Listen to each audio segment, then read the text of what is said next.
gentlemen. I am here to do a little stream, a little personal stream. It's a long day for me. Long day helping out my homies. Move this. I know this totally covers up the whole Trinity processor, but I figured, look, we're never going to do this proper with Yo Video Games. It's never going to happen. But what can happen is I can at least do it here, and I can do it with you guys. So I'm going... First of all, I'm going to open this very cool Castle in the Sky notebook I bought in Japan. And then I'm going to use my Castle in the Sky pen like a dork. And I'm going to write down your suggestions, my suggestions, for the top 10 narrative games. Best narratives in video games of all time. So, I just want you to know the floor is open. I am open to suggestion. I am open to hearing arguments for and against certain things. Good Lord. The sticker don't come off. I'll teach you to come off. I'll teach your grandmother to suck eggs. Alright, there we go. They did think indeed. You need to get your actual I saw that, Chris. I saw that a while ago, and I was like, fuck, I want that. But they were like, the only thing they said was like, doing Monado replicas. I'm like, I don't want the Monado replica. I want the Trinity processor replica. Are you kidding me? Actually, I could probably talk to the guy who made that, give him an image of the Trinity processor and say, hey, what can you do with this? If you can make a plexiglass one of that, totally, I'm in. I'm in. Especially if you can get them, like, the lights working and everything. I'm in. Get a resin printed. Oh, I mean, I don't know what the timetable would be. But there's a guy who does. I know there's a guy who has a shop, and this is what he do. Did what he do. Why is my Discord dead? Hold on, I'm gonna reboot this because I'm gonna bring people in. What's up, Aaron? What's up, Teddy Bear? Thank you, Teddy Bear. The only one who knew what my opening theme music was from. I'm really disappointed. Al really dropped the ball there. I don't know. I don't even think Al's here. Shame on him. Shame him. Shame. There we go. Jesus Christ. Yeah, so also officially announced, it is official, I have a Blue Sky. I have a lot of people. I need to follow people and whatever. I think I've just followed Max and Kenny. But if I followed you on Twat, on the Twatter, I will follow you. I will follow you on Blue Sky. If I followed you. And if I didn't follow you on Twitter, I will think about it. Pong is the best narrative. Get out of here. Thank you, Chris. Anyways, where are we going? We're going to...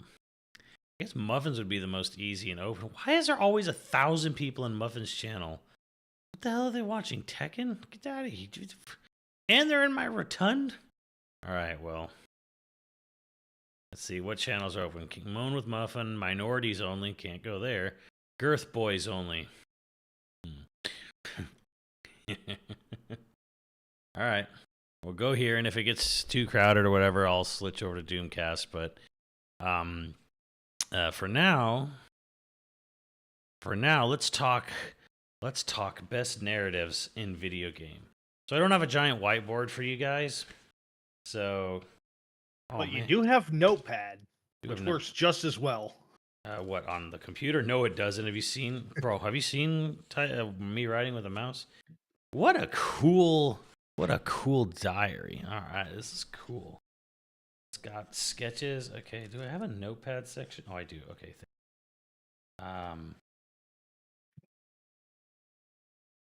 Awesome. I even have a blanks page. I even have blank stuff. Oh, that's fantastic. Oh, this is so cool. So glad I bought this. Bought this in Japan. Okay. So I'm pretty sure you're going to mention Rhyme. Maybe. Actually, Wasn't thinking about that, but hey, that's definitely one to throw in there. So that is a good one. So let's see. Should I put it?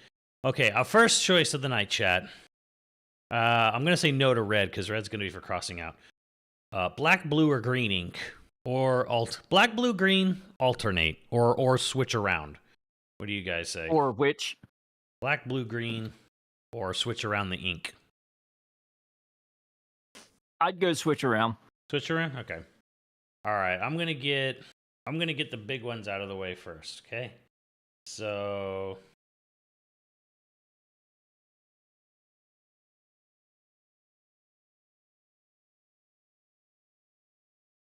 All right. Bam.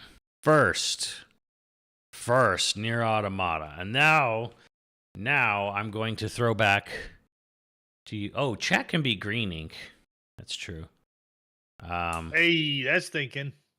All right, chat, give me a game. Well, I guess Zyber already said Rhyme. Rhyme is good.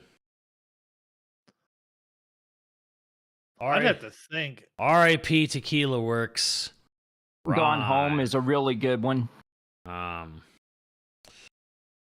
don't know any like narrative direct ones that I've played recently. Let's see. Hell, I don't even know if I could think of any off the top of my head that I actually played that would count.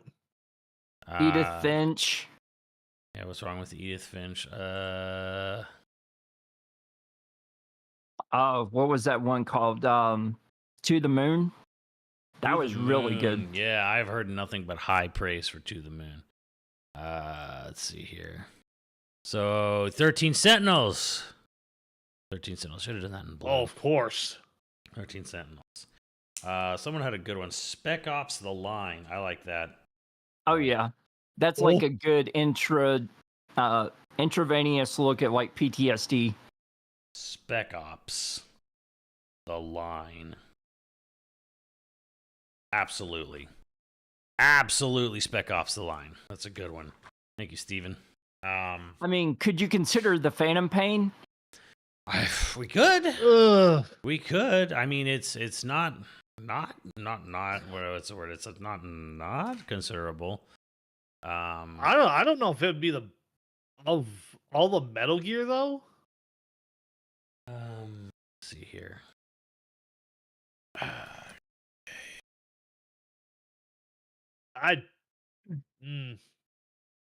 Let's do this one. I mean, recently, I would definitely say Europa.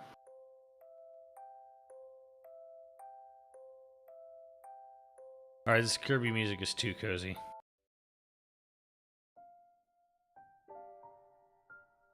All right, better. All right, cool. I gotta put one. Hold on, let me see here. All right, let me put one.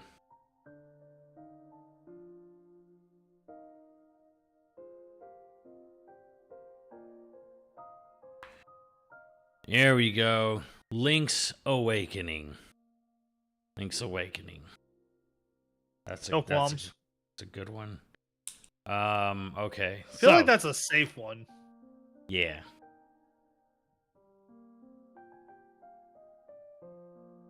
Okay, so I take one from chat now. I did take one from chat. Chris, what did you say? Oh no, I was commenting on Zybers. I was trying to figure out like Phantom Pain's a good. I would argue a good first guess, but I don't know if it's strong enough against like 2 or 3. I mean, as far as narrative goes, if you were to pick a like it has a lot of internal monologuing narrative to it. If you were to pick like a best narrative, kind of my beard. Metal Gear with the best. What's the best narrative in a Metal Gear, Chris? Fuck. I would honestly have to probably throw 3, even though I like 4. But oh shit. It would just depend on which one I like more. But which one is the better 3's story? Better. Yeah, that's the argument, and I feel like 3's does, even though even though 4 kind of wraps it up nice. Let's see. I don't know. I like the finality that 4 had. Would you say Metal Gear 3 or 4 is the better story? I'd probably say 3. Okay. I think you're wrong. So one thing that chat Why needs did I to capitalize distinguish the L? though Whatever. I don't know my list. is there's a difference between story and narrative. True. True. Which is why I was struggling, because I was trying to not be biased to the end of Metal Gear 4. Y'all wrong. It's Rising has the best narrative in a Metal Gear game. I mean, Rising has the best anything of the Metal Gear game. Yeah. I mean, I'm not gonna contest it, but The only Uncharted I would say would be the best narrative is Uncharted 2. Just because of the pacing. I don't even, honestly, I don't even think Uncharted 2's pacing's that good. Uncharted 2 has a lot of like, all right, sit here and kill this fucking dude with a minigun moments. This bruiser comes out with a minigun and you're like, oh, okay, fine. And he's like a meat shield or a bullet sponge. But as far as overarching narrative compared to direct story, it does have the best as far as that goes. All right, my pick, Xenoblade 2. 100%. Xenoblade, not the other ones. I mean, Future Redeemed's fun, but it's like it's more of a like, hey, thanks for Xenoblade playing All Stars. Yeah, thanks for playing all the games kind of thing. So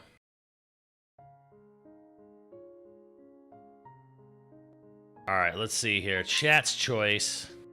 Let's see. Hold on. Chris did one. Chat had Spec Ops. Zyber, you're up, I think. I'm up. Let's see.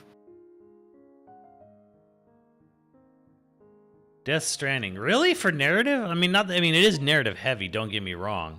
I'm just kind of like, do people like the story of Death Stranding though? It feels like it's got like a small fan base of people that like love its story, but like the rest of it are like, yeah, it's fine. I'm going kind of way back to the LucasArts days.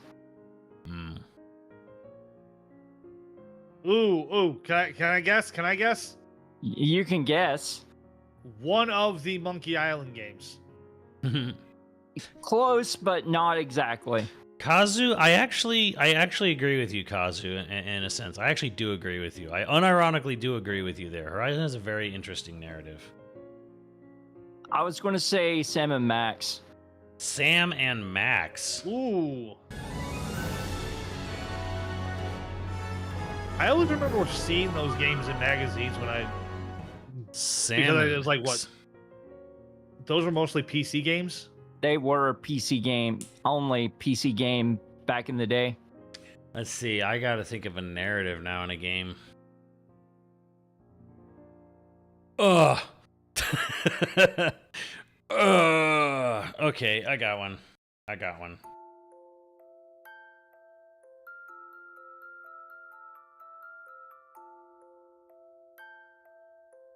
By the way, if you guys want to call me out on any of my choices I'm going to make, please do, because Grandia. No arguments. Yeah, Grandia 1. Grandia. The same game that deserves to be in the top 5 of all-time Saturn games. Has Been Heroes, best story premise ever. Has Been Heroes. Why do I know that name? Is an indie game. Either Yakuza 7 or Like a Dragon. You know, I enjoy the Yakuza games, and they have fine narratives. I would never say I've been blown away by any narrative in a Yakuza game. They're all kind of like the same shit, where it's like some squabble for money or property or whatever. I'm not doing the typical cop-out thing of like, oh, BioWare, and just start naming BioWare games. I'd say Lost Judgment and Yakuza 7 are the best narratives of the Yakuza games. Interesting, because I've only played a chunk of 7, never played Lost Judgment. What about one of the CODs? CODs are fun, but it's kind of like saying Michael Bay made like one of the best narrative films of all time. He fucking didn't. I would, if we were to try and pull that card, I'd say Blops 1. I'm sorry, but No numbers, Mason. the numbers don't lie. All right, I need to take a chat one. Snatcher for best narrative? I mean, if you like an absolute complete ripoff of Blade Runner with Terminator. I mean, Snatcher's cool, but it is like entirely unoriginal. It's just Kojima in anime. If that's the one I'm thinking of. Silent Hill 2. Chat says Silent Hill 2. Alright, I'm going to put Silent Hill. There's enough consensus there from chat for Silent Hill 2. I guess none of the other Silent Hill's definitely got narratives. However, I feel like I can boil down Silent Hill 2's narrative to a very simple, my dick has taken me places I wouldn't go with a gun. And that's Silent Hill 2. That's a very interesting observation. What is this journal you have? This Death Note? It's a Castle in the Sky one I got in Japan. It's beautiful. I got it, you don't. I thought you would have like saved it, and never used it. Ah, Not that- I have a Did few. you get a couple of them? Yeah, I have a couple of these. Okay. Okay. Ba-da-ba-ba-da-ba-da. So here's one probably not thought of by many people because most of chat is under the age of knowing what it is. Deus Ex. Deus Ex. Hold on, keep that in mind. I guess it's back to me right now. I'm gonna say a simple, easy one. This is gonna probably round out my like easy answers.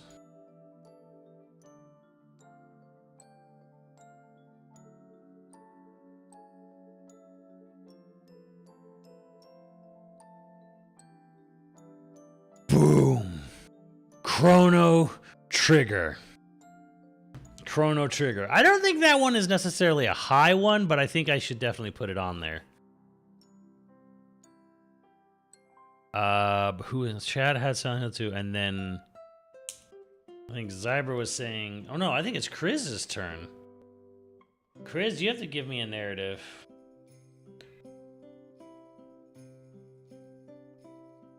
Chris is silent.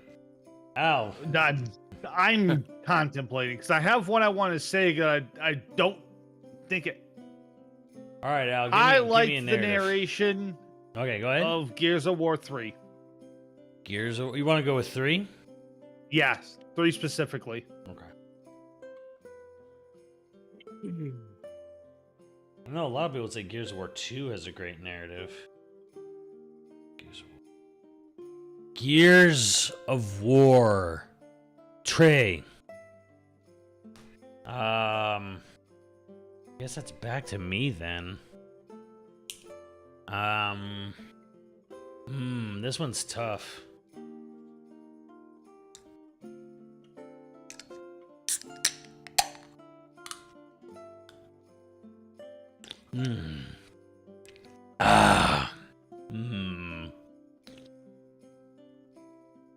Gears and Saga. I'll say I'll entreat Gears, but not Saga. Saga's narrative sucks. Saga's a fucking mess.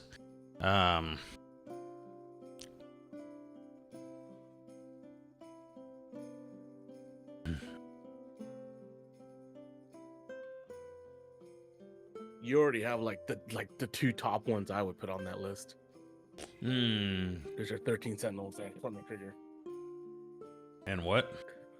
13 Sentinels and Chrono Trigger.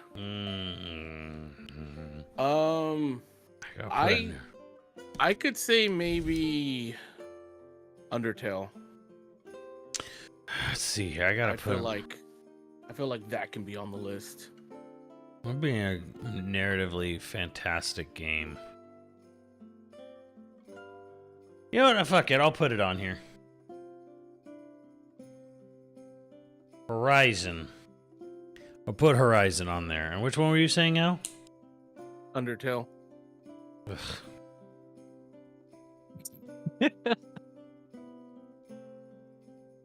Undertale. Al says Undertale.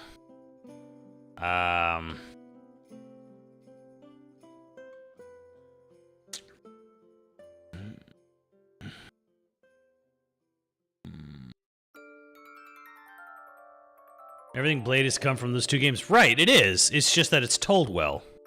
Right? Like it's like Saga is like an early draft of a better story.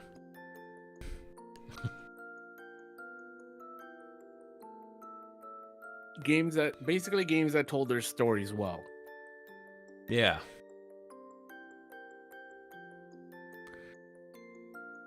Devil May Cry. Are you fucking serious?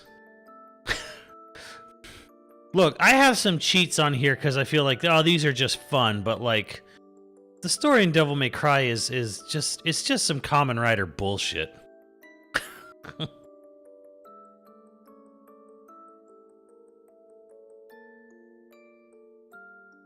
I think Chad said this a lot, so I'm going to put it on here. BioShock.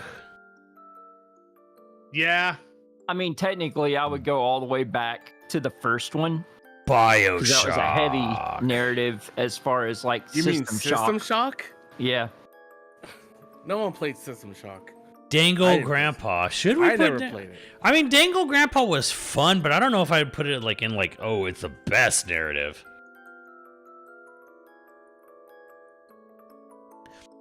Yeah, I know. Yeah, you're not telling me, Jay Sixler, anything I don't know. We know Saga was supposed to be 6 games. We know it was cut to 3 games. No, it doesn't get a pass. That game 1 was trash. Game 2 was trashier. 3 was like slightly less trash. Was the least trashy. The least trashy. They were not good. They were not well told. They were not well acted. They were not well paced. They were not well choreographed. They were not well anything. I don't blame people for their mistakes, but I do ask that they pay for them. Pay for them. Oh, the chat doesn't know what you're talking about. If chat but I doesn't do. know that quote, go to bed. I'm waiting for one person to say it that they know it without looking it up.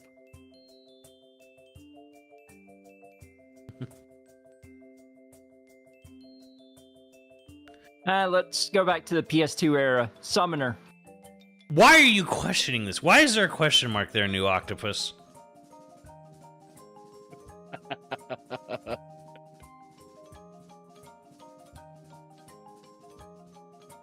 I don't know about Dead Space because you're a silent protagonist and you don't really say shit. You're just Yeah, but you know, Dead Space Extraction actually had a really well done like narrative for what it was. It was like the best narrative in a rail shooter you could ever get. Well, or a light gun shooter, not a rail shooter.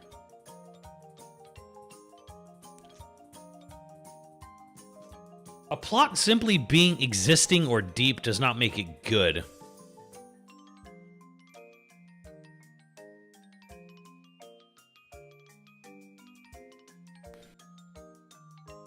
Lord of the Rings, we are not doing anything that's based on something else. There will be no, hold on, I didn't actually. no movie tie-ins. There will be no tie-in gaming here.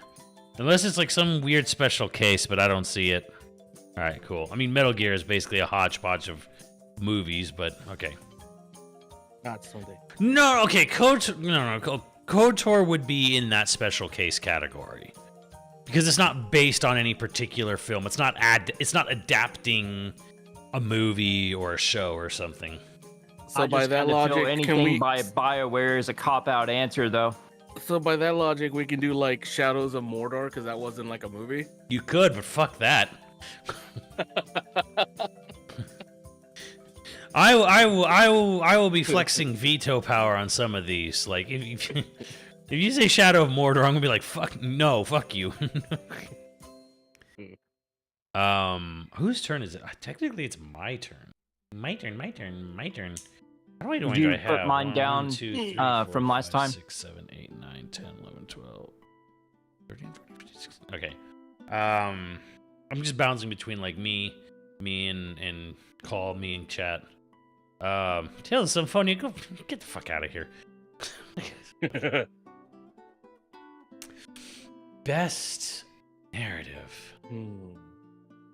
Best narrative. I have not played many games with good narratives. And maybe I should just call it at this one and be like, all right, I've got mine that all that I'm willing to like, think about. It's your list, so do as you see fit. I don't even have 10 for narrative because I don't think most video games have good narratives.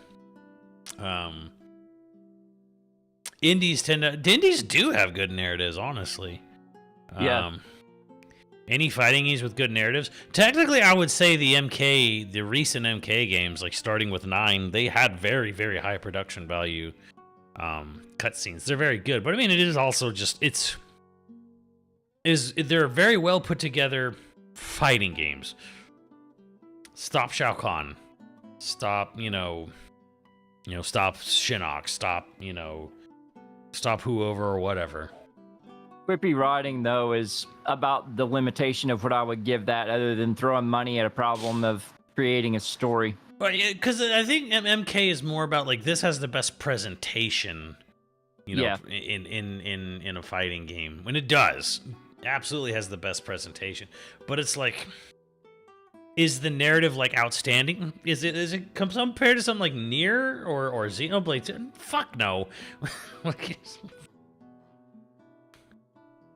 Like we're asking for it to lose. Because like even the people, and I've spoken to the head writer of the MK games, like these people are not sitting there like under any delusions of that I am writing the next Shakespeare, the next fucking, I am writing something that'll be studied in classrooms, centuries from. No. Well, I see 9 has a good narrative until the end, and then it gets a little stupid, and then it kind of comes back around for the actual ending. If it just I would say trips a bit at the finish line, but otherwise pretty good. I've actually had thoughts about that because I've been asked by people if I would defend 9 during your guys' PS1 list, and I would say no. As much as I love that game, I would say no. I mean, I think 9 is very good. I think 9 is a little underrated. 9 is way better than 8.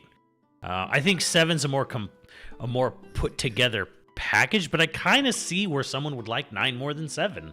I think it's really understandable. It's one of those like, okay, is it the most put together game in the series on the PlayStation? No. Is it but if it hits for you, if 9 hits way harder. Yeah. This is Final Fantasy 9, and people need to remember, 9 was supposed to be a guiding game.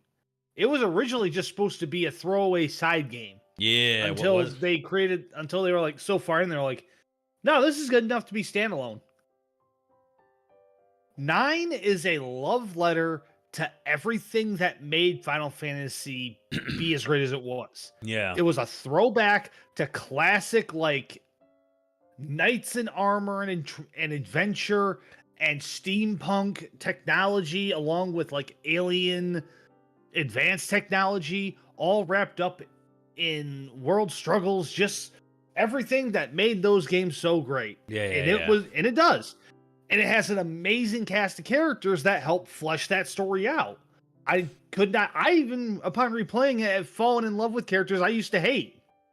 Like 100%.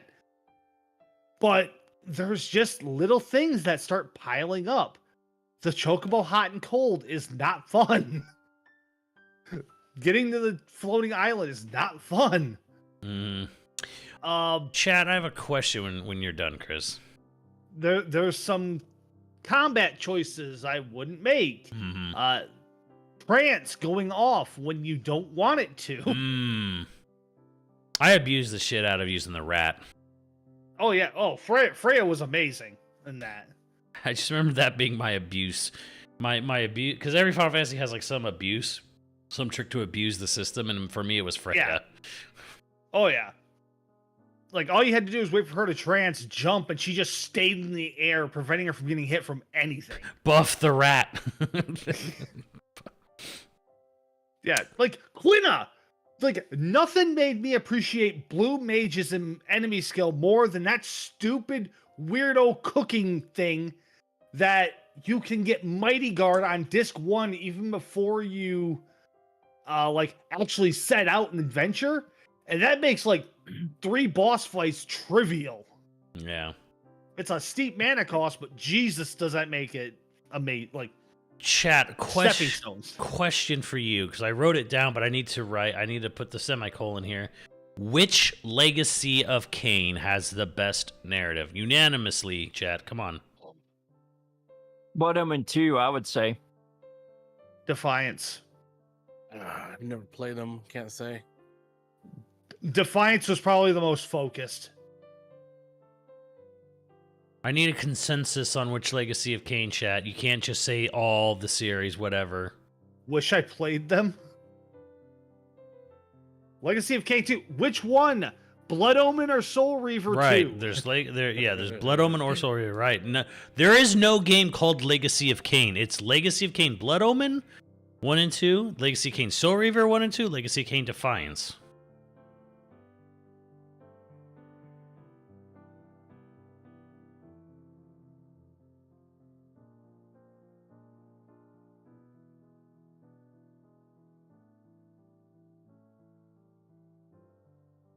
I've only seen one person say Soul Reaver.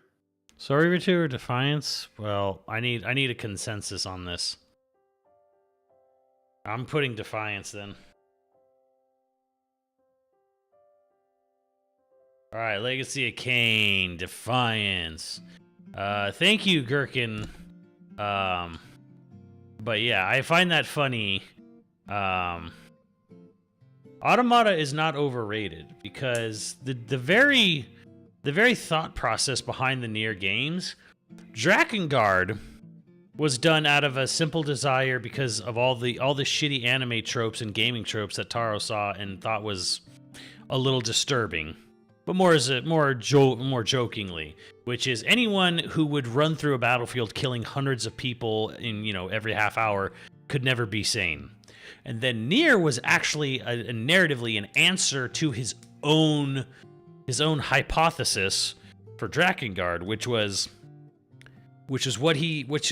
influenced by the events of 9/11 and the Afghan and Iraq War, which is, you can absolutely be a mass murderer and be sane. You just have to believe you're right, which is fucked up and powerful. And then Automata is inspired by a fucking Coca-Cola commercial between two warring nations, which speaks volumes to how fucked up New Yorkers and Irish people are, or was it Londoners? I think was it London and Irish where they had like that webcam machine or whatever in the subway or whatever. Anyways, it was a Coke commercial where they put a vending machine with a webcam and a giant touch screen on it, and everyone who walked by it could see what was happening live on the other country, and they could even draw on the touchscreen and send messages. And it was actually people who were supposed to have been at war for like ever or whatever. They actually sent messages of peace, which inspired the whole thing of Automata, which the whole point is would you be willing to help someone in the world if you didn't even know who they were?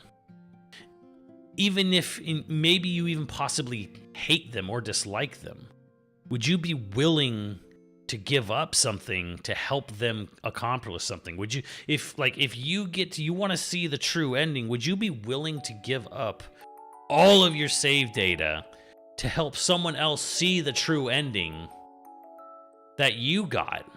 Or would you just take it for yourself? That's some powerful shit. So no, we are not going to say Nier Automata's story is overrated, because it actually is approaching things on a realistic world scale, deeper level.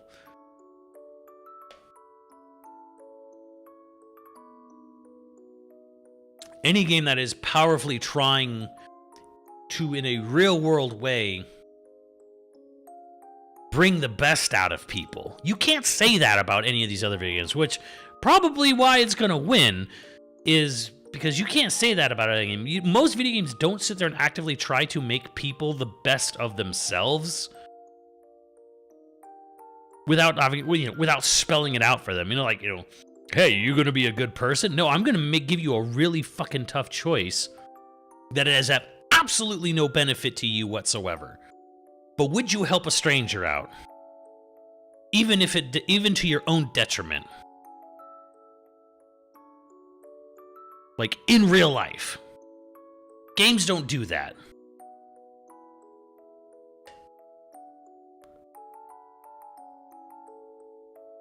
So... Just to have it on the list. Yeah. By the way, and no, you can't say the rest of the game was mid if you're sitting here like promoting Xenosaga. You clearly have a dyslexic view of quality versus just shite. If you're gonna sit here and tell me Saga was a great game, but Automata was mid.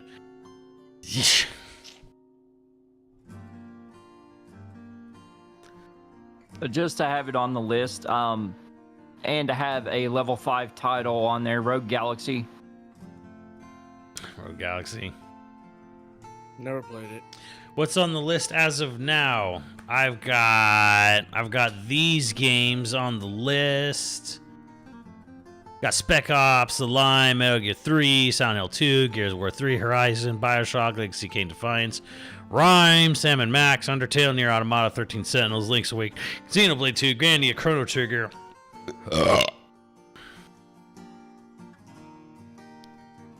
Replicant just straight up miserable and depressing. True, Replicant also isn't meta in any way. It's just a tale of these characters going through some shit. I would want to put Odin Sphere on there, but having 2 Vanillaware games, I don't know. It's fine. I think 13 Sentinels is the better of the 2.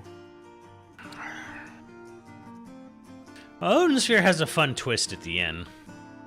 Odin Sphere is a great story. Like it's told in out of sync pieces, but if you've ever watched that series of events unfold like in the timeline, it's a good watch. It's a good 6-hour movie. If you want to go by that stretch, I would argue Strangers of Paradise had a great, fantastic narrative. As jumbled up and fucked up as it is. He who insults first concedes it. What are you, smelted delted over here? You're trying to go highbrow fart jokes on me? Get out of here.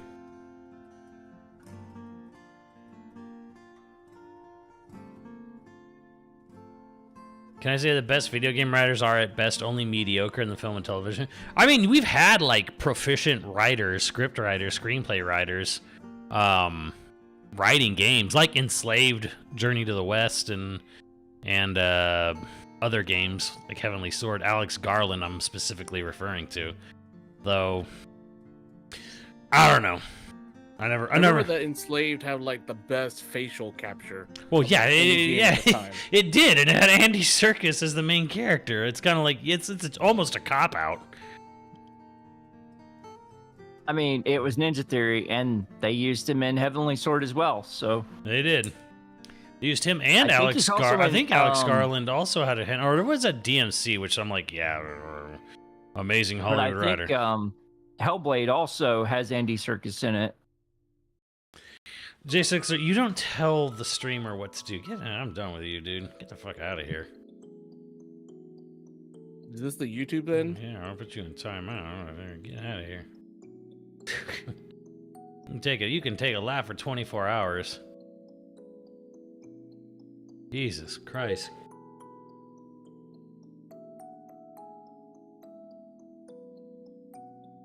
I was fine to keep debating, but when he's sitting here trying to dictate to me what I do on my stream is like, all right, bye.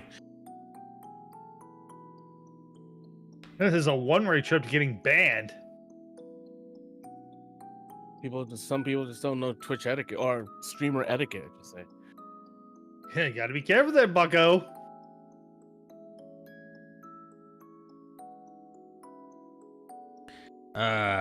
Detroit. The hurdles how many players will options will take, or how many branching paths, if any. True. Well, that's it. That's for an open narrative game. Ghost of Tsushima story and theme is painfully simple. It is. It's well told, but it is.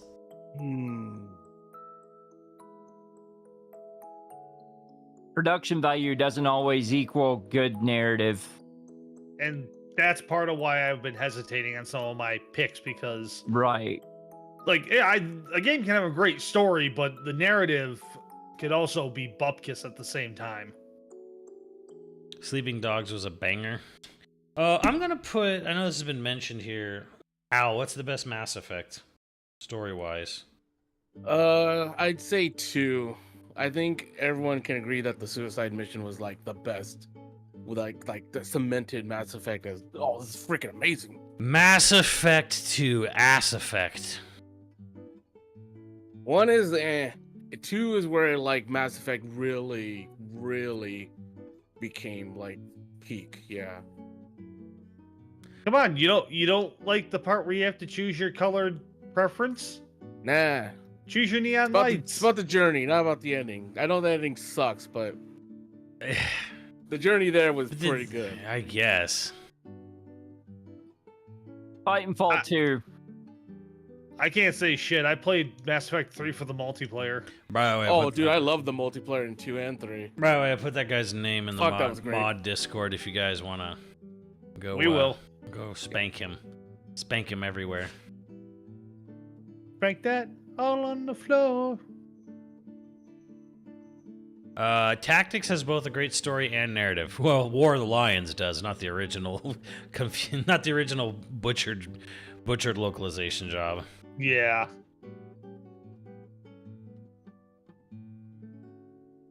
Frogger is the best story of all time. Why does the frog cross the dangerous street? We don't know.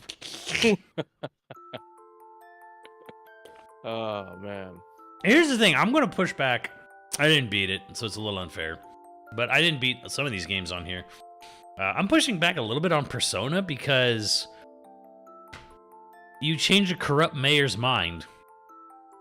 Forcefully. It's like the Scooby-Doo version of Inception. So I won't say, and of course it's told very well. Localization is great. Voice acting is great. You definitely live the life, live the life of these kids for a year. But what is the central theme? What is the point? What are they getting at with Persona 5? Don't be a shithead?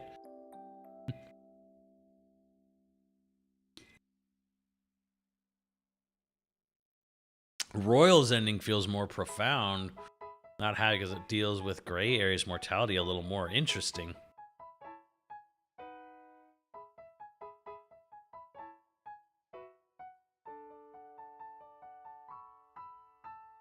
In terms of narrative, Persona 5 is flat as much as I love it. The presentation was amazing, but story is mid compared to other entries.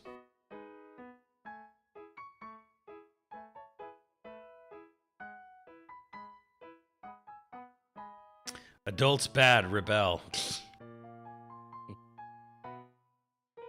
Bloodborne's an interesting one because I actually think Bloodborne's narrative is interesting, but I will not entertain the thought of any of the other Souls games on this list, because making your lore a giant scavenger hunt doesn't make the actual lore any good. Yeah. Because at the end of the day, the story all put together, the story for most of those Souls games is just some alphabet. Souls is just a boss rush. Yeah, it's an alphabet soup of dark fantasy tropes. That's all I've ever seen Souls games as. They're just a big boss rush. You get from one boss to the next. That's it. But Bloodborne is actually kind of fun and interesting and cool. I mean, it is a big jerk off to H.P. Lovecraft, but it is at least cool and interesting.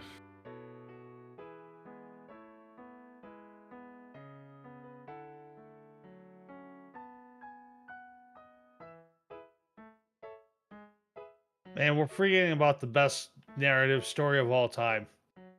American Truck Sim. No, coherent complete is Rigs. I don't need the plot doesn't need to be coherent or complete. It's just the fact that, like, say Dark Souls, Jetstream's gonna kill me. Dark Souls plot is nothing special, even when it's all put together. Doki Doki Literature Club? Absolutely not. I'm not gonna put a game that memes mental health in best narrative.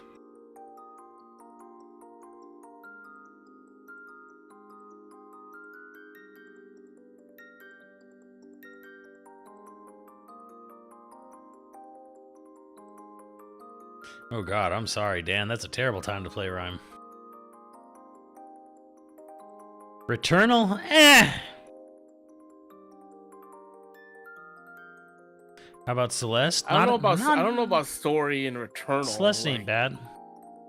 It's got an interesting, twist, but story-wise, I wouldn't say it's like a mind-blowing narrative. What the hell is Celeste Chrome? is a very focused narrative, if anything. Any Valve games?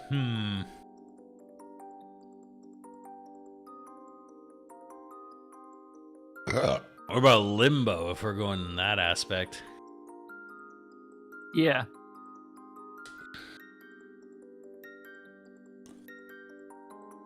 You know, I don't have any Final Fantasies on here. I'm trying to think of what Final Fantasy would have, like, the best narrative. I mean, you have so many. It's hard to argue 15. I would never put 15 on that list. I would over anything with 14. I mean, we wouldn't count the online games. You need a smack emote? Do visual novels count? Well, I have Listen, 13 Sentinels on here. Didn't we already throw Tactics on there? I have not. No. Oh. And that could count as our Final Fantasy rep. 6 versus 7, which do I prefer narrative-wise? The problem with narrative is, like, I feel like maybe I should just put, some, like, 7 on here for just coherency. Or at least for the original game. Like, it's just a solid narrative all the way through. Is that both, like, 6 doesn't really have much of a theme other than what would happen if the bad guy won halfway through.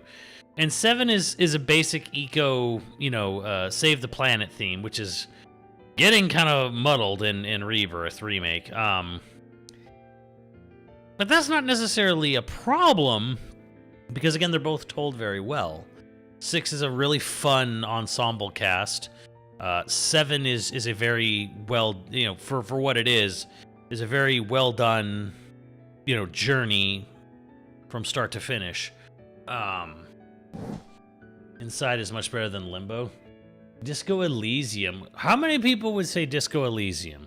I want to know. Like, if you would raise your hand if you would put Disco Elysium on there. Wooly would. Well, this isn't Wooly's list.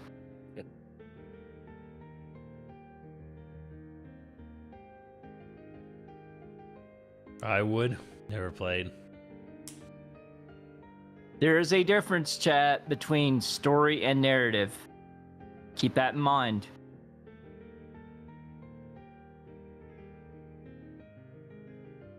I also raise my hand. I will put it on the list.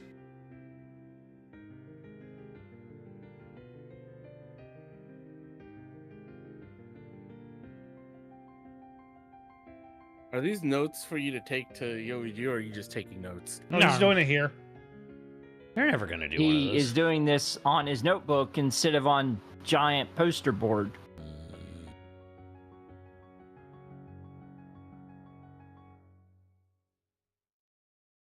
I will put Disco Elysium on there. Earthbound game was very meta, good plot, amazing characters, dialogue, inspired for better or worse. So many, definitely friendship. We could put Earthbound on there. I'll just do it. Mother 2. Yeah. Earthbound. Earthbound. Earth. Earth. Which is better? Arf, Which is arf. better, Mother 2 or Mother 3? Which one had a better story? I think a lot of people would say 3, but those would be the people that had to emulate the third game. 3, 2. I will say we'll give it a 1, so we'll give it like a / Mother 3. How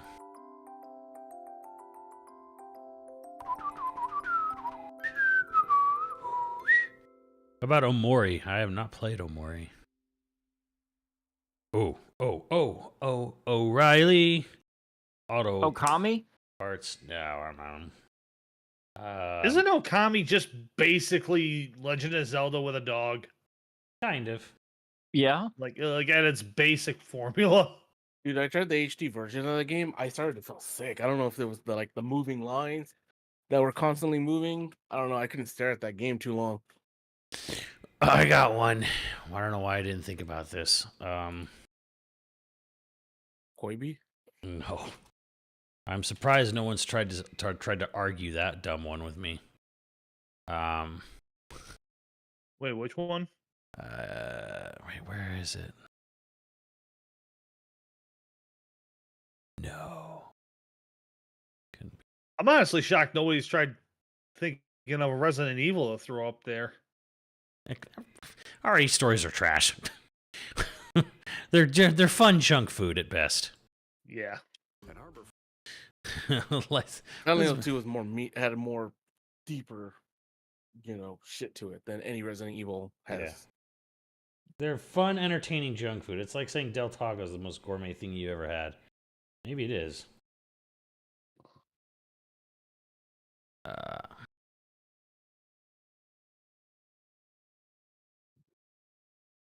Yeah, this one, baby. Let's go.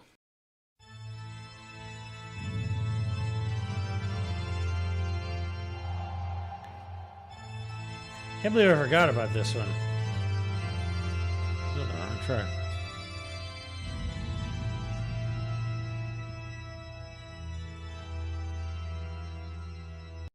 This one.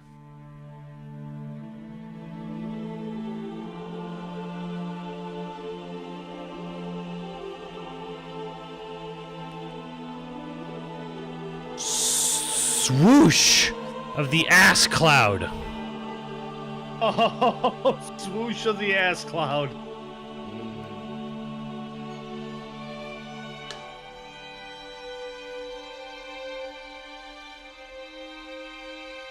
A game that makes you question if you are the monster. Oh, it's so good.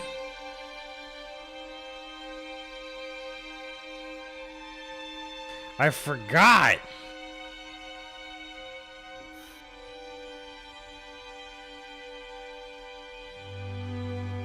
You don't even have to have a lot of dialogue in your game for it to be narratively driven. Should have just said, "How would you know, Muffin? You never played Swoosh of the Ass Cloud."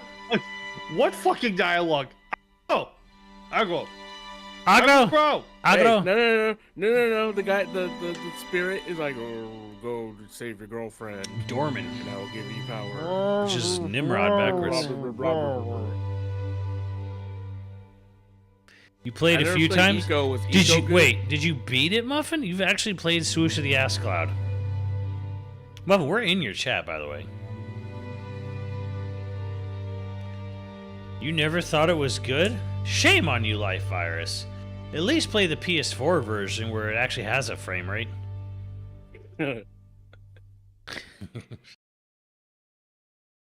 Agro. Agro. Agro. Agro's Death though isn't as good as Artex, so but that's a Fucking movie. course. This shit is a classic. Bro, it's definitely got one of the best narratives in gaming. Are you kidding me?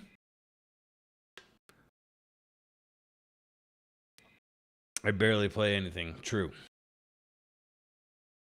I really started questioning your narrative opinions when you couldn't make it through 15 minutes of Cowboy Bebop episode 1 because it was too sad.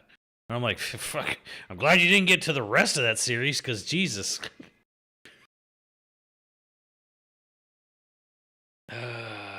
Mega Man 03. I mean, I guess. Do we How many have we got now? Even if she was Muffin, that would be like nowhere near as sad as that series gets. That series gets Oh my god. so much more depressing than even I if mean, hold up. Hold up though. That was like an ingenious fucking scheme they had. Like fake her pregnancy to help sell that drug. yeah. Like, Bebop was the last good anime. Do we You're throw kind of Sad right. Dad God of War on here? Sad Dad of War. yeah, I'll put Sad Dad of War on here. I'll put Sad Dad. God of War 2018. God of War. Redeeming an irredeemable character. Yeah, Little Nightmares is not necessarily a bad call either. It's true, Super Brotendo, but he shouldn't say it. Considering 5 games before it was just I love revenge. Oh wait, no, 6 games. grant me this and my life is yours. I keep forgetting 6 games. 1, 2, 3, Ghost of Sparta, Chains of Olympus, Ascension. Ascension. Yeah, that's 6. God.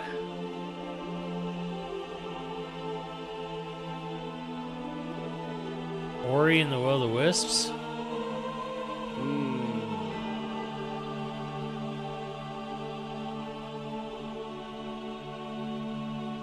I mean, yeah, that's a pretty good narrative.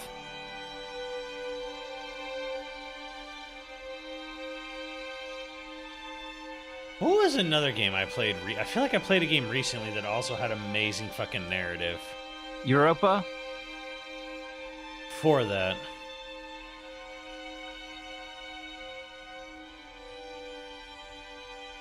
Oh, your mouthwash. Mouthwashing was really good. So was Thousand Times Resist. I feel like Nadia's recommended a couple banger narrative games to me. Lucky Squire? Yeah, I got near. When she played through Planet of Lana. I think it was Thousand Times Resist.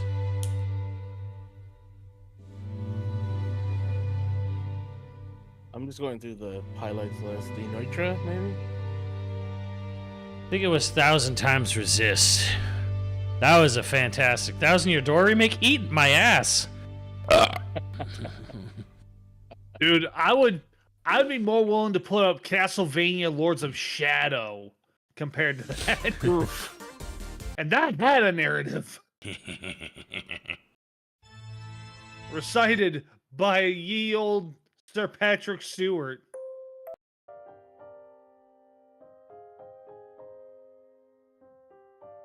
God, the ending of that game was so bad but good. What about Bully? I've never played Bully. I've heard people are fans of Bully. People stand Bully. I'll say. Okay, chat consensus. You try to let me try to get a unanimous consensus on this. Yeah, New Vegas. Vice City. No, Red Dead 1 or 2. Which one had a better story? Red Dead 1 or 2? 1.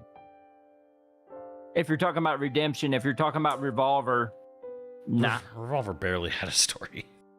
Yeah, no. Once again, by that metric, Dark Watch.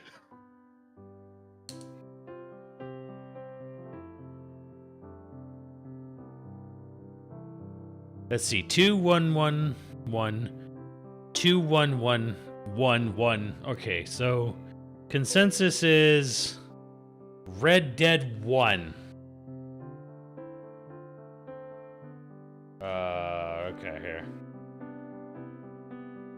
Red Dead Redemption. RDR, Red Dead Redemption. 1. I guess Revolver would still be there.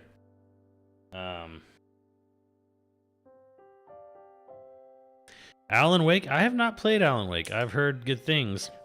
I know people have really talked up Alan Wake 2's narrative, and I'm like, is it a good narrative or is it just fucking weird and meta? It feels like it's trying to top Twin Peaks. Right? It's just throwing money at a franchise. That's all it is. How about early Halo games? How about no? Forget who You I was crazy talking Dutch to- bastard. I forget who was talking to you about this, but like a game trying to be like clever just for the sake of being clever, or convoluted, or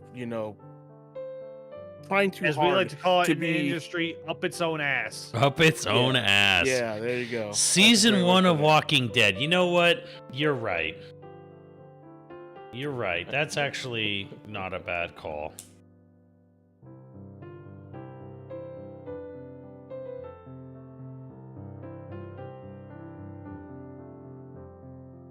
Walking Dead Season 1.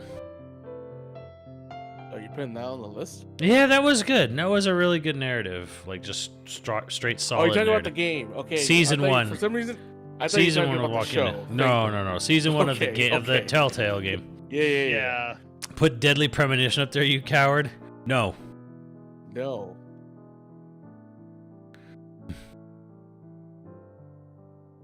Halo ODST has a really good story about surveillance and military secrets, but Spec Ops is just better. How about Halo Reach?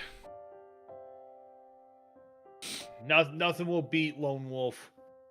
All right, Nothing so will beat that final fucking mission. I'm here. 1, 2, 3, 4, 5, 6, 7, 8, 9, 10, But then 11, again, I'm just a whore for 12, like, 13, horde 14, modes. 15, 16, 17, 18, 19, 20, 21, 21, 22, 23, 24, 25. I have 25 games here for GOTY, or for top 10. Paranomasite? For top 10. Should I go another 5 to make it a 30 and then chop it to 10 from 30, or do you want to stop at 25? We can stop at 25. Yeah, 25 sounds like a good. Saints Row Good now. 4 ripping off the Matrix. One Final Fantasy? I don't have a Final Fantasy on here. We have tactics on there. No, I don't. Oh, I thought we had tactics on there. No. No, we said that from the beginning. Oh. Super Metroid? What? I'll Are we allow not it. putting it on there? No, I'm saying, do we stop here or keep going? I guess let's. 5 more. Which has the best Final Fantasy? Are we saying Tactics has the Crystal best story? Bears. Fucking- No, I like Crystal Bears, but Wow, that's a deep cut. I like that game, but no. Wiggle and a waggle, my peoples. I'll allow it. Super Metroid. Billy Hatcher Super and Metroid. No.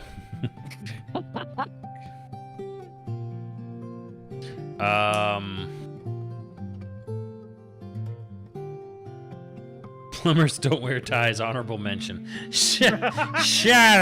I don't know. Lies of P. Did you put that on there? No, I don't know. It's I would argue good. that's the best Souls-like narrative, even over Bloodborne. I need to put Ori 1 or 2. 2. Ori 1 or 2. Consensus chat. I would say 2. Is the better. Chrono Trigger exists. You don't have to put any included in any Final Fantasies. I mean, it's kind of true. 2. I named my dog after these games. All right, Ori 2. We're going Ori 2. Let's see. I think that brought 2 more in. 3 more. 3 more. Yeah, Rhyme's on here.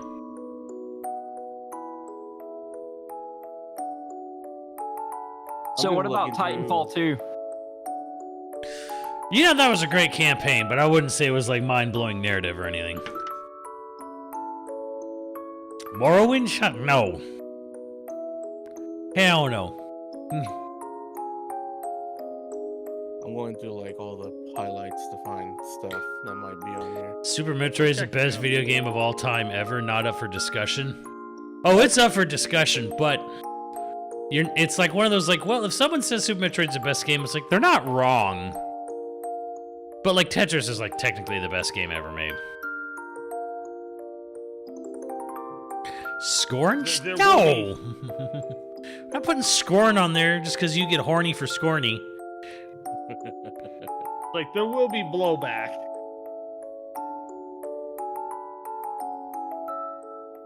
I can't remember what the sequel was for To the Moon.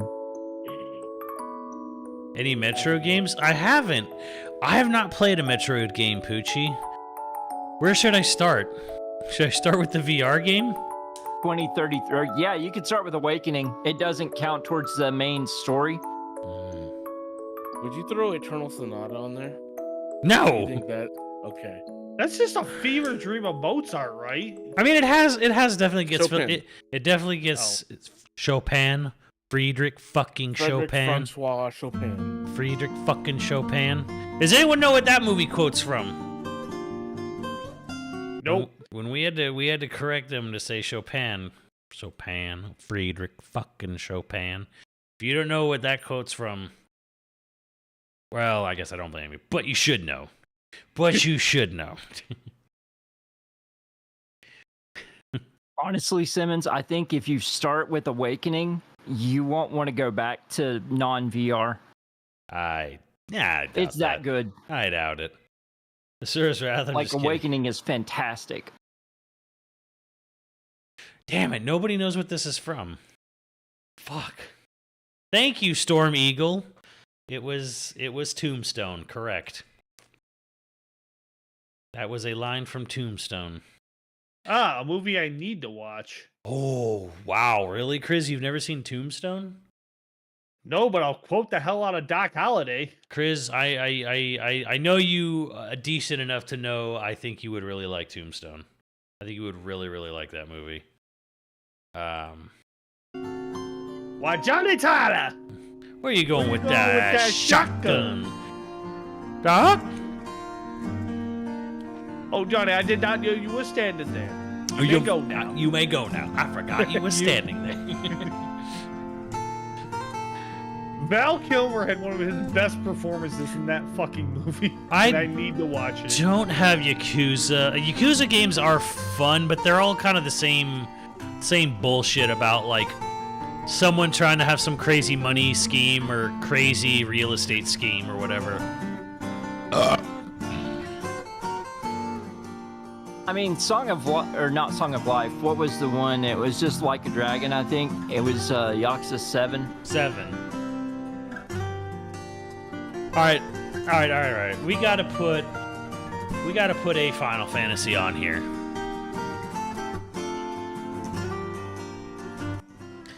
Chad, help me out here. Which Final Fantasy has the best story? Best narrative in a Final Fantasy. I don't care what your favorite is. I don't care if it's the same. I don't care if it's different, but it's gotta be specifically about narrative. 10-2, get out of you horny bastard. No, we're not throwing the online games on here. Dirge. Someone said Dirge. Redemption! 7 clear. Max has clearly trained you all well. Yeah. 13, yeah, that's a troll. Let's see, 1, War of the Lions, 7, Tactics. Ugh. Oh, okay. One is- Honestly, go ahead, Chris. No, any Final Actually- Fantasy. Any Final Fantasy. No, I'm gonna stand by my guns. Stranger of Paradise. I'm gonna stand by my guns. Bullshit. You went Like- biscuit. As much as I like 4, I think Tactics was better narratively. Wait, I did that with my mouth. Muffin actually has the soundbite where he goes, bullshit. We're not counting the mobile game, Life Iris.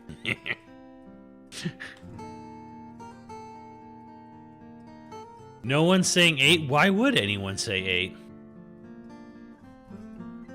Final Fantasy VIII is the story of two different people convoluted together and with an ending that has divided the fan base into a section that believe that Squall died and Disc 1. I am not putting that at best narrative. I mean, from my consensus, I would actually say it's 7. From what most people have said, Whenever you like Kingdom with Come, tactics is a 2nd. Dude, I crowdfunded that game. I never played it. I Is got it the actually a good collector's game to play? edition like 2 weeks before anybody else. No, not Kingdom Hearts. All right, we're gonna put FF7 on here. Come Sure. on, FF7. I is said good. tactics, but I think 7 has. Here's the thing. I think 7 has great characters and an okay story, and I am hoping they can pull it together for part 3. Part 3. For restoration. Cause right now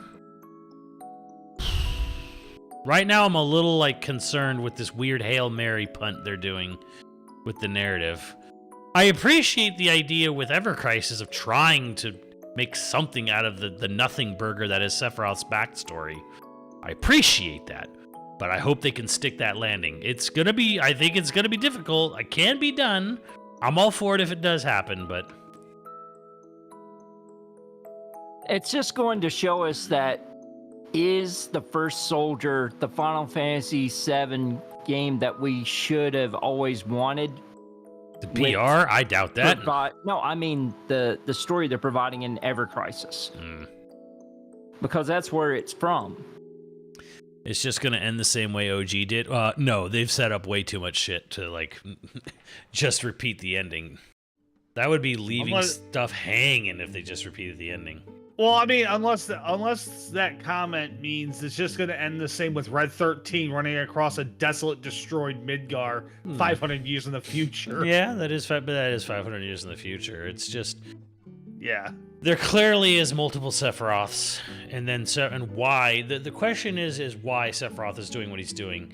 My fear is that they're going to try to redeem Sephiroth in some weird way by tying it into Dirge and saying that Sephiroth is actually trying to stop the planet from instigating, what was the thing called? Omega weapon? So Yeah. the planet would Yeah. Contingency plan to leave the Earth or whatever. yeah, so the contingency plan of doing exactly what Meteor was gonna do, which is just like stupid. The whole point of 7 was Sephiroth summons Meteor to scar the planet so bad that it takes all the life force to heal it. And he was gonna sit there in the middle of the crater and suck all that juice and then, move on to the next planet.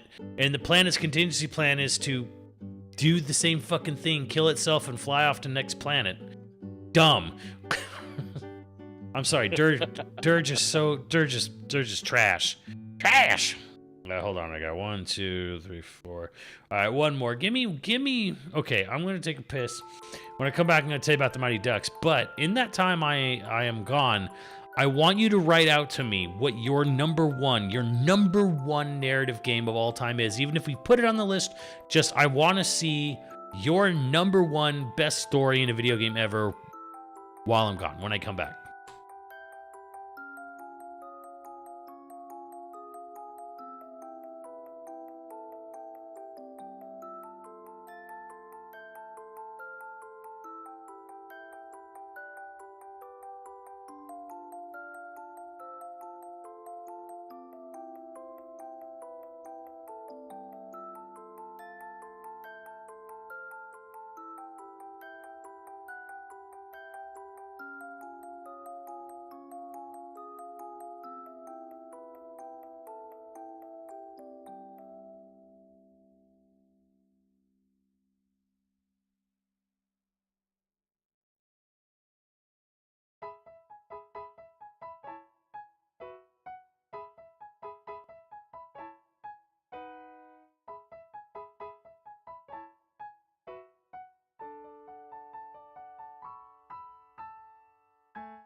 All right, I come back and I can't believe what I'm seeing on some of these lists.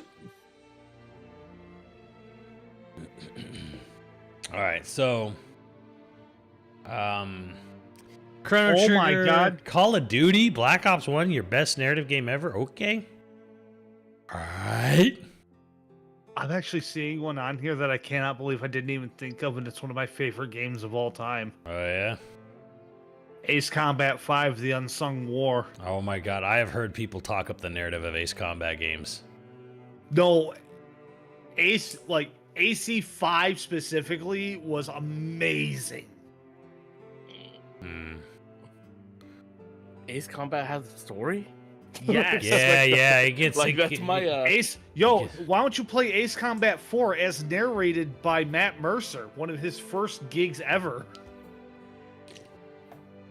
Legend of Dragoon, really? Really? No.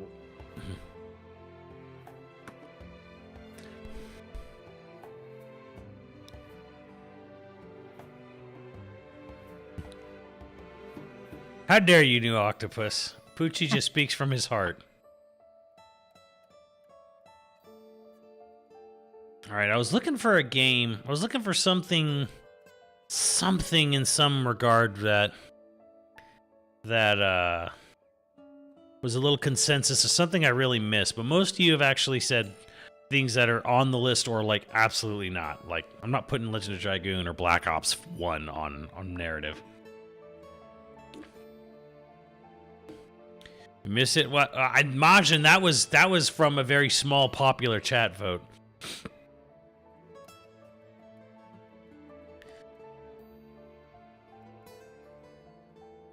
No, I'm not saying you have to say a game that's not on the list. I just wanted to know what everyone's absolute favorite was and see if there was something missing here, you know? World Ends With You. Get out of here.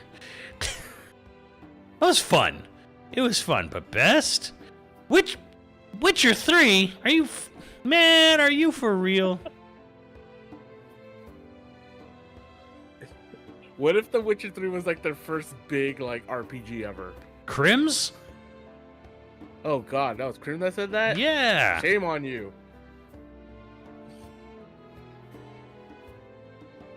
That's why you can't take Krim's recommendations. No, nobody actually said Baldur's Gate 3 yet. It's weird, Penguin. I thought you all loved that game. Baldur's Gate. No, the industry did. Oh no, I love Baldur's Gate 3, but I wasn't going to put it up because I know it's a game Simmons did not play. Yeah, but there's a I lot will- of games on this list he didn't play. He's witnessed it played. I've played like 40 hours of Witcher 3. I don't think I'd say any. I mean, That it combat was... sucks. Combat is god-awful in that game. Very, very, very well acted. Very, very, yeah. very, very deep side quests that go hard. But I actually have a problem narratively with Witcher.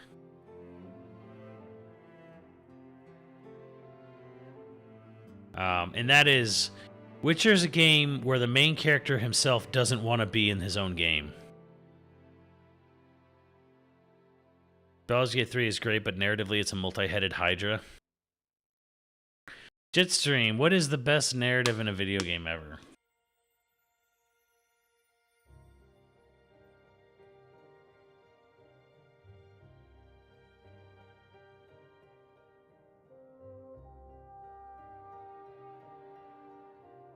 Let's be real, their world sucks. Sure, Krim, but like that doesn't excuse the character. Like the personality of your main character boils down to a grunt and fuck.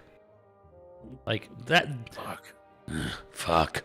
That's literally Jerry's entire personality. I wish I didn't turn like ass. Last of Us, we could. Movement in Witcher is awful. Like turning him and like, you know, quick movement is not a thing you can do. There are mods that fix the combat and movement in that I game. have- and it makes I it have much heard- better. Yeah, I've heard there's like a much snappier combat mod. Metal Gear Rising? See, I agree. We put Metal Gear 3 on here, but I don't know. I've played through many it's great Yakuza that games. the best Metal Gear game is the one that No, doesn't because have that game is Kojima in it. memey, not. It's, nah. Oh bullshit! It's about the meme. It's not about the Oh narrative. no, Armstrong's speech is basically a Trumpian speech at the end. Are you kidding? He literally says he'll make America great again. That was fucking I years think before Trump played ran. Rising. No, Trump stole it from Reagan. So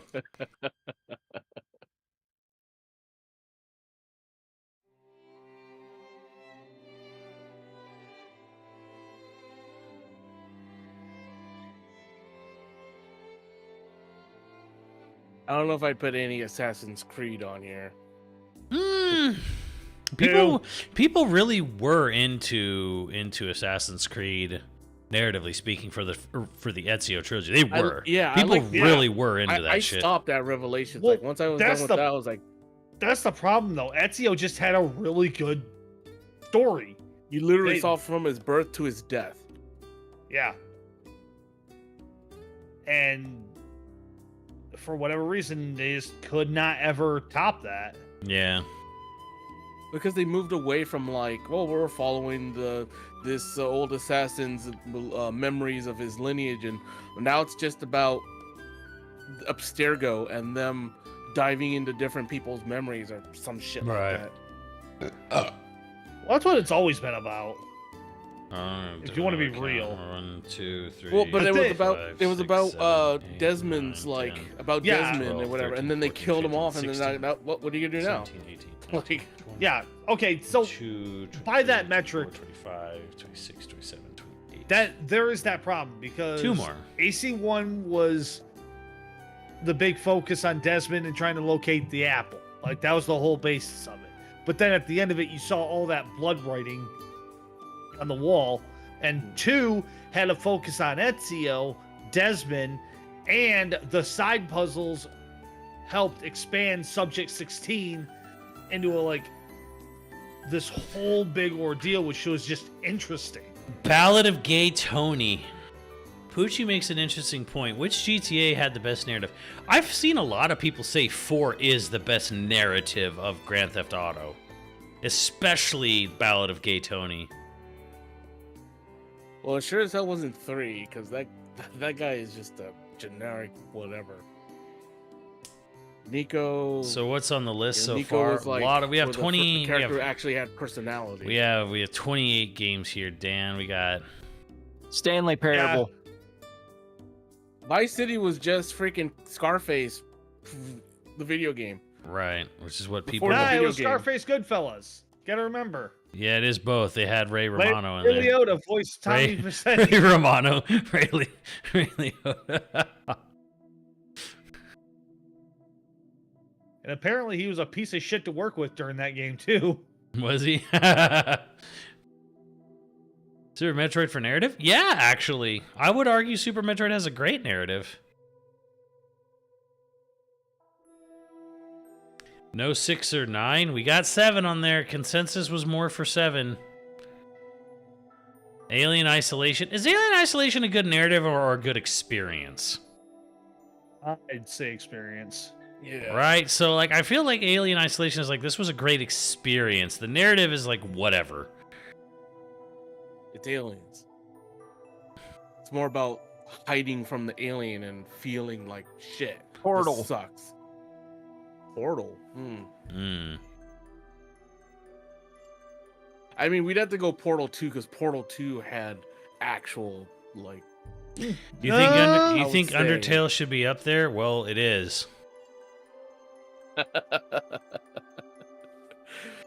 You know what you should have done? You should have done So- like a text document while also writing it down. so I you thought know about it, people but could see it would just look blah. Okay, Al, Okay. I get I want what it to you're be I want it to be a saying. little more like dynamic. Don't get me I wrong. I get- love Portal 1. I do. Well, here, I'll say my piece on this. I get what you're saying with 2 because they definitely had a whole lot more to explore, and you definitely got a sense of Have I played it? No, Like- Dan. just how deep Aperture Science goes. And they put in little Easter eggs to make that like tie everything together into a nice little bow. You know, But I'd argue for as much as they did into that one little like hour and a half to 2 hour experience was kind of impressive. I have heard Tales of the Borderlands is very good. Poochie, you're not the first person to tell me that. How many of you have played Tales from the Borderlands? Because it's not a Schluter. It's actual Well, story. no, it's Telltale, right? Yeah. Yeah. Yeah. Tales of Borderlands is very good. Doom 2016 is the best everything. Thank you, ladies and gentlemen.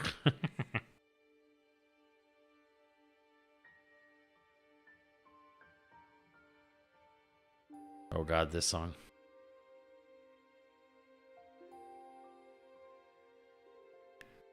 Tales of the Borderlands came out when Telltale was at its peak.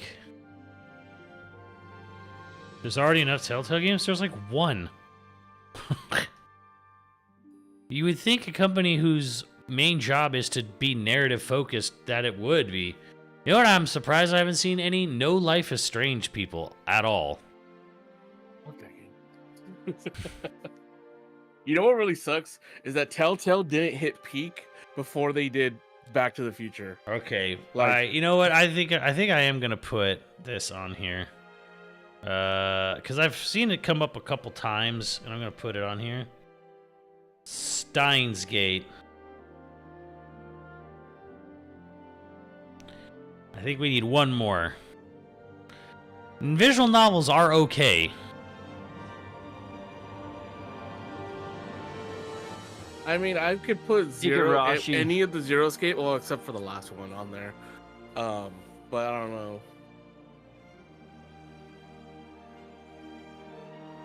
I'll get Fake your Fortnite opinion on game. that after you've played through it. I enjoyed them, and then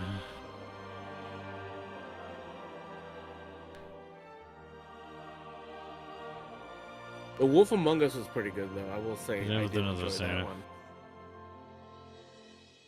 I mean, look, I have 13 Sentinels on here. Visual novels are a-okay. Yeah, he liked Paranormal Sight. We had a Dangle, good time with that one. Dangle Grandpa could be on here if you want. I don't know if I would say that though.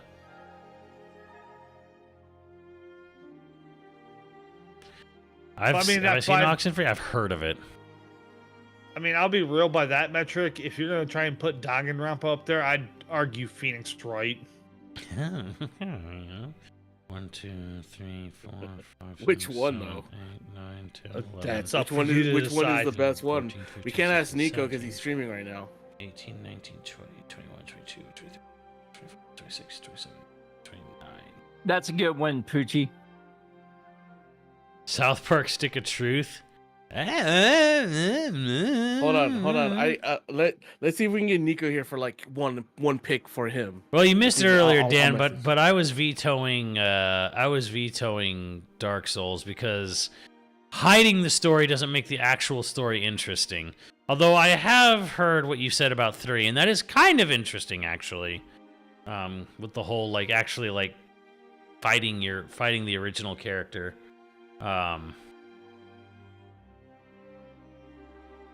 Sleeping Dogs was mentioned, Poochie.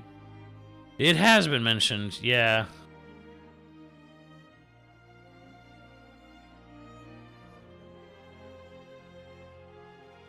I don't know. I just don't know. I've made your list a lot more convoluted. Nah! Lots of words doesn't necessarily make your narrative good.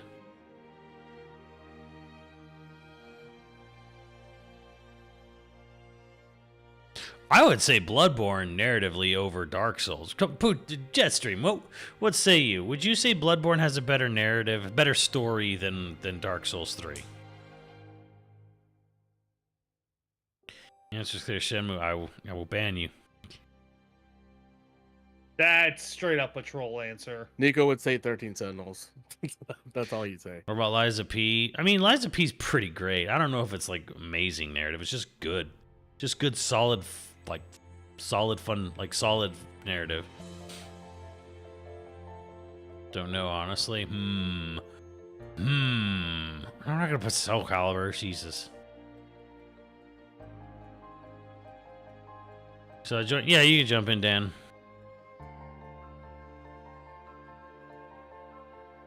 How are we defining narrative and story? Either or.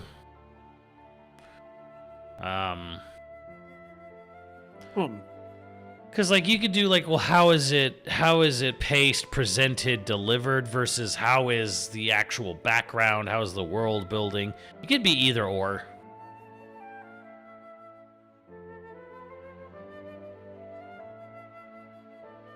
Like if either the background, like the world itself that's set up is super interesting, or the narrative that is, even if it's a basic world, is super interesting, which would be like Persona in this case, but I'm kind of on Persona, like having the best narrative.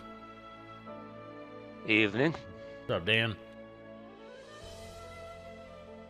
So, in regards to Bloodborne versus Dark Souls 3, like, yeah, Bloodborne has a very good narrative, like, I think, but it's more self-contained.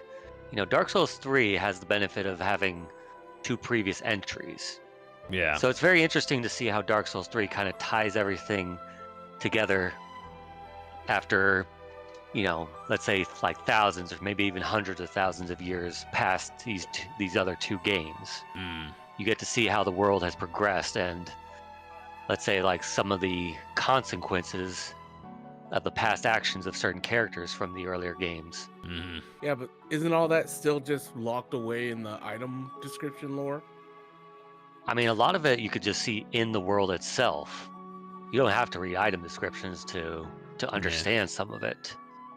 Yeah, the final boss and seeing everything from Dark Souls 1. Yeah. Like even like the Abyss Watchers, for example. I mean, you know, the Abyss Watchers basically carry on Artorias' legacy, but you don't have to read anything. Wait. No, that's cheating, Pooch. Where would you know that if you've never played any of the other Dark Souls? You Well, wouldn't that's the know thing. that, right? You would just. What I mean is, like, you don't unless you actually watch like a video from like Vadi Video or whatever. You don't know unless you actually went and read stuff in the other games. Well, I guess what I'm seeing here is that, like, Dark Souls 3 is a really cool narrative, but it kind of, to get the most out of it, you have to have previous experience with other games, where you could argue Bloodborne stands alone, doesn't need you to have gone through a different game before it to get the most out of it. Right? I mean, would that be a fair assessment? Well, does that just disqualify any other narrative that requires previous experience?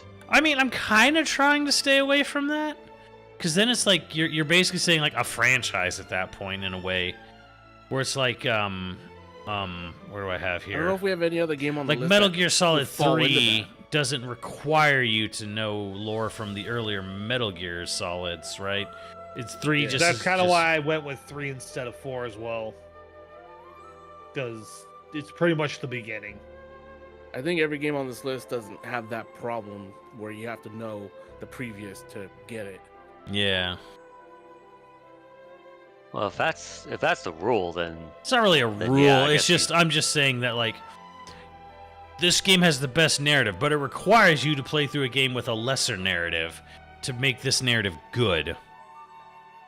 I would just say it's just asking for it to be early disqualified. Sega Black Ops, none of the remake or the new Final Fantasy VII games are on the list. Only the original.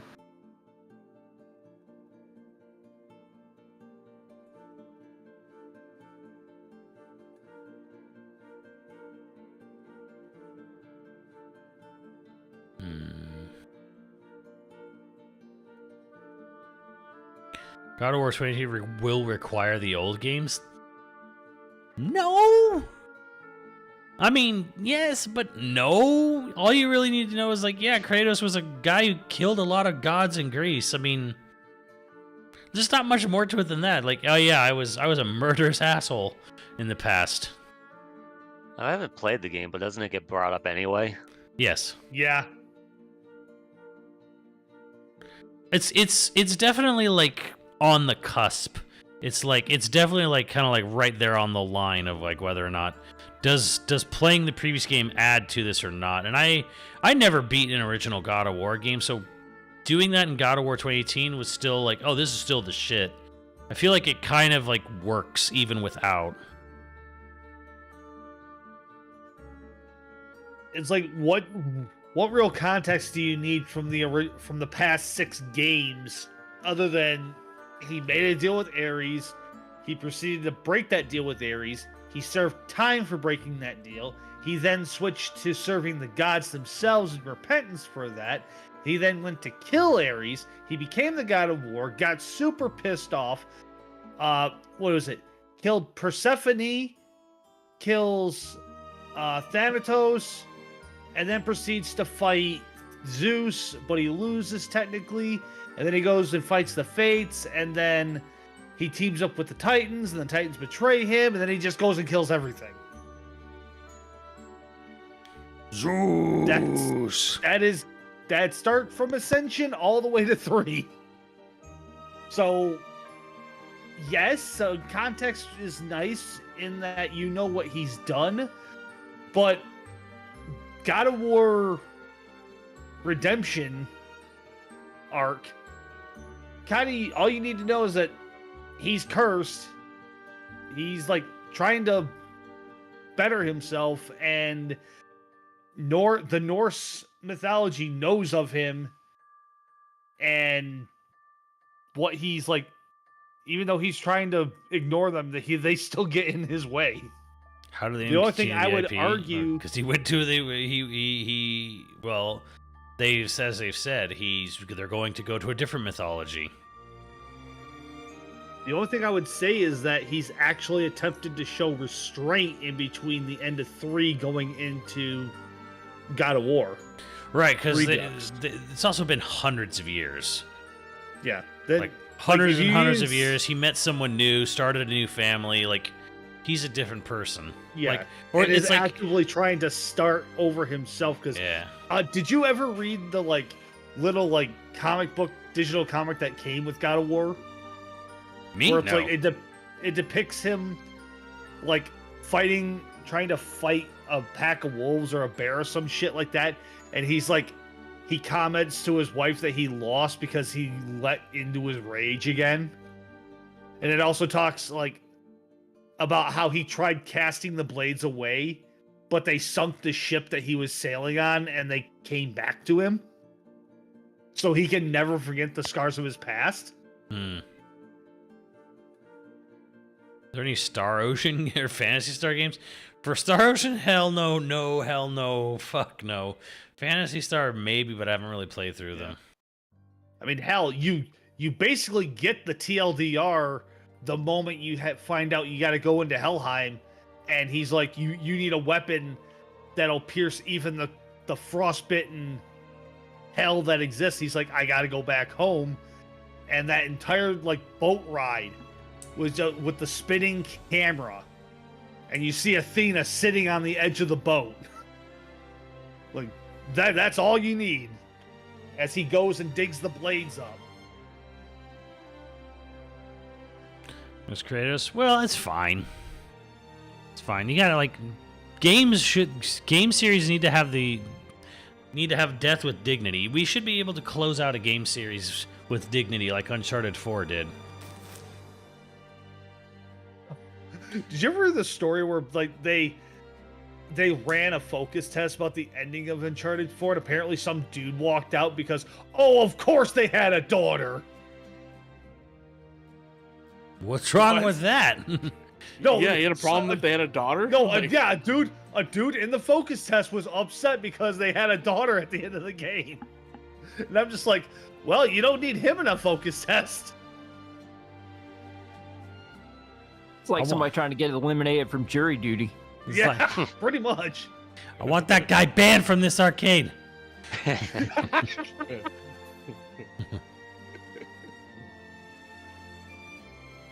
I think Hades should make the list. Yeah, you know what? You're right. I'm surprised nobody mentioned it till now, but I think Hades is good. All right, we're at 30. It is time to call All right. Polling has begun. The culling begins now. All right. So I'm gonna read you the list, chat. I'll tell Chris, you. have you been like writing these down? I don't know if you've like kept the actual list. Here's, so we can... here's the Nope, list. that's all Simmons. I Rhyme. honestly, Spec Ops: The Line, Sam and Max, Metal Gear Solid 3, Undertale, Silent Hill 2, Hades, Gears of War, Nier Automata, Horizon, Super Metroid, 13 Sentinels, BioShock, Ori and the Will o' the Wisps, Link's Awakening, Legacy of Kain Defiance, Mass Effect 2, Xenoblade 2, Disco Elysium, Grandia 1, Final Fantasy 7, Earthbound, Mother 3, Shadow of the Colossus, Chrono Trigger, God of War 2018, Red Dead Redemption, Walking Dead Season 1, 1000 Times Resist, Steins Gate. How are we calling this? Like, how are we gonna eliminate hey, based we on will what? get to that. We will get to that. All right, so I will pick a game to be culled. I will pick a game to be off the list, and then one of you, and then one if of anyone chat. objects. Yeah. And so I will say, narratively speaking, on this list, I'm going to attack. I shall attack the OG, the original Sam and Max. Zyber, you must defend. You must defend your pick for why it is narratively the greatest game ever. That's the only game on there that's a LucasArts title that's not just BioWare default. And it did have its spin-off series into the narrative Telltale games, 3 of which, plus a VR game. Okay, well that's sequels and legacy, but I'm not hearing narratively what makes it amazing. Would you say it's just top 10? Classic humor. No, it's not top 10. It is probably top 22. Okay. So we're doing. Well, that's very specific. We're doing Sam and Max hit the road. Okay, since I attacked Zyber may attack any other game on this list. Okay, so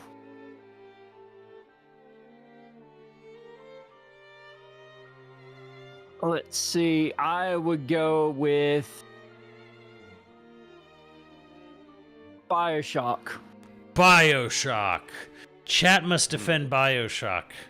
Why should I'll defend BioShock. all right, Chris will defend for chat. Why should BioShock stay? Because I feel BioShock came out during a time when first-person shooters really didn't have narrative. Arguably. Some may correct me. I mean, But- Wolfenstein exists. Yeah, but Wolfenstein is also in the same vein as Doom. Like OG Doom. I'm not talking about that, though. I'm talking about the narrative Wolfenstein games. Yeah, well, I'm not talking about Wolfenstein. BioShock specifically is probably the only one that came out during the 360 PS3 era early on that people actually gave a shit narratively. And it had quite possibly one of the greatest twists to exist at the time that many people have tried to replicate since then and just fail. Which changes the whole perspective moving forward. I second that. But is it top 10? I would have to feel it out, but I'd say I would argue I would say it could it's get top 10. 15, maybe top 12. It could get 10, but I'd have to see what else makes it up there. Okay, Bren's argument is not solid. Saying it's great, period. No, Okay, it's- well, I mean, yes. See, Zero Sigma says it's a crazy horror RPG showing the degeneration of modern society, the foundations of democracy collapsing to science, eugenics, and crippling greed of capitalism. That's a pretty good argument for the defense of BioShock. In fact, I would say the two defenses, I will leave it here for now. Got Oops. a day of execution. A stay of execution on Bioshock. Excellent. I mean, truthfully, I would say that Half-Life 2 is better than Bioshock. I'm surprised. I would say it's a better game. But would I really say this? Would we say the story's better, especially since it doesn't go anywhere? The narrative is part of it, as far as the world and the detail and the feeling, the ambience, and the overall story pacing for it is better. Yeah, I would probably say yes on pacing there, but I mean it's kind of, I don't know, the fact that it doesn't have an ending and they just left it on a cliffhanger for like 20 years is kind of like an unfinished story. But it also stands on its own in that matter. Whereas you had to continue with others that were in the same vein with Bioshock 2 and Infinite. Bioshock to me is basically just Davy Jones' dystopian land. I don't know. I think Zygmunt said it pretty good. And I do like the fact that it is actually trying to directly attack an ideology that would be doomed No to gods, fail. only men. Well, just because it's like the whole idea that, like, you know, the idea of a libertarian utopia wouldn't work. And the whole Atlas Shrugged is faulty. So it's like, you know, okay. But anyways, Chris, you have successfully defended, so you must now attack. You're all right. I wish we should have taken a picture of the list and throw it up here for easy access instead of waiting for you to throw it up on the screen. Come on, you know. There's gotta be something there. You know, you wanna attack. I can do that. Hold on. Actually, I will attack one based on my own disdain for it. Undertale. Ooh, Yeah. Undertale. Huh? Al has to defend Undertale. I could defend Undertale too. Is it top Tim, 10 please do. narratively? It's not Tim- top 10. Yeah, please do, because when I see this game and I've been told, like, it's just an amazing game to play. It's this wonderful story that you love, and Here you go, so Chris, many in people the tell me to general. play it, and I see people Doomcast. play it, and I just like this is not. I've seen this done before. It feels I like a think it's- bandwagon I that think people it's- jumped onto. Yeah, it is. I think it's Yeah. neat, but Al, to explain to me why Undertale is one of the best narrative games of all time. It was your suggestion. It was, but I mean, do I have to defend her, or can I just be like, yeah, you can cut it? Or you can get it. Dan, Like, do I you- mean, you Dan, you Dan. can also. Do I, I would think argue- it's, do I think it's top 10? Hold on. Now, even No. though I did attack it, was it Jetstream did defer that he would defend it as well. Wait, Dan, Okay, yes, just Dan. for your defense. What is the defense of Undertale is the best top 10 narrative? So, it's basically a game that it has so much charm to it, but there's so much charm that it doesn't horrifically derail itself from having a really touching story. Like these characters are all lovable.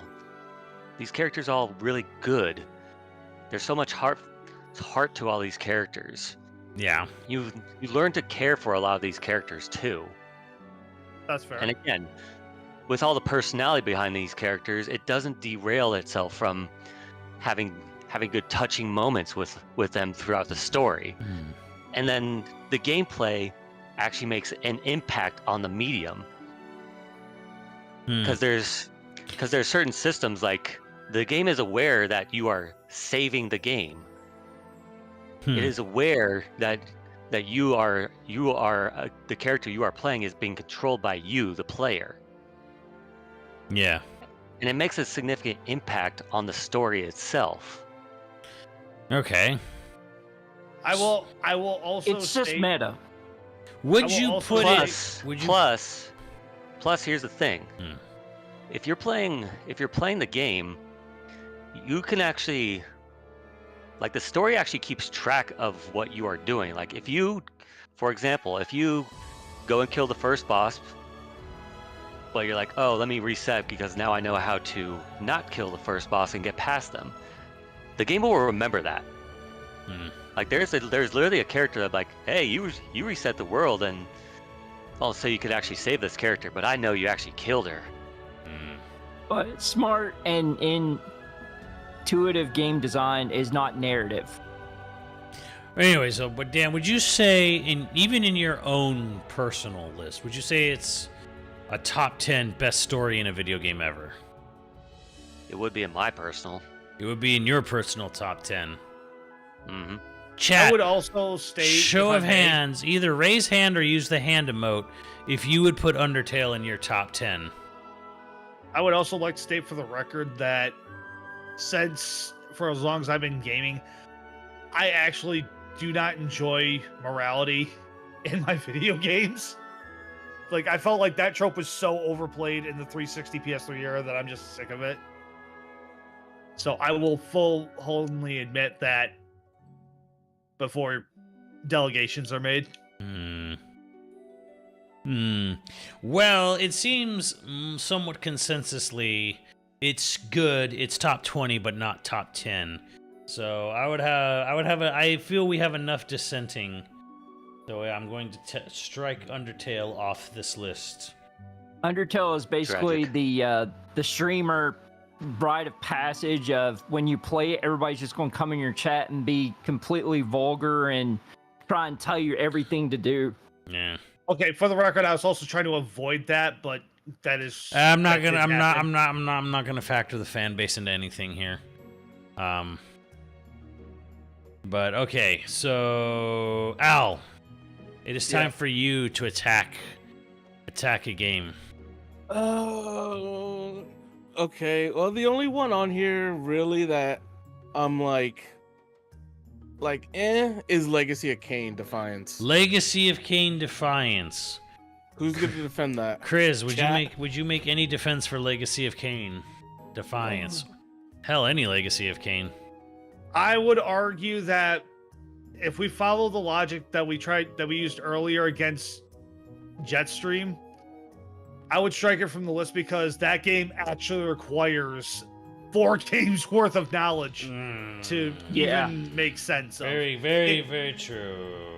It does its best to try and make itself standalone, but the truth is that it bases all of its gameplay knowledge off the fact that you have journeyed on this time traveling fiasco of a game. And to add to that, who amongst you would say Blood Omen 1 is the best narrative experience in Legacy of Kain? Strictly that is Blood Omen 1. An isometric journey. I know what it is, but I'm just saying, who amongst you would say Blood Omen 1, the game with no prior knowledge required at all for anything, is the best narrative? And if you can't say Blood Omen is the best, then I don't think we can say Defiance. You can say the story got good, but it is hyper dependent on it is a direct sequel. Yeah, because you need Blood Omen to get the Soul Reaver, and you need Soul Reaver to get the Reaver 2 and Blood Omen 2. And Defiance. And you need all those just to get to where Defiance makes everything make sense. So Legacy of Kain Defiance is off the list. Yep. Legacy of Kain may have a great narrative. However, it's a narrative that got good, but didn't start at it didn't peak early. Anyways, I guess it's time for me to attack. Did Jetstream attack one? I don't get to attack. Do you want to? Oh, okay. Jetstream, one. Attack. Gears of War 3. That's all you, Chris. Jetstream, why do you hold on? Jetstream, why? Just real quickly, why you attack Gears of War 3? Because for the life of me, I don't remember anything significant about that story besides we got to find Marcus's dad to take care of the the Lambent, I think it was called. And at the end, you shoot off some sort of signal that kills the Lambent and a lot of the Locust or whatever. Isn't there a There's- scene where what's his face with a beard dies and he's like Maria and he dies in a truck? Please, Oh, can yeah, we not Dom. talk about Dom's death? Dom. Dom, yeah. Oh God, I was such a Dom great sacrifices scene. himself to save Marcus or whatever. Yeah, I love that scene for all the wrong reasons. Was that worse than him finding his wife in 2? Nah, I think 2 was probably hit harder than. I felt 2 was better. That's why. Oh, I that think- part that hit harder, but 3 was a great finality for the situation of him. Here's my question with Gears of War in general, where it's like, yeah, his wife disappeared and then she was like, dead or malnourished, whatever, like died or whatever we find. Yeah. What the fuck are the locusts even trying to accomplish? As far as I remember, hey, humans are on their planet, and they don't like that.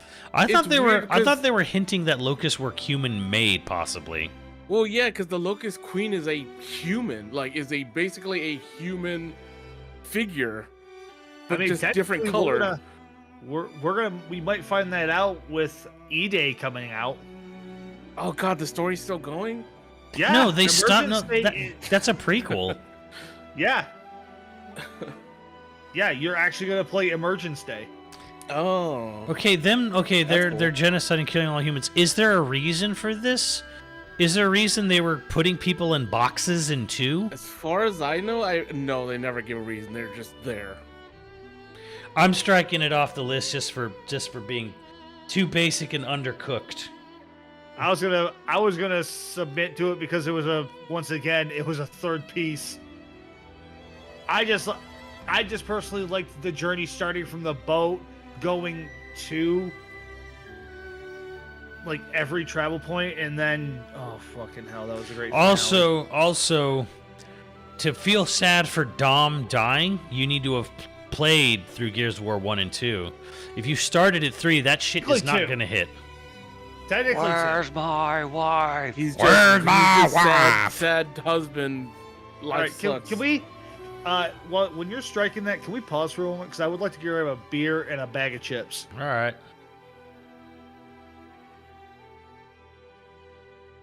A lot more than in 1. I mean, personally, I liked Gears of War 2 a lot more than 3. By the way, Nico is mad that we didn't put any Ace Attorney on here or make Oh. it Mother 3. Well then, like, we did put Mother Specifically 3. Mother 3. I did put specifically Mother 3 on Oh, there. it is on there. Yes, Mother 3 is right weird. there. Mother 3 is right there, and if he's got a problem, he's asking Waddle on in I here. told him. He's like, no, I'm doing the thing. He's streaming, so he can't come and Alright. fight.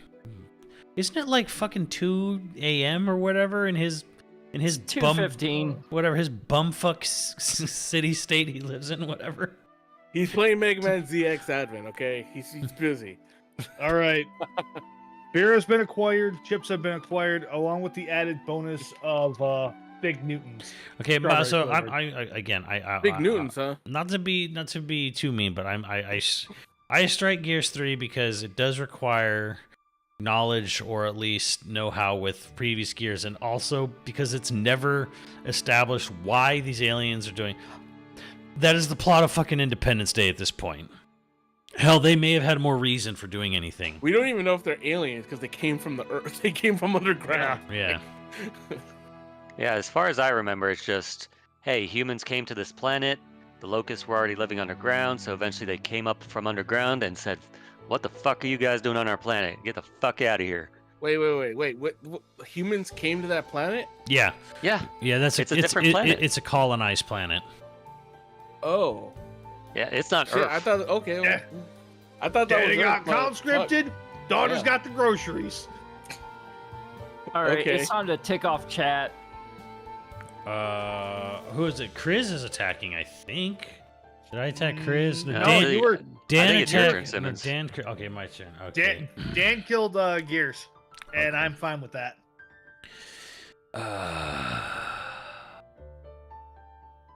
Use the form of a destructor. What the hell is that? How many have I The killed? Stay Puft Marshmallow Man. I killed 1, 2, 3, 4. I've only killed 4. Ooh, I need to start getting. We gotta start All right. shooting, All right, Al. We gotta start cooking. I'm gonna attack you. Okay. Mass Effect 2. Everything great about that game requires you to have played a really boring Okay. first game. Okay, yeah, that's true. But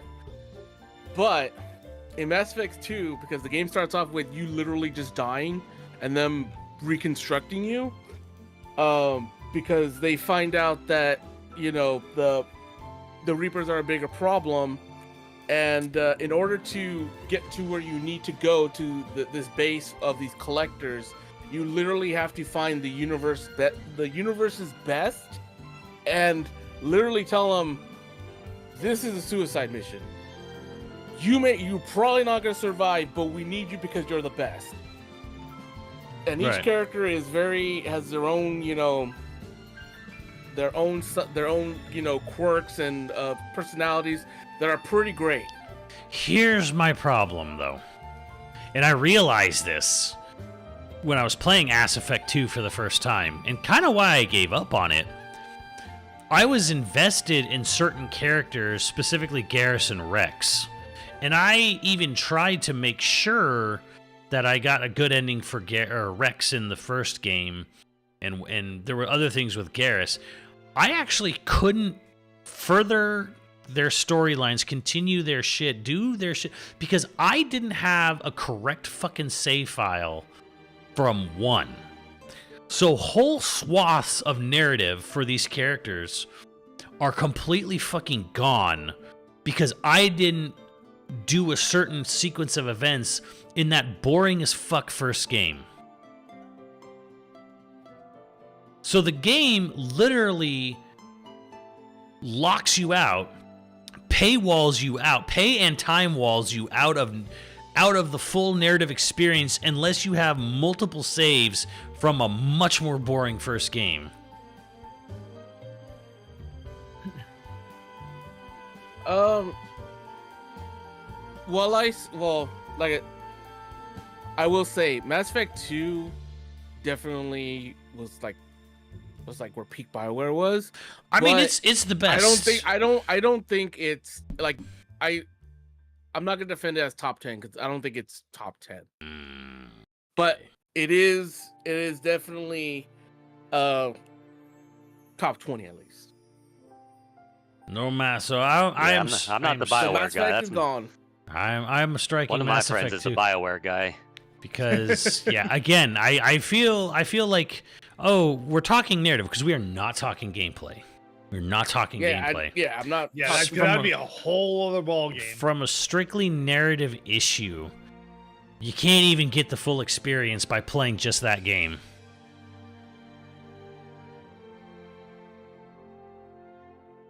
Yeah, I know there was like a questionnaire or whatever there, but Like, does that even make an effect? Well, I mean, you have like a couple returning characters, but for the most part, it's all brand new characters. But here's the thing, that the you questionnaire does not actually endear you to the characters as if playing the first game would. So again, it's sort of like I'm requiring you to sit there and play through a shittier game before this. A lesser game. Okay, strike it from the list. So, that means Al... Next. What does Al attack? Do it, Al. Do it. Do it. Who's gonna defend Disco Elysium? Thank you. Chat. Chat. Where you at, chat? Alright, chat, defend Disco Elysium. Defend your communism. I've seen some of that game. It just feels like it's a bunch of. I get that there's a lot of choices and they're all voiced, but what's the draw here? The It's draw probably is one of that the it things is... that we have to play it to experience it. Because That's probably it. the game is a communist manifesto, from what I understand. It's trying to show you the evils of capitalism, corporate greed, or whatever, right? And but also doing it from a very Marxist. Is it Marxist or communist? Does anyone who's played it actually I think I've know? heard the term Marxist used for that game. More Marxist than communist. Marxist is the basis for communism. It's not exactly the same, but like I would theologically find it interesting, but I'd also probably disagree. Humans are way too greedy and stupid to make anything as daisies and rainbows like Marxism or communism ever work. It can't. It simply can't. Our species is fucking capable of Bro, I have a hard enough time splitting 250. doing anything regarding communism. If you like a lot of text and just descriptions, Disco Elysium is your game because it has nothing but that. You thought Triangle Strategies was talky and whatnot? Nah, Disco Elysium is like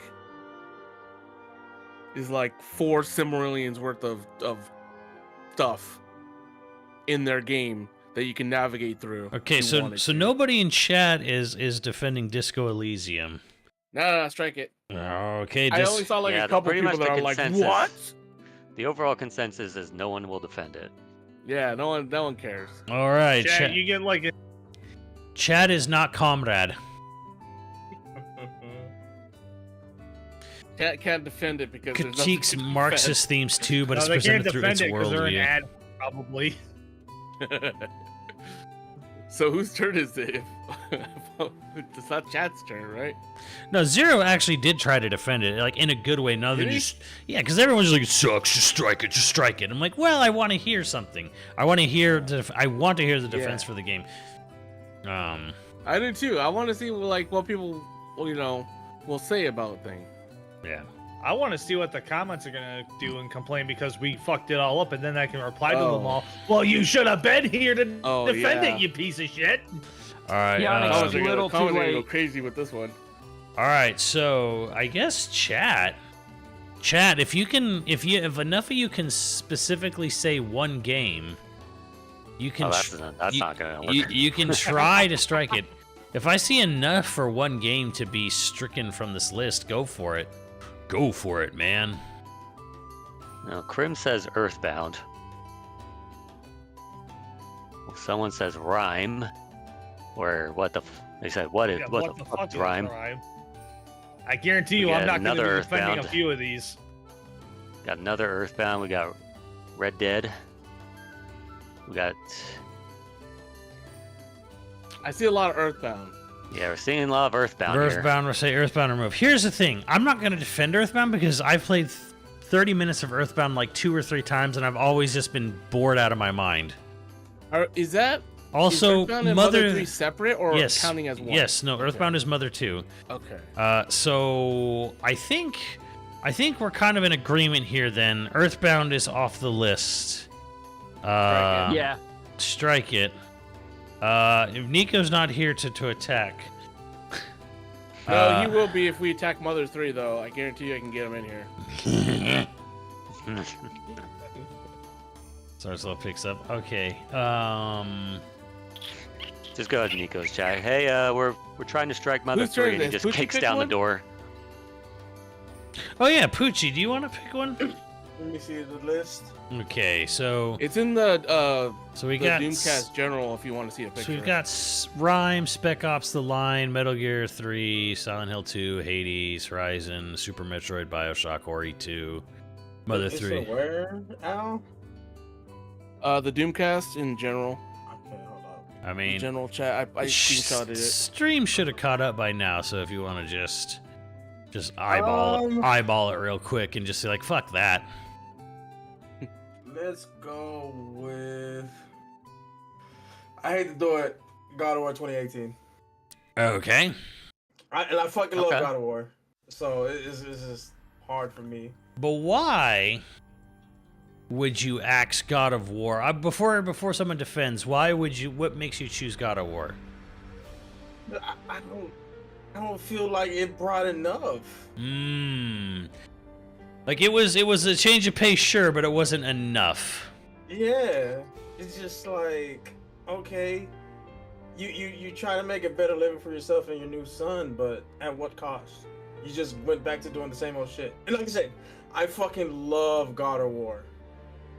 Like, I love it, but I just it's amazing, but I just it lost that feeling to me.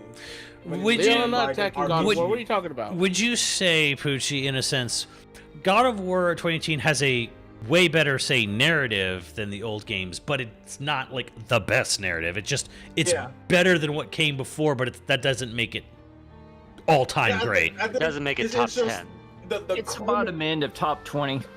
the culmination that you get coming from the OG God of Wars and his old telling to his revenge of Ares and the gods and him just trying to get away from that. It didn't click with me. Like I said, and that just being an RPG aspect. I know that's not speaking of narrative wise, but it just didn't click. Hmm. And it was just so much underlying that wasn't explained with God of War 2018 that got fixed in God of War Ragnarok, but it's still like there's still so much context missing to me. Okay, who shall defend God of War 2018 then? Doesn't sound like anyone in here will. Strike it from the list. Okay. Strike it. I don't think any of us are here about I'm trying to defend think if it. I've got a good argument for it, but as far as narratively, Top 10? I wouldn't put it in top 10. Right. God of War This is what this list is 2018 about. Is like to me maybe 14 through 17. I was thinking 18th. Right? Okay, yeah. The ones defending it is Chat. Chat's trying to defend God of War. 6, 7, 8, 9, 10, 12, Let's see. 13 more to go. Chat, ask yourself this. Is God of War top 10? Top 10 narrative of all time. If Steve was here, he'd argue it till the death, till he literally, I don't know, passed out from lack of oxygen. But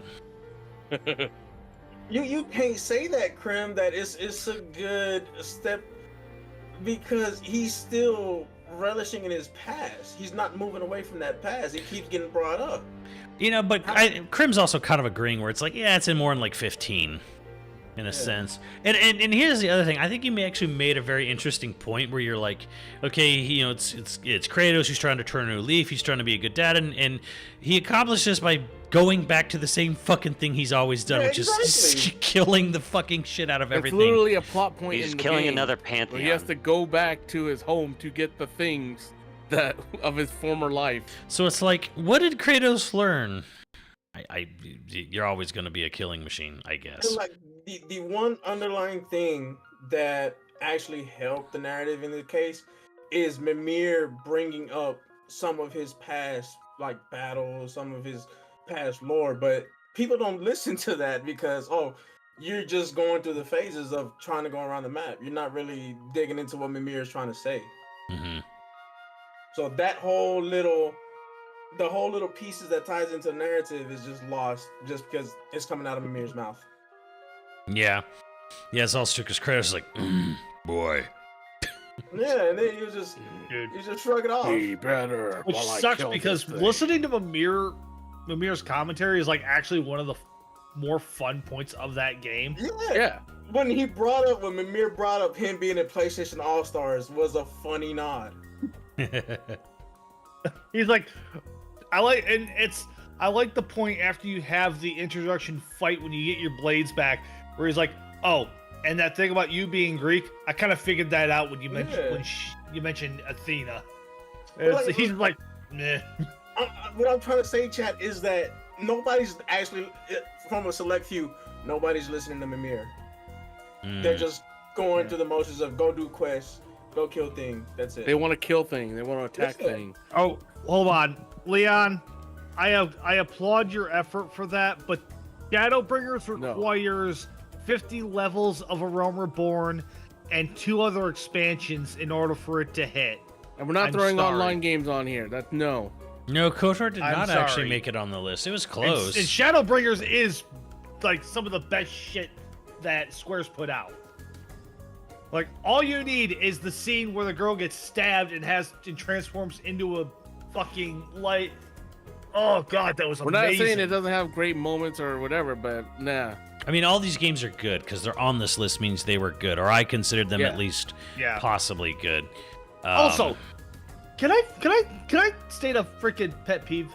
I hate the fact that we have to constantly repeat that in these top 10s because it feels like we're just shitting on. No, that's never the case. No, but you can't. You have to look at things and say which are the best. Once There Right. can't be 100 best things. It's like It's once you the start top putting 10. the axe to the grindstone, shit is going to get chopped. All right. Poochie attacks. Zyberstern? Uh, Cyber? Or- yeah? Do you want to Your turn. Do you want to Zyber, attack? maybe Kriz? Zyber, Chris, or either one of you want to attack anything? Let's see. All right, how many we have left? We need to get rid of like 12 more. Get rid of 12 more? Yeah. Okay. Because I think we got what? 1, 2, 3, 4, 5, 6, 7, 8, 9, 10, 11, 12, 13, 14, 15, 16, 17, 18, 19, 20, 21, 22. 22. Yes, I do. Hentai 2. So 12 we gotta cut. Cole 12. Let's see. Woof woof. Oh, my bad. I hope that I hope that's Fork, coming. I hope that's coming from Poochie just because his name is Poochie. No, we got like a fuck ton of German shepherds in the backyard, so yeah, that's coming from me. Excellent, Poochie man. It's like Living five up of to them your back there. name. All right, Chris. So I'm Chris trying to or see Zyber. if between two of them, of which one do you want to stay? Do you want Hades to stay or Red Dead Redemption? Boot the fuck out of Hades. Boot the fuck. We Ooh. already well Ooh. if we Ooh. Prim already said if we even bring up Hades on the chopping block, he's gonna jump in to defend. Yeah, us. Time Chris said he out. would defend Hades to the death. Time out. Before defense. I want to hear attack. Why Hades? It's not so much why Hades, it's more of why not Hades staying over Red Dead Redemption. I only say Hades because you get your lore from either side dialogue or small interactions with the characters. Nah, That's fuck you, it. whoever just said don't- Hades. You don't get your There he narrative is. from playing the game. You know what I'm saying? Well, like you get it from playing the game, but sort of like playing it like as a weird completionist. Exactly. It's So- more so in a visual novel type of sense that you get your narrative. Which visual novel is fine though. Right. Okay, go ahead, defend Krim. Go ahead. Okay, so Krim, defend. Why does Hades stay? Okay, I would say Hades stays.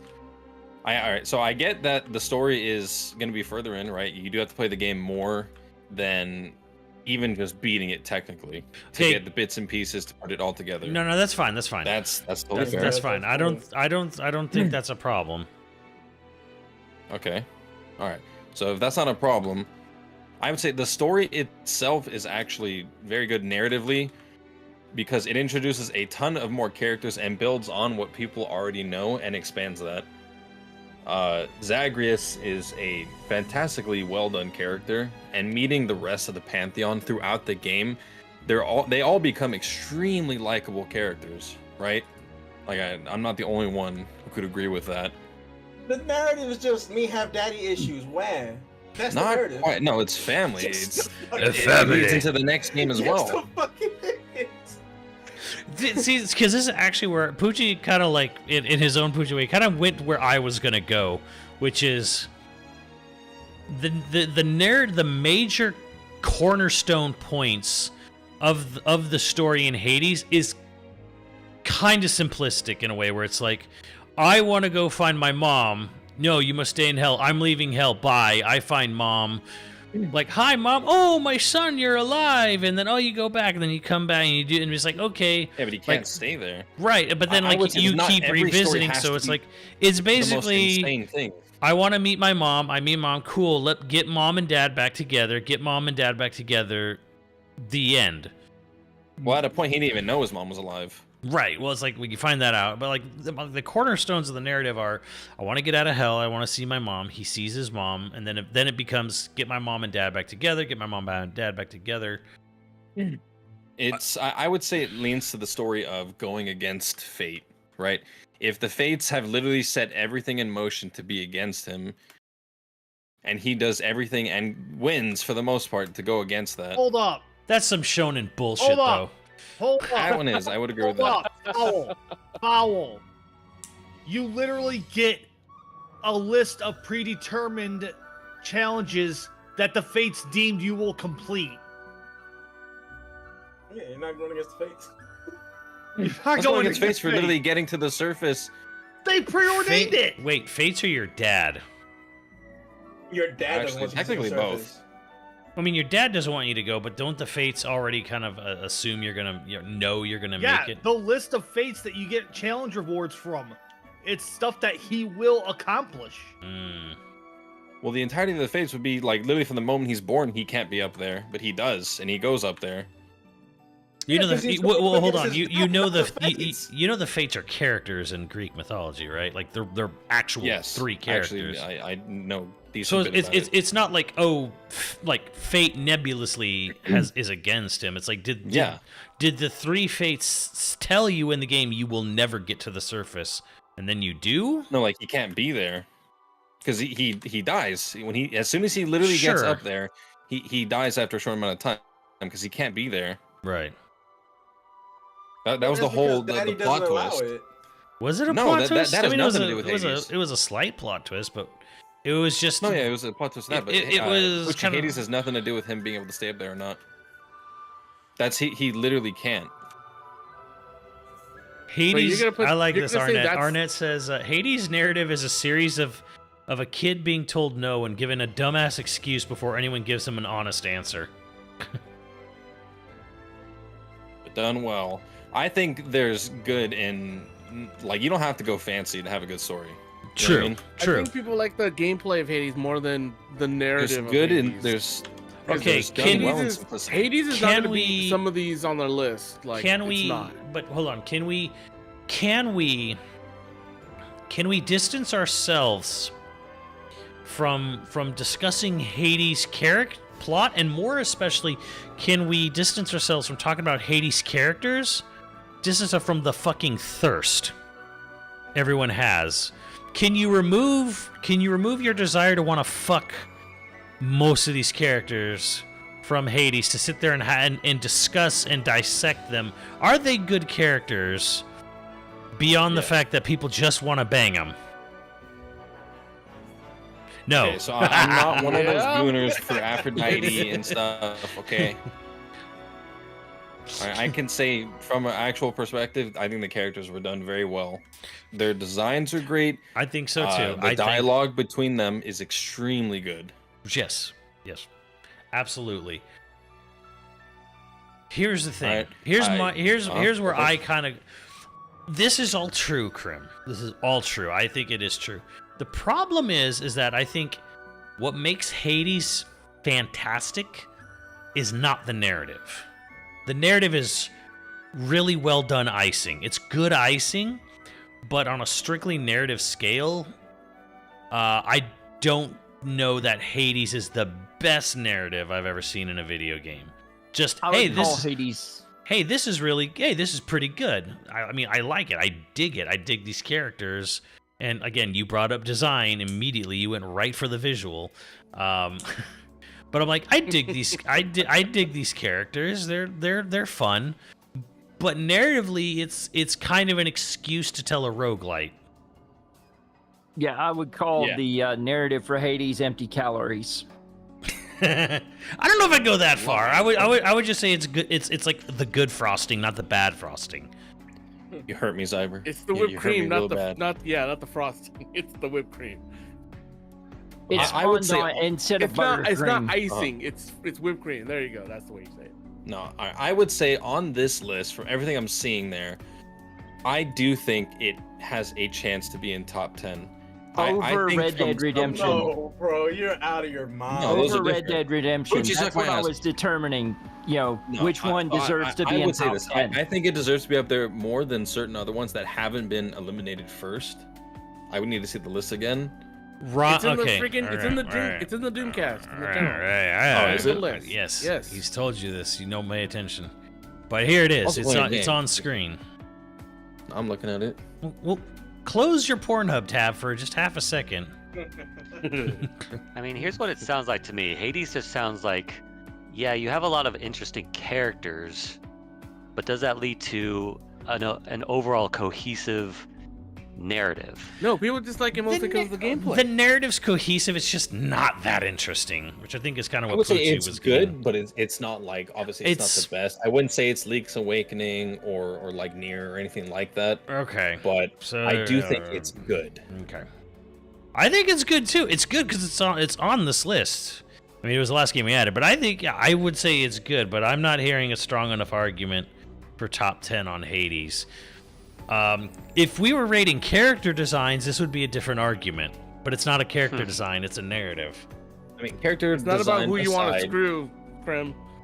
See, no, shut up. All right, I'm not one of those guys that's like, oh, dude, look at her pink hair. She has no clothes on. I'm gonna be real out. No, You're pushing I'm not really out. heavy into that when he's not made see what I any mean? sort of. Exactly. I'm not even bringing it up. They have great designs, yes. And even Sim said, aside from your want and your freaking Well, need not you to do the specifically. I deed. mean the general consensus of the entire internet, not just you. When I say that, I was like, can we? Oh no, I know. Can we, as a collective species, remove our okay. Shut up. No. Putting aside the Medusa. need to do the deed, okay. I would say Medusa floating on a home. characters are done extremely well. They feel like real people. Mm-hmm. The story is simple. It's not anything extremely grand. There's nothing, crazy like in other games have to do with the future or anything like that too much. I don't think simplicity is bad, but it is a game Exactly. that. But here's the thing, though. Here's the flip side of that. This is a game with an absolute metric whale dick ton of voice acted lines of text, and there is a fucking a whale's dick ton of dialogue and text in this game. Using whale dicks a lot, huh? Yes, because I want you to envision how big it is. Okay, you can play tetherball off it. Okay, It's a big dork. it's a big dork, right? It's a big old dork. Okay, the thing is like simplicity is fine, but it's like, okay, we are agreeing that like the story is a basic thing, but it also has a fuck ton of dialogue that you have to play through multiple short runs over and over and over and over and over again. Like the amount of so there's a lot of words, and it's great for the character building, but for the actual overall narrative of the main story, it's again, get to mom. I don't like you, dad. Go to mom. Mom's alive. Get sent back. Go back up to mom. Talk to her enough times to get her to come back home. Get her and dad back together. It's the fucking Parent Trap. Yeah, I can see that, but it is also like building rapport with the rest of your family to get them to agree with the plan your family has set Right. to stop war, basically. Yeah. So most of the good story does come from like not just the ending, but beyond the ending, the real end game. So I can see what you mean. You only get bits and pieces, but then it kind of comes together further and further Right. in. But you don't only get that after you bribe your family with ambrosia. Which is No, which okay, is that is just which is a nice. grind. Yeah. Yeah, that is a grind. I'd rather have it be a bit of a grind than just be like, all right, here's one, you're done. Well, I mean, the thing is, it's a game with 4 fucking levels. So Some good ass levels though. no, they're whatever. They fucking exist as a roguelite. Like the level is what the levels are just whatever. They're a bunch of They're series just of rooms. There's there's a series of tiny rooms. Again, simplification is sort of being simple is not the problem. It's the fact that it's got like a fucking Leo Tolstoy amount of dialogue and text for this admittedly simple story. That's where I think there's the little bit of the I conflict could agree there. with that. So we're If gonna I was to strike put Hades this and in, move like, on now? Short, I did. Hold on, shush. In I like short how this and was sweet, brought- if this was muffin, it has girth, but not the length. I get what you mean. All right. I like how this was brought up as a fight between it and Red Dead, and we're just immediately cutting it. Right. all right. All I right. don't what like do you fucking think, Red Krim? Dead. Fuck you, Cyber. Wait. What are you picking, Krim? Krim has to attack. He has Okay, attack I have like to that because attack? that's what we Yeah. put together. Oh no, okay, no. Look, I'm not Muffin Petty. Okay, no, I'm gonna attack. I would say let's attack Silent Hill 2. I don't know why it's still on here this far stronger. Let's get rid of Silent Hill 2. Go Simmons. Get on his ass. Jesus Christ, Prem, really? I haven't finished you it. picked I've Silent Hill barely 2 as your started attack? it. Oh my Graham god! woke up and chose war. All right, Oh, someone. yeah. You think take Hades was you're gonna better get than Silent Hill Hades. 2? Are you crazy? Okay, hold It's on. better, Al. I just wanna send a message. Who's that's all. okay? Why are you attacking Silent Hill 2? Yeah, explain yourself. I think there's other games on here that could be top 10. That's not. As That's for- not reason. You're saying it's not top 10. You're saying it's below top 10. I don't think it is. I think there's stronger games on here with more narrative, at least just to me. Like I said, I just want to hear your defense on it. That's all. I'm not done with the that- game. I've barely played through. Why is it on here? It is good. It's yeah, not well just done. my list. I didn't write 30 things on here just on my. I don't have 10 games that I think are. Here's the thing. I do not personally have 10 games that I would sit here and say these are the 10 best narrative. I don't even have 10 because I don't think most video games have that great a narrative. Even the narratives people fucking drool over, I'm like, I can see that. So I'm, for a lot of this list, more than 10, beyond even, I'm like 5, maybe. And the other 25 is just from mods and chat. Yeah. So, No, so I can see that. so like, I need to hear an amazing defense of Silent Hill 2 right now before I have to actually scrap it from the list from no one defending it. I never played it, so that's it. That's my. Played it. I played it for Am I the only about- one here who played it? I rented it for a night back when I first had my PS2. I didn't understand why the hell I was trying to fight something with basically a plank with a giant nail sticking out of it, and I returned it. Look, All I know I is that don't fucking care Yahtzee Pro about fucking loves spoilers. Silent Hill Okay, 2. I don't fucking care about spoilers. I don't care. Okay, I can defend it without I spoiling already it. Okay, know hold the on. gist of it. I'm seeing a lot of people in the chat literally saying like, "Oh, it's so great, it's this." But give your reasons why it deserves to be on there. I'm seeing a lot of people like, "Oh my god, why are you putting it here? What are you doing? Walking Dead instead." Give me a reason why it should be here. Don't just be like, "Oh no, it's way good." Give me a fucking reason why it's good. Yeah, it's starting to sound like people during the fucking PS1 and fighting game debate. Shit, Where's is this my game to Johnson? defend? Is this one? I didn't say it. New but time. should I I'm defend this older. game? I'm older than you. Do not try to pull the age card on me. And why is KOTOR not on this list? KOTOR's not on this list because it's boring. Star Wars is ass. It's more ass now. Do yeah. I have to define Silent Hill 2? Someone's You got to don't defend have it. to. Someone's got to defend Because it. I feel like Silent Hill 2 could be is deserving of being in top 10. Okay, Casey, if it's worth defending, then give the reason to defend it. Defend it. Don't just say it's worth defending. Fucking defend it. So, I will say this on Silent Hill 2. Okay. There's nothing. I have nothing to say. So there's a great setting and story Would that you ties shut into up? the setting. The characters are all broken people, all trying to struggling with the weight of their sins, each one experiencing the personal hells of the others can only glimpse. This guy just subscribed. Thank you for actually giving a good defense. Yes, thank All right, you. Sega Black Ops gave a good defense. I've got a couple people saying they're cooking. Let's see.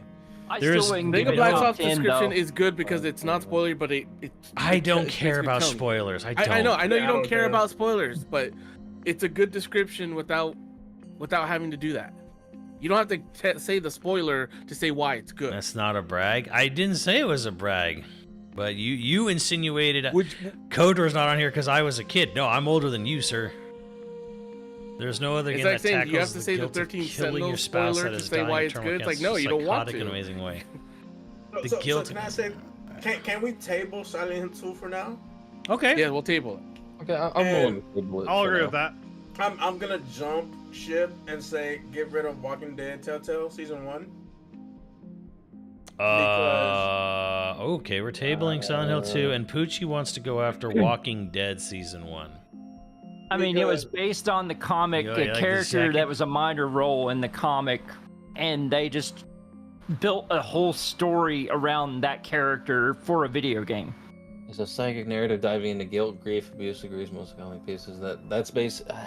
See, the thing I have heard is more like a that it summary, is. not Well, a the thing I've defense. also heard is that it actually, from psychologists, it actually handles grief and trauma very well. But anyways, let's talk about Walking Dead Season 1. So, I got nothing on that one. so piggybacking off of what Zyber said, in Walking Dead, the Telltale series, sometimes your choices don't even matter, because even though you try to save some characters for the sake of story, they still get ended up getting killed off.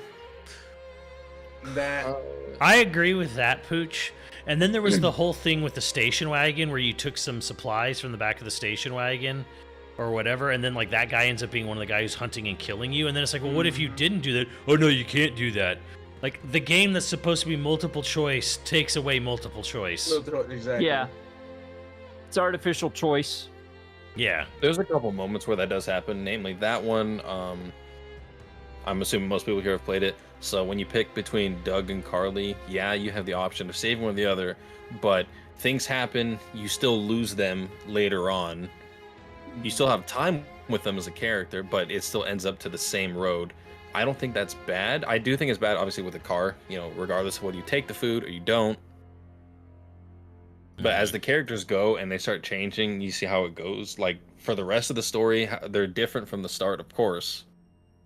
I don't think that makes it a bad game. No, it's not. It's not a bad game. And Not the a bad narrative's game. good, but like, it's just It the kind of way that it, It's not top 10.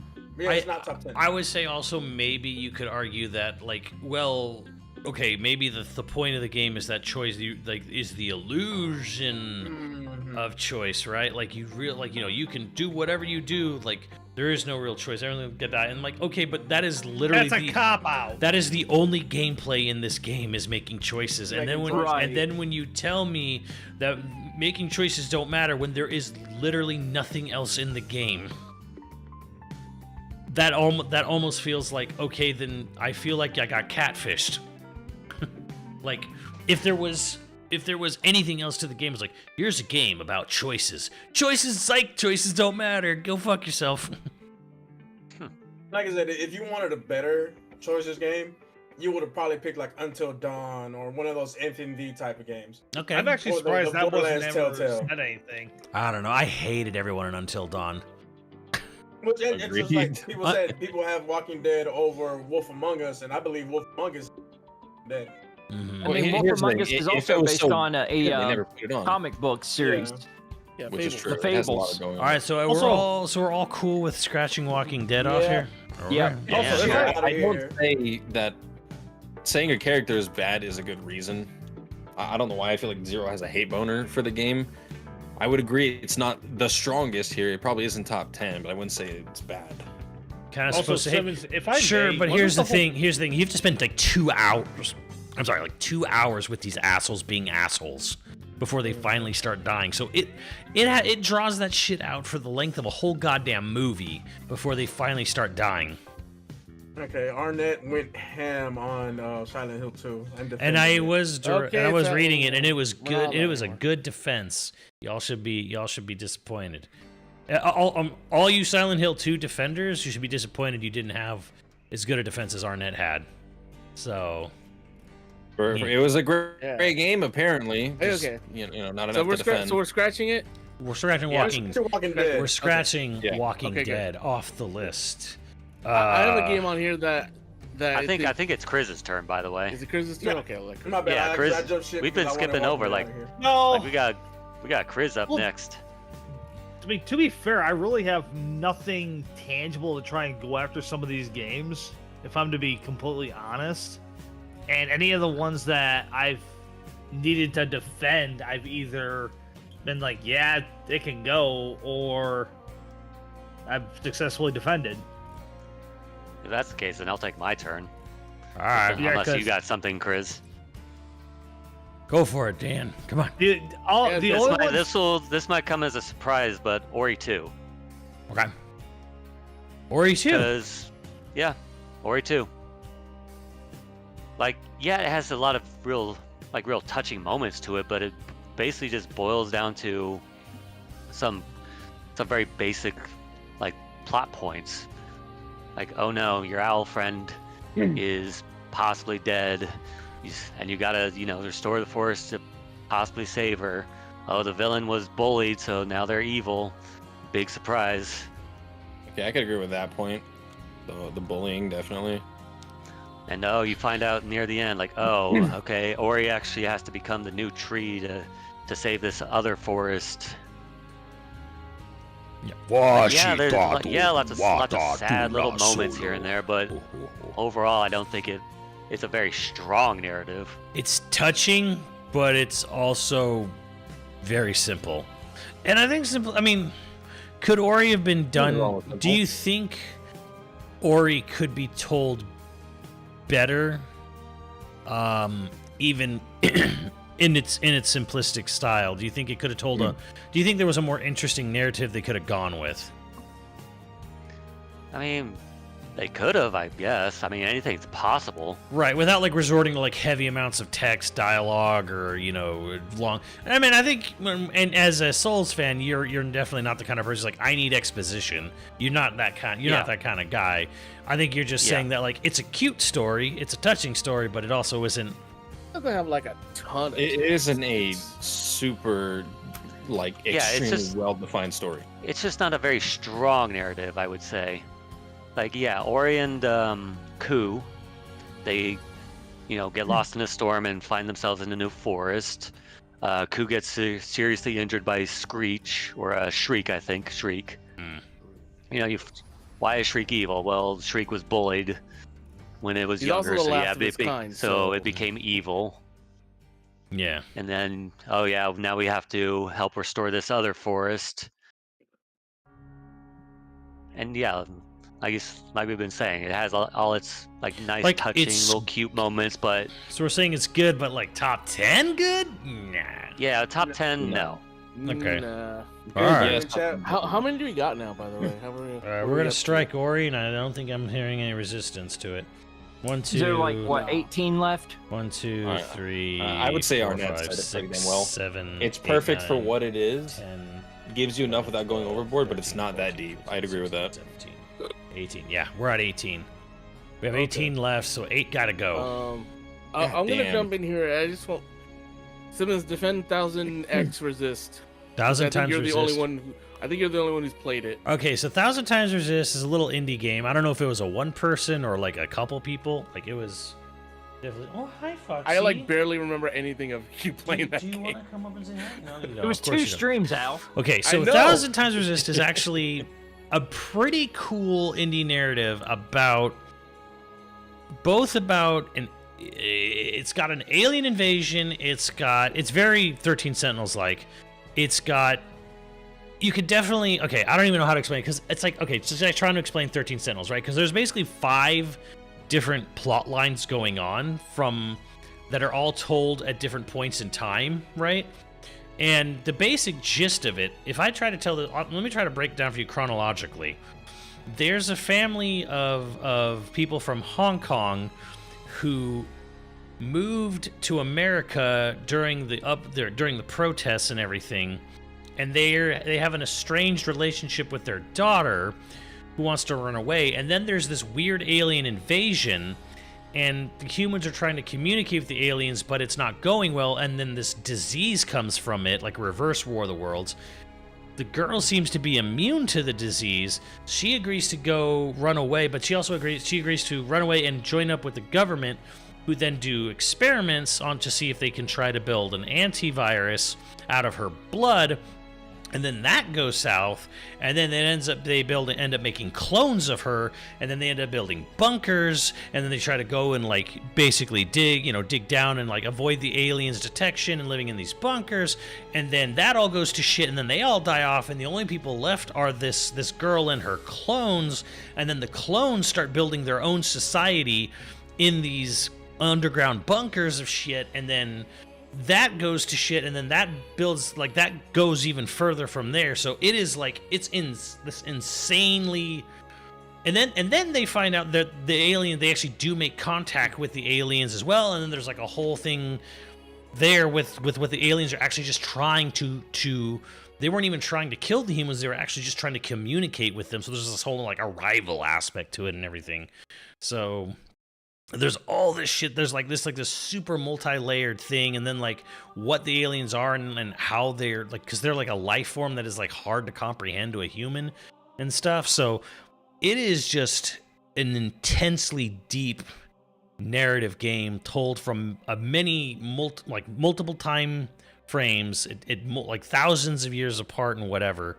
And you do have choices, and the choices do matter, and that does affect the ending.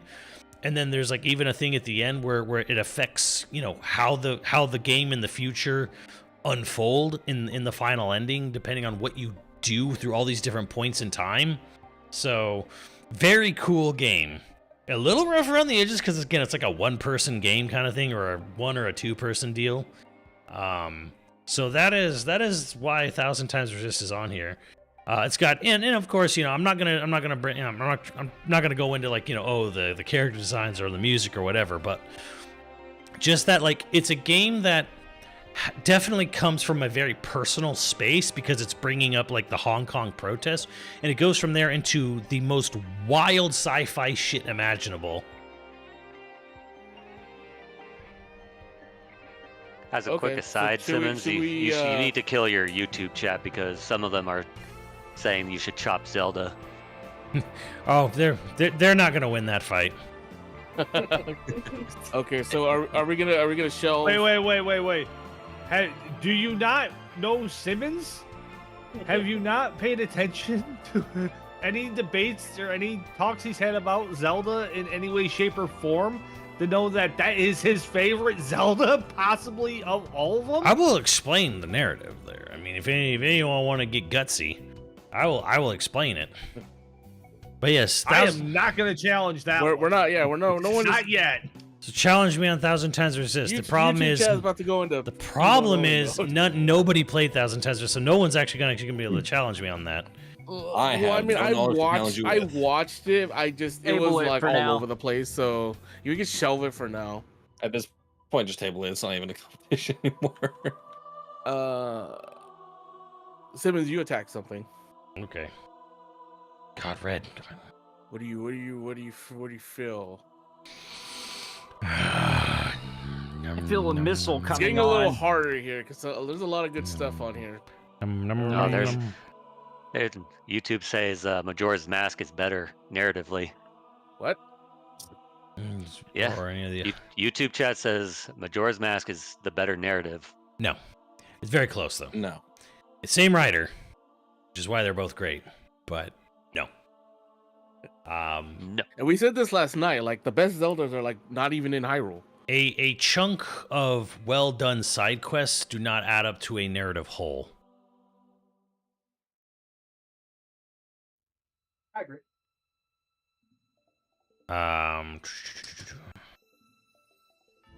So is that why Red Dead Redemption needs to go? Yes. I can't speak on that because I never Hmm. played Red Dead Redemption 1. So, I think but I hear nothing but praise for it. So it's like. Red Dead All right, Redemption 1 is phenomenal. Yeah, With hold the on. theme deck. Okay, go ahead. I'm gonna say here, I'm not so much attacking this as I just want to hear the defense. I just want to hear the defense. Steins Gate. Here we go, baby. Steins Gate. To me, top 3. And it ain't 3. Steins You Gate. can get rid of it. Get the fuck out of here. You lost because I said defense. Give me the defense for Stein. Like, I'm not necessarily attacking it. I just want to hear the defense because I'm unfamiliar with this game. So- Poochie sounds like he's ready to defend it. So let's go. So Steins Gate. It's a tale on time travel, love, the effects of PTSD, murder. So basically, the plot is that there's this self-proclaimed mad scientist. He invents a way to send messages through a microwave radio text message machine. The government tries to take it. They kill his friend. They found another neuroscientist that was dead in the past. They revive her. she tells him, "Oh, to save the friend, to stop the evil government agency, to stop World War III from being a time machine race." And like I said, it's like a lot of like backstabbing, different plot lines where you got, like I Makes me said, think of just like 12 Monkeys or something. no, it's way deeper than that. It's way deeper. Basically, like the timeline that they're in is gonna lead to a dystopian future where they are basically, you know, it's a dystopian future. All from his like mad claims from his, you know, the present timeline, and he'll send he'll send like a message, and then he'll realize this just fucked everything because and the main character is the only one who's aware of what the changes are because he's the only one immune to it. So the world changes. He goes through like this weird, transition and when it happens, and then he's like, "Well, what happened to this person? Who are you talking about? We don't know anybody Well, like that." You're also forgetting one of the major plot points, which is that his closest friend, basically on the timeline he winds up on, that he's stuck on, it basically results in his closest friend. She constantly just dies, no matter what. Like it's just a predetermined fate that she will die on this timeline. So so one of the huge plot points is that he keeps trying to find a way to save her, but he can't. So he literally watches her die like probably like hundreds thousands of times. of times. It's like thousands of times. So he has to like undo every change he did so he can get back to the basically the first. He could get back to his original timeline. Yeah. Which means like one of his friends. One of his other friends, basically the girl he falls in love with. He has to make the choice to either sacrifice her, because she dies on his original timeline. But he has to like sacrifice some of his friends' lives too, like a girl who, if her father died, and she basically led to like the creation of Akihabara, but in the timeline where he prevented that, now that doesn't exist anymore. So the main thing is that they fuck up time so bad that he has to go back and fix it himself. Right. Because he's the only one who remembers any of it. He's the only one who Back to the remembers Future. it. Yeah. Okay. I'm This basically led to like all the visual novels now that try to emulate Stein. I'm fine with just leaving it there. That's a good. I think it's a good sell. I like it personally. I like it. So I think it's time to attack Red Dead 1. Why should Red Dead 1? Why should it go? Why should it stay? I think Red Dead 1, like I say, the narrative is phenomenal, but the thing is, it's a prequel. It is not. It's not a prequel. It's the sequel. Wait, no. Fuck. Am I getting it right? It's the first Red game, and the Dead second one's 2. the prequel. Red Dead 2 is the prequel to Red Dead 1. Yes. So that's my only thing. But it's a prequel. That's not an Well, the argument, prequel. Well, the thing is like Red Dead 1 was made before the prequel. Red Dead, yeah. So it's not it was not made with this you need pre-context or anything. It wasn't made in that sense. Like my only argument for it is that how many games did like the Western era like right? Did it like that like almost authentic? Like it feels like this is like what this feels like a Western. Like you're in a Western world. None. Right. It's really the only Western. If you think of like Call of Juarez, but that's not really a Yeah, Western. right. It's set in a Western Gun thing, and but Call of Juarez, yeah, that's about the only two. Oh, Rising Zan, come on. Nobody remembers that game. Spaghetti Western. Okay, so Atmo is great.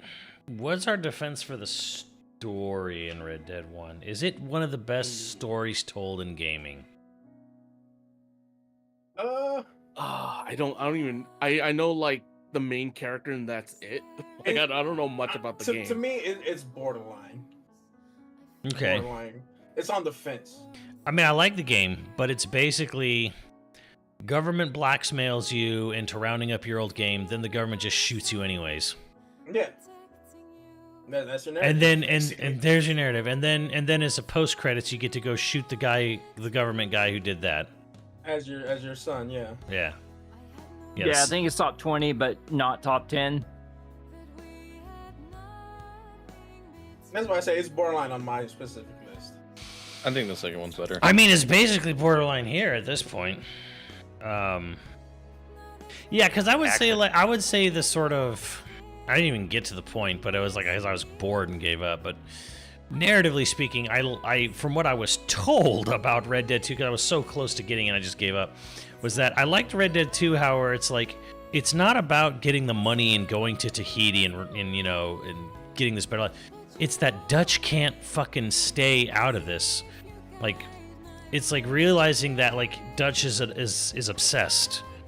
And it ties back to what he says at the end of Red Dead 1 when you kill him, where he's like, you can't, by nature, you can't, like, he can't turn it off.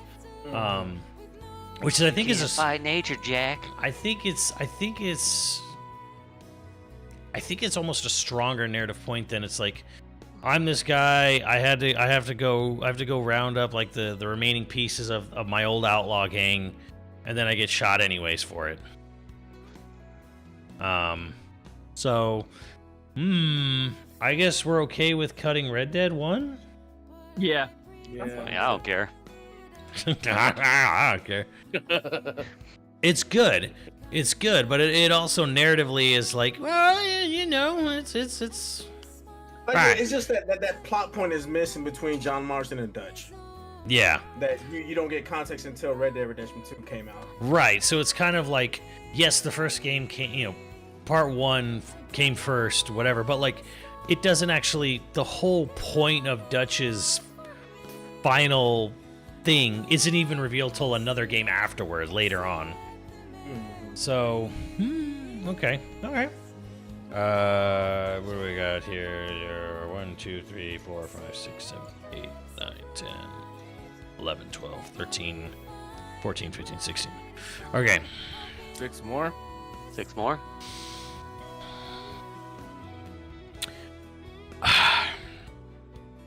Who we calling to the stage? Al, is it your turn? No, I didn't I say 1,000? Yeah, I said 1,000 resist. Like the last. Like Yeah, game yeah. ago. And then I defended So- it. Brilliantly, I So- might add. No, you're the only one that could defend it. Then who's up? Like Pooch or Cyber, maybe? We'll have to pit 1,000 resist against one of his favorite picks. I thought it was so- Triz that was up. Oh, go, no, Chris. I resented the fact that I can't attack any one of these. Yeah, Chris.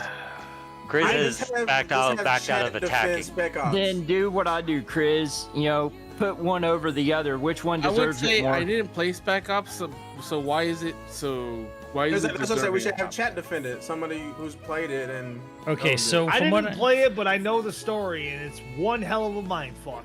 Yeah, it is. So it's basically using modern day setting soldiers, whatever, a retelling of Heart of Darkness. Okay. And it gets a little meta too, kind of, where like they try to say, you know, you end up killing civilians or whatever kind of thing, and then they pull the whole thing like, well, you like, you know, who told you to do this? Well, you pulled the trigger, like you ran through here and shot everything, kind of thing, where it's kind of like, yeah, you the player, like they didn't say like, oh, do you let this person live or die? It wasn't like, you know, pick A or B. It was like you were just playing it as you would normally play a video game, very near like in that way, and you just fucking blitzed through a whole crowd of people, murdered them, and then the game's like, you did that, you chose to do that. Okay, so if that's the case, has Bioshock and Would You Kindly? Right. Well, I'd almost say, okay, so BioShock is like, okay, do you vibe more with the philosophical government style? Because Spec Ops is not about like, you know, which government style is better, you know, where BioShock is saying like the libertarian utopia is a fallacy. Spec Ops is a little more more personal, more pointed, where it's kind of like you're the one who's, you know, you're basically saying like, well, you're just kind of, you're a soldier and you're just kind of like bloodthirsty in a way, kind of thing. Again, like it goes deeper than that, because again, I haven't really played Spec Ops: The Line too much, but like just. Okay. But like it's just this whole, like, again, it's a retelling of Heart of Darkness, you know, where people, like, you know, on it, you know, barreling in staring into the abyss kind of thing. I'm not loading Edgar Allan Poe, so okay. We gotta cut 6, so we gotta really kind So of. it's okay. I See, got- who I do can what take- what I'll what take what one. do What about Horizon? Okay, so here's Horizon is fun. I dig Horizon, but I also am like, that's one where I'm like, is it top 10? No, it's just a very fun backstory. Is what I'll say for Horizon. I like the backstory, and I like discovering the backstory, and I like digging it all up, and I like how there was all these weird explanations. Like, it's impressive how you look at a game like that with giant robot dinosaurs and people with bows and arrows, and like, how do you explain this shit cohesively? And they do, and they actually have a specific reason why there's robot dinosaurs, why people are using bows and arrows, like, how did we get to this point? And it all actually is explained well. But I'll say this, though, too, as well. Horizon's a game with a great backdrop. The main story is okay. Don't you It's find okay. Don't you find the main story in like those hidden labs and shit like that? Yeah, you found all the You had to backstory do in the the hidden data labs. scans and Yeah, shit? yeah, exactly. Isn't like the main story just her trying to get into a room? Like that's like her whole mission is to be able to access. No, well, that's the room with halfway. her That's scan? that's halfway through the first game. But that's when you find out that you're a clone of the head scientist who started the whole re-terraform Earth thing. But yeah, like the main plot is basically there's a failsafe called Hades supercomputer that's basically trying to wipe out everything. Basically, Hades thinks that the project failed, and Hades' job is to restart the terraforming if the other terraforming machines go offline or go bad.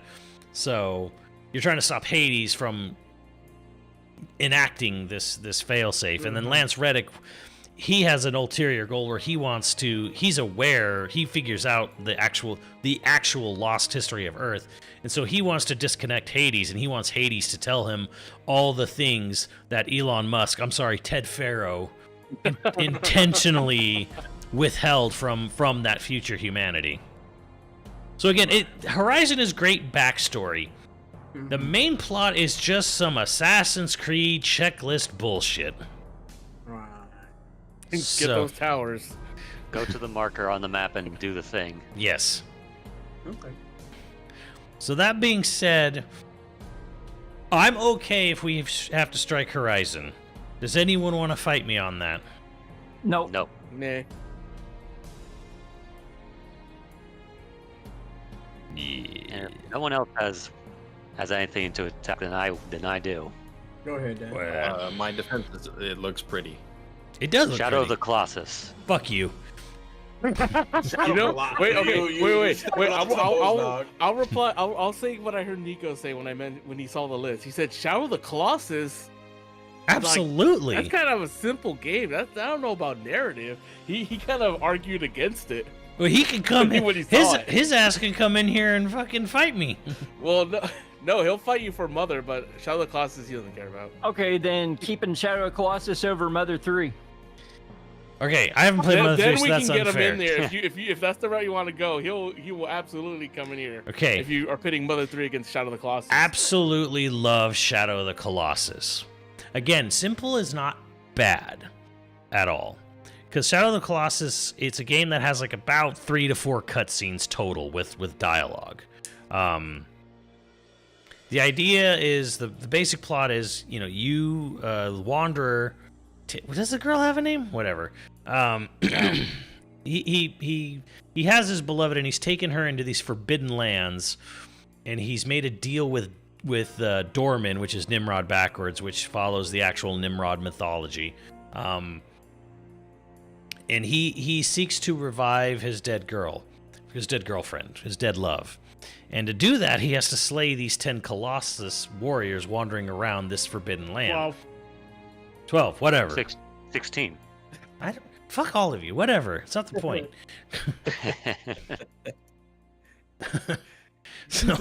So anyways, like the whole thing is that he's making a deal with the devil, and he kind of fucking knows it. But he's gonna goddamn do it anyways. And I fucking love how this is an actual abandoned world. He gets out there and the only thing out there is fucking plants and lizards. Like, there's nothing out there. And I love that. It actually, like, people are like, oh, I love, you know, dormant or abandoned worlds and buildings. And then you go out there and there's 11,000 fucking mutants or people or squatters or whatever, you know, Oklahomans or whatever, just sitting out there waiting to attack you. It's actually empty. And it doesn't take ever that long to get anywhere. But, like, they really stress how fucking small and basically, like, hopeless this fucking quest is. And even as you are actually surmounting the fucking odds and killing these things through God knows what luck, these other humans come in, and then you basically find out the girl was a sacrifice. She was part of this tribe's sacrifice to keep this fucking evil god locked up, and you couldn't handle that. You couldn't handle losing love. You're like, yo, fuck all of them. I don't even care about it. So they you know, the whole thing where, like, it comes out that, like, you're making this deal with this devil so the god can be resurrected. And the thing is that what I love about it is you had to kill all these fucking otherwise benevolent creatures that were minding their own fucking business. And then at the end, the god actually fulfills his part of the bargain. Dorman resurrects your girlfriend. It isn't like her monkey's paw, I brought her back, but she's a zombie. She has 3 dicks and, you know, 2 heads or something. he straight up honors his part of the bargain, and then the other humans who followed you in there fucking kill you, and you can struggle forever. You could actually struggle forever to resist being pulled into, like, you know, the death whirlpool at the end. Until your stamina runs out. Now, you know, you can actually negotiate where you can go forever. Really? And then they leave, and they cut off access to the Forbidden Land. They just leave you there, basically to die. They basically, like, pull this, like, oh shit, this Hail Mary thing to get rid of you, and seal off the lands forever. And I love that fact that it's like the devil, the quote-unquote devil, which you knew was a devil. They never shy about what he is. He actually honors his part of the bargain. She gets resurrected, you get fucking killed, you get reborn as a little baby, which will lead into Eco eventually, but that's not even really important. It's just sort of like, how far would you be willing to go, you know, to bring back the one you love? And would you be willing to do all this crazy shit, like knowing you're fucking... You are resurrecting an evil fucking god for it. And the thing, and again, had the other humans not come in to intervene, he honored his part of the deal. He would have inhabited you, made you his vessel or vassalage, but you both could have been alive together. So it's kind of like...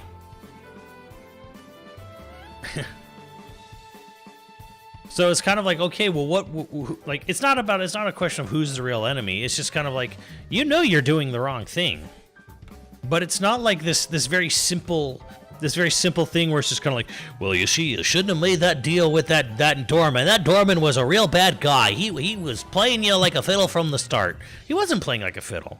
He fucking honored his part of the deal. It's just that the rest of the humans, and frankly, rightly so, didn't want an evil fucking god roaming around unchallenged. So, nobody's wrong. Wrong Nobody. thing for the right reason. Heather kinda. Claus is just a big hit list. Destroy these things, and I will grant you your wish. So that is my defense for Shadow of the Colossus. I don't think I have anything to say about that, to be honest. You summed it up perfectly for me. So it's one of those things, yeah, where it's not like See- it's not a clear cut of like, you know, black and white thing where it's just like, well, what he's doing is bad and he knows it, but he's doing it for very noble reasons. And again, it's not like it's not a thing where like, yeah, you should have made a deal with the devil because he was going to betray you anyways. He doesn't. So can we just get rid of Mother 3 just for the fact that a bunch of us are Zoomers and haven't played it or have no interest in playing it? No, I'm Damn. waiting for Nico to come back from his break because he left Damn. to come in and defend it. Kill We can it. pick something else. Kill it. I'm just saying because we can have Nico defend it anyway, but nobody's gonna play it. It's fucking boomer as shit. So If the Yeah, if I if feel There are other games on here that are And boomerish. here's the thing, if Mother 3 was so good, it would have been translated at some point, wouldn't it? Yeah. exactly. Yeah. I mean, it was fan translated. Like I said, we can have Nico still defend it to be a part of the video, but Well, let's table it for now then. like I said, no, I'm still on the move of cutting it and just having Yeah, Nico cut input. it. I mean, we Let's gotta cut get it, but let's still we gotta have get it some defended. cutting. Yeah, we gotta get We the gotta cutting, get to huh? tr- All we right, gotta all get right, some all right, shredding this all right. list. I'm gonna. This I'm ain't gonna- Thanksgiving. I'm There's no room trimming. for a feast here. I am trimming. What between Bioshock and Spec Ops? What should go? Spec Ops. I never Bioshock. played Spec Ops, so I can't. I don't Yeah, know. just for the fact that I haven't played Spec Ops, I don't have a clear, concise view Like, of it. If you like- played, okay. hold on. If you played both, chat. If you've played both between Spec Ops and Bioshock 1, which would you cut? You have to like. You've played both. I've only How much played does it Bioshock. cost? Let me check Steam. Okay. Overall, looks like people are saying Spec Ops should go. I say we make the hard choice and cut both. Neither are top 10. Arnett, have you played both? Wait, is Spec Ops The Line delisted? I mean, this is the time to cut the dark meat and the white meat right here. Cut I both. think it is delisted. Yep. Okay. You say cut both. Damn. Okay. Bioshock gone. Spec Ops: The Line gone. I felt Spec Ops would have done. Vindicated. I feel Spec Ops was gonna last longer. Okay. Super Metroid. I think Super Metroid's got a really cool narrative. Is it top 10? Never played it, so Top it's out of my 15. warehouse. Super No. Metroid? You never played Super I don't- Metroid? No, I think- I never don't bought it think on it's top GBA, 10. so I wouldn't. You're 98 years old and you never heard of Alf? Wait, did you Piece of say shit. that Top you've 10. never played Super Metroid on GBA? Yep, never played Yeah, it. that's It was enough Super for me. Nintendo. Whatever. I never played the original or the re-release. My first experience with Metroid was GameCube with Metroid Prime. Okay, that's fire. Oh, that's not bad. Okay. Again, well, Nico's not gonna- again, Nico's again, not gonna all come this defend it. So Again, I don't think y'all understand that Super Metroid didn't actually sell that many copies. I don't think it's top 10. I think top No. 15. I think it's Yeah, a it's very top I think it 15. is a very impressive form of storytelling without text or dialogue. I think it is Yeah. extremely impressive dialogue without text. Do we want to keep it? I'm with Cut No. since I never played it. No, I'm cut fine with it. cutting it. Got it. And cut Mother 3. Nico's not going to defend it. yeah, he's not gonna come Agreed. defend it. He doesn't want to defend it because he doesn't want to spoil it because he wants you to play it. So he's all like, he'll play it and he'll understand. I'm like, no. No, I So guarantee you. he's no. not gonna come and do it. Okay. You just gonna hit people with a yo-yo Oh, and the PK fire? only thing I'll say against Super Metroid, it's a retelling of 1.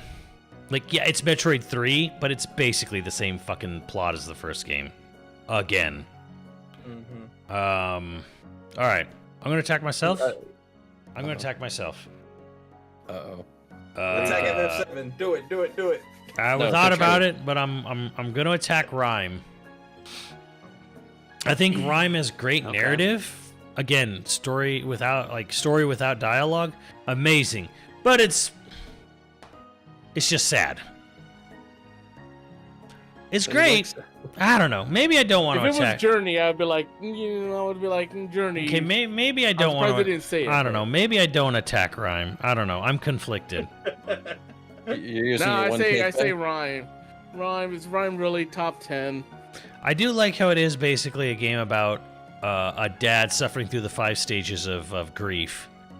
But it's That's like enough narrative for me, to be honest. I think that's a fucking really cool- love it is a shit cool about theme. that. you love shit about that.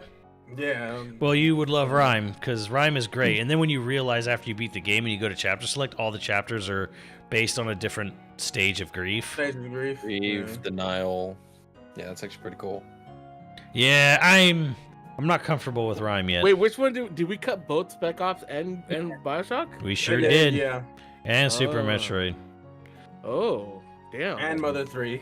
And Mother 3, we got a quad here, quad kill. Whoa, I So didn't you I got- didn't cut Mother 3 yet. I don't Hi, know. Mother 3, he's not. So are Nico's not coming we over. only need to cut one more then? I guess we're cutting Mother 3 since no one's gonna defend it. Hold on. Yeah, Nico said he's not gonna come here to defend it. He He's not wants gonna to come play it. in. He's All right, annoying. before I cut Mother 3, will someone give me a defense for Mother 3? Anybody You know in what? chat? If Any you go into boomer his in chat right chat. now and you say "come defend it," he might. That's the only way I can see him coming in over here. It's a game. Can we just kill it? Move on. Put it Yeah, out other of than that, we misery. can We're just- over yeah, here other poking than this that- stick. Move on. Just let it Yeah. die. No more poking it. Just let Like, it die. you're just gonna hit people with yo-yos and fucking mind powers. And Damn. Come on, Mother- Reggie, give us Mother 3. Peak of Thunder. You say, you see this? You see this? See this, Nico? This is your fault. Tell This him is- I spearheaded it. This is your fault. This is your fault, Blame it Nico. on me. When he It could've- watches this in the video, It could have stayed. It could have stayed, but you Coulda kept stayed. it. You kept it, Nico. He left it to its fate. but he was so deep into ZX Advent, he's all like, "Nope, can't defend it." A boy grows up on an adventure, and I think his mom gets killed, and it's very sad. Never played it. I mean, that's Nico's defense in and of itself. He thinks the narrative is better in Mega Man ZX Advent than he does Mother 3. Oh, Simmons. Zero Sigma, Near Automata. He's attacking I that. have already defended that. He can go back and watch the VOD. He already talked about Nier. All right, so okay, so I think what, what we have one more? we're 1, 2, 3, 4, 5, 6, 7, 8, 9, 10, 11, 12, 13. We gotta kill 13, right? 1, 2, 3, 4, 5, 6, 7, 8, 9, 10, 11, 12. 12. Gotta kill 2. We got 12. Yeah. 12. Shit. All right. Who's gonna defend Metal Gear Solid 3? That's a game I haven't played either. I haven't played no Metal Gear. So I Why have no knowledge. why is Metal Gear Metal 3 Gear is 3 great. why is Metal Gear 3 great? Narratively. There you go. Narratively. Oh, I'm not gonna- I don't care about his gameplay gimmicks or Kojima-isms. Zero Sigma's volunteering. I said I would defend it. Yeah. Let Chris argue, Prison Zero and Sigma then defended. Sigma can throw in some his whatever. I don't care about the I- elevator song. Come on, or the ladder song. Give me a reason why. Can we please move away from the memes? Like, I feel Metal Gear 3 narratively is a great game due to the fact that it shows you the perspective of a soldier basically having to rethink his entire reason for serving based off of watching his own master betray their entire country. Like, let's not even get into the meat of it. Betrayed his entire country, and he's forced back into action after being pretty much deemed unfit to serve. You're thrown back into the wilds to go on a suicide mission to try and clear your name, take out rebels and all that shit. But from a narrative's perspective, you get to watch Snake question his own beliefs slowly, and by the end of it, he has to face the fact that, oh fuck, hold on, I had the point. Where the fuck did it go? You fight through all, I you had a fight through. Yeah, I had a point. And it's He gone. goes. Yes. I had this point, and it's gone. Fuck. Because he fights through the entire Cobra unit, all the stages of all of their emotions into war. Especially that fucking bit with the Sorrow, where you basically just plunge off a waterfall and die. Kills Volgin. You have that stupid fight with the Shagohod. But then when you finally have that one-on-one with Boss, it's literally just you have to face your own virtues in battle. And then once you realize after defeating the boss that everything up to that point was a facade, and that she was in fact actually serving her country in like this weird benign twisted way. Right. Yeah, I know about that. I know about that twist at least. Yeah, it basically changed Boss's entire, like Big Boss specifically. It changed his whole psyche about what a soldier is, to the point where he, for lack of better explanation, goes off the deep end and believes that a soldier basically deserves their own realm where they don't have to answer to suits that aren't on the field. Right. Like the perfect. What's that? No. Go ahead. No. No, I was basically wrapping that up because everything else is going into Peace Walker and Phantom Pain and all that other shit. Yeah, I will say that's all true, but then there's some dumb shit where you literally watch a Scar crawl off the boss's body like a snake and go onto Snake's body. Yeah. Where there's just some like, that's stupid. And Yeah. and from a socio-political thing, I think the way the game, and I don't think this has an effect really too much on the narrative, is like, it is kind of funny to watch a Japanese man's opinion or per world perspective on the presidency and the general American government's handling of the Cold War, from that side of the world, which is a little shaky, probably historically. That's fair. But it's also a fictional game where someone's Scar literally like crawls off their body and goes onto someone else. Yeah. So You fight a ghost, and the only way you can fight it is to avoid. Like there's an entire boss fight dedicated to you slaughtering soldiers and having to face the sins that you've committed up to that point. yeah.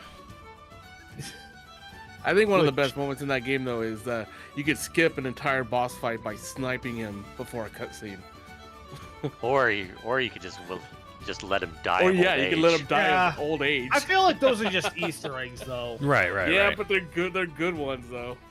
Yeah, but that's not narrative. Right, because the whole No, basically, basically we're Metal just Gear talking about 3. good, funny, goofy things about Metal it. Gear 3 Yeah. is basically a game that basically it makes you question loyalty in a sense. Okay, now where do the monkeys tie into this? From Ape Escape? Yeah. That's Konami I'm bullshit. just kidding. Konami bullshit. All right, so Well, no, I mean, Boot, you answered you asked a genuine question. I'll give you a genuine answer. Are we Just- cutting just- it? Or... I mean, All by that same metric, what the fuck was with the crocodile hat? Who is gonna fall for a crocodile hat? right. You would be surprised. So we still got to cut 2, right? Don't send them to 2. Florida. Okay, unless we're cutting, I don't think we're cutting Metal Gear. I'm not sure. I'm not You know sure what? how I feel about. I mean, I don't know. Maybe we go Shadow, but I want to pose this question here for everyone. So we got Go ahead. Grandia, 7, Chrono Trigger. Cut 1, cut 2. Tell me which you would cut, or which 2 you would cut, and why. Okay. Or should I I? would Because cut Grandia. if you only cut one, then I might be inclined to say maybe Shadow. Because Shadow is just it's more narrative vibes than narrative. Maybe. Right. Possibly. Maybe. All I know is that I would can not argue- cut Chrono Trigger. I can't cut Chrono Trigger. I wouldn't cut 7.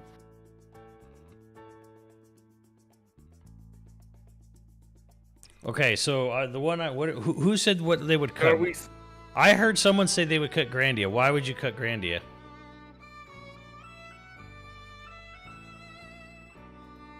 Anybody? Bueller? People are That saying was- cut Grandia sure. without That even was- that was a explaining why Zyber. to cut Grandia. That You gotta was a explain Zyber I yourself. was responding to the chat.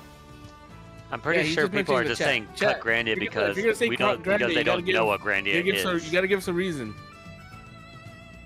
It's easy to say cut, but it's harder to give an actual reason for it. Well, I'm pretty sure they're just saying cut because they don't know anything about Grandia. Right. I know, absolutely. Which is why Yeah. I will ignore that. Oh no, I honestly thought Zyber. I was like. falling I for don't that, know my what bad. Spec No, Ops I the was line just was, but reading I'm not out of gonna the chat. cut it That's because, like- you know, whatever. Cut Grandia. Yeah, I never played them. Look, to be honest, I never played Grandia, never played FF7, never played Chrono Trigger, but I've seen Chrono Trigger played. I I've played seen all three. FF7 played. Mhm. Never seen Grandia play, so I have no knowledge. Grandia is Who's a played it? story of Wow. adventure. Right. Grandia is every 80s and 90s anime rolled up into like a best of and just rolled up into a big burrito and then served to you hot. Mhm. Grandia, I would argue, absolutely has the biggest heart of all three of these games, at least from a character perspective. There are moments in Grandia that aren't even like, oh, it's not even super sad. It's sad, but not in a sad way, like, oh, someone fucking died, you know, oh, you know, someone stabbed me. Just no. It's just sad. Like there's a thing, I think it's about a third into the game, where you're traveling because you're a kid. You're like a teenager, and you're traveling with a kid who's like 10. Because she stows away on the boat you're off on, and like she's traveling with the whole time. There's a point where the kid gets sick, like gets a cold, like it's an illness, and then you basically are like told, we gotta send her home. Like, yeah, I've been letting her tag along for a while, and you accomplished a lot with this character in your party, but you get to a point where it's like, you need to send her home. She's too young for this. And then we got to we're about to cross an ocean on a skiff. She's not ready for this kind of thing. And you get like this object which gives you the ability to teleport anywhere in the world. And you can only use it once. And you basically there's this moment where like, I need to send her home because she is too young for this. She will possibly die. If I just keep, I'm not pushing her. She's pushing herself. And you have to convince her to go home. And it's so well done. It's bittersweet, but it's not like, oh, the kid dies or something. It's just like, no, you're not ready for this. Like, I gotta send you home. It's built up over a couple, like let me a propose couple this of question. areas before that moment where she's like constantly tired because she can't. It's a big struggle like for her to like see, travel.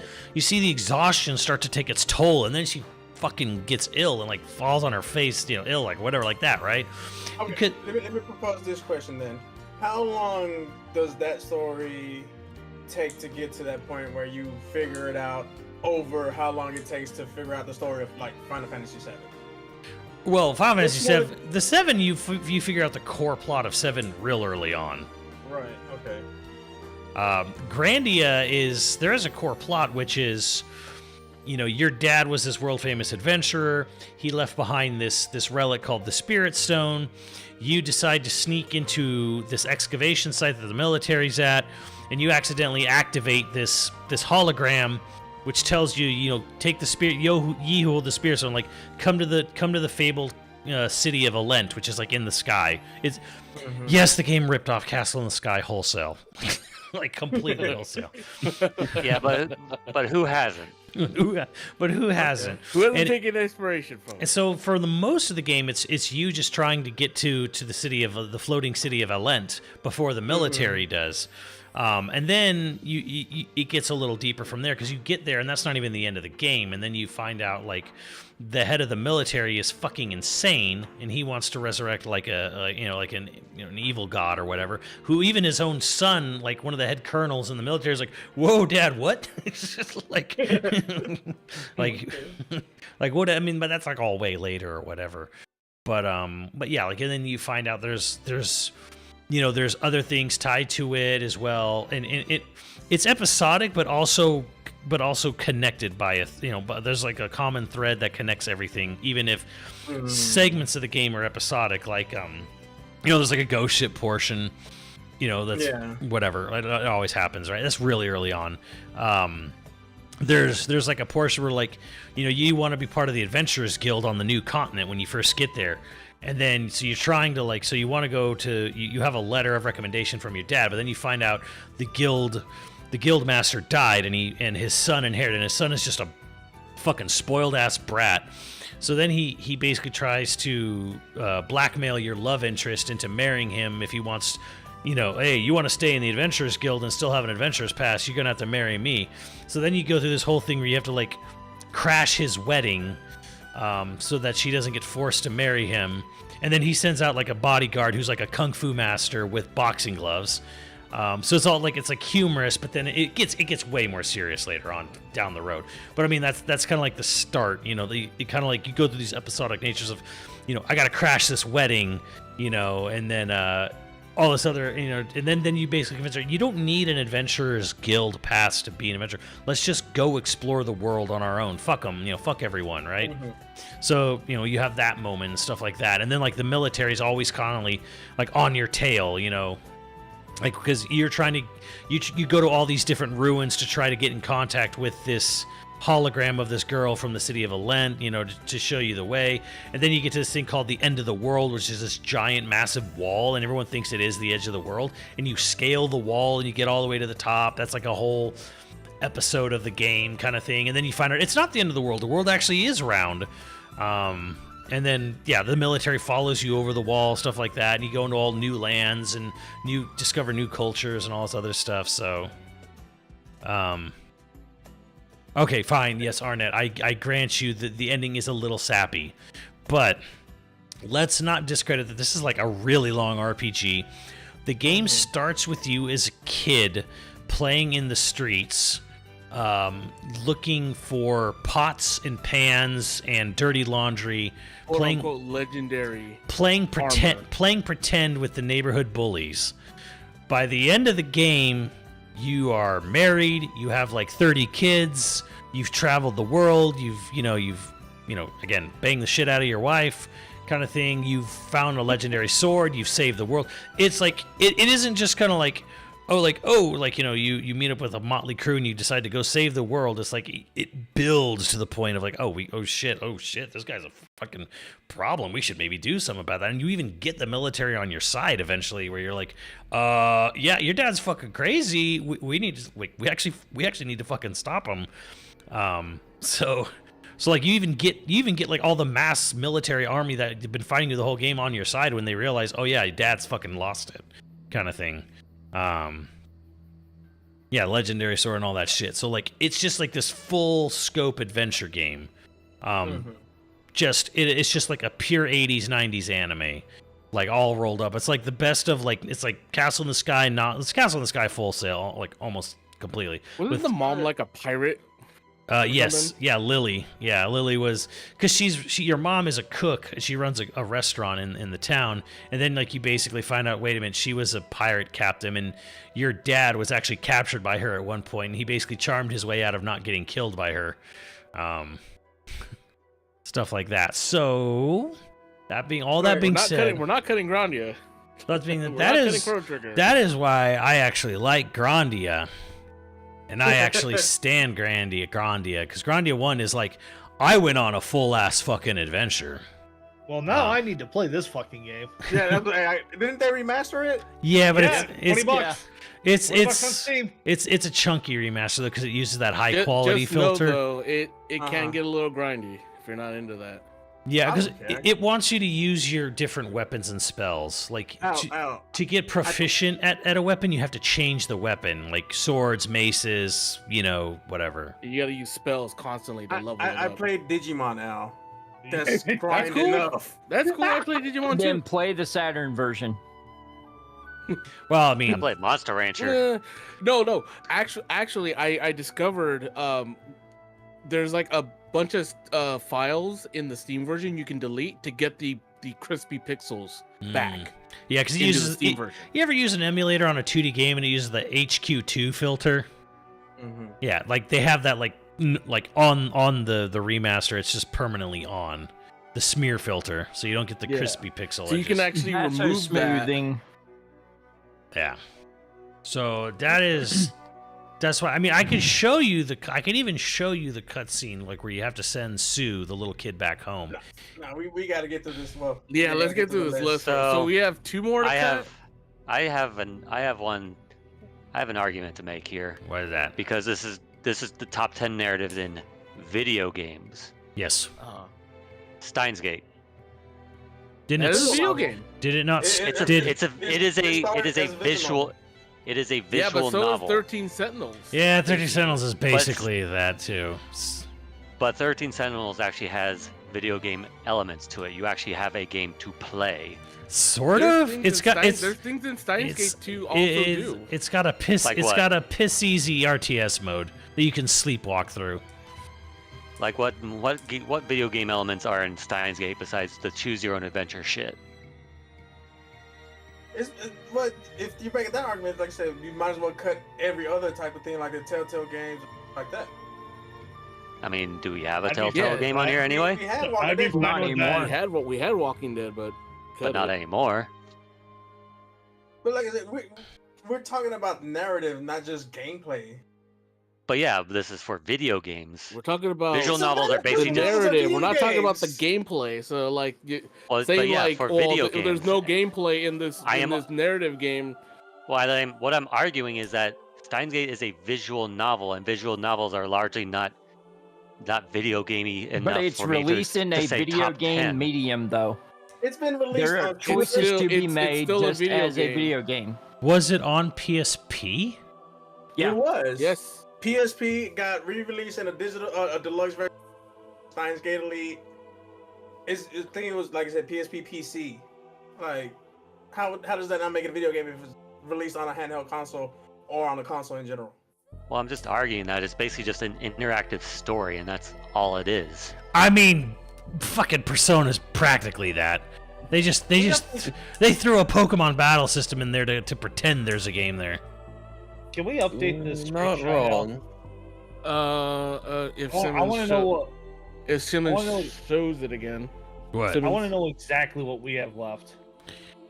We so have show the book so I could We have again. It's really about what do we cut from Grandia 7, Chrono Trigger, maybe Shadow, because maybe my thing with Shadow is it's all vibes, not so much narrative. I'm basically like prodding people to talk me out of that. So with those cuts, I'm gonna say Grandia because I don't know, and like you said, Shadow Colossus because it's more vibe narrative than like full blown tell you outright. Vibes is a part of the narrative, sure. So I say keep FF7 and Chrono Trigger. Here's my argument against 7. If I were to cut 7, is 7 is great characters. The actual story is fine. We cut 2. 7 also had a treed narrative as well per each character. Someone tell me why Chrono Trigger's narrative is good. I want to hear it. Because it's like playing a Jules Verne novel in real time. And why the narrative is good is because the Chrono Trigger is a game that actually is time travel, but actually allows you to go, well, what if we just killed the main boss There we go. now?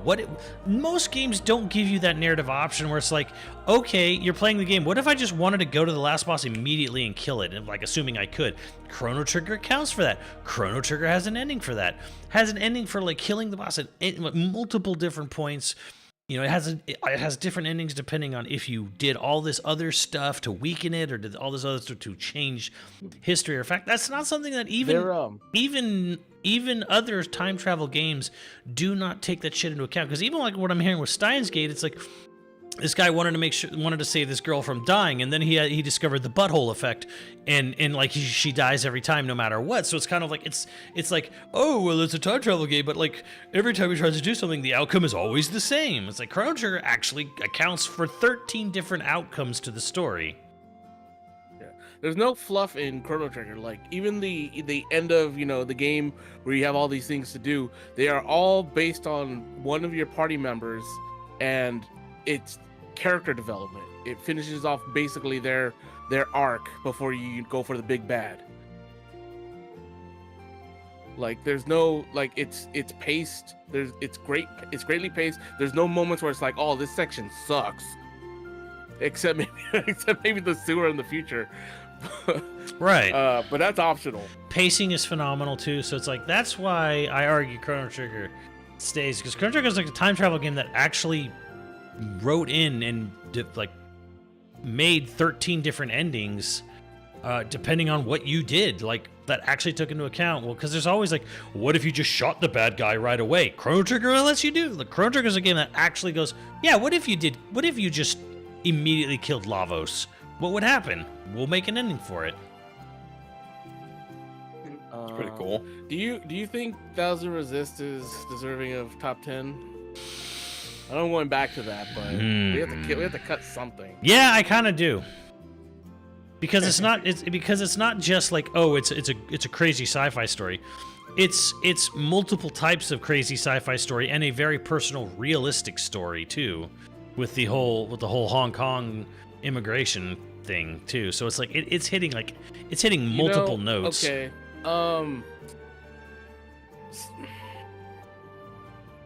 I feel like we could probably cut Silent Hill 2. Ooh. Because it's like, don't get me wrong, I freaking love Silent Hill 2. I think it like there's no horror game that really reaches it, in my opinion, except for a couple. But you're triggering the chat. I don't care. Like over some of these games, I can't like. Over some that you already know are just extremely. Here's good the thing. I think narratively. Arnett's defense for Silent Hill 2 was better than my defense for Shadow of the Colossus. The only thing I'm hearing from you is like, let's just cut it. It didn't scare me as much as other games. I don't think scares was really the point of Silent Hill 2. Like I said, Silent Hill 2. I would like to make a move. Okay. Because looking at and listening to everybody discussion, I've defended it up to this point. There's no way I can personally defend MGS3 past this. Oh, so you're taking the hit for them. Okay. Well, because I'm looking at like this left side of the screen. Well, and with other than Rhyme, I can't cut any of these.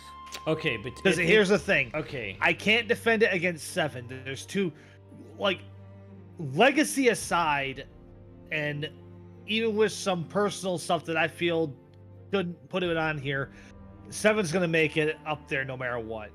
Grandia, you just explained to me why it should stay there, and I'm totally. I want to fucking play that game now. Chrono Trigger, I can't fight.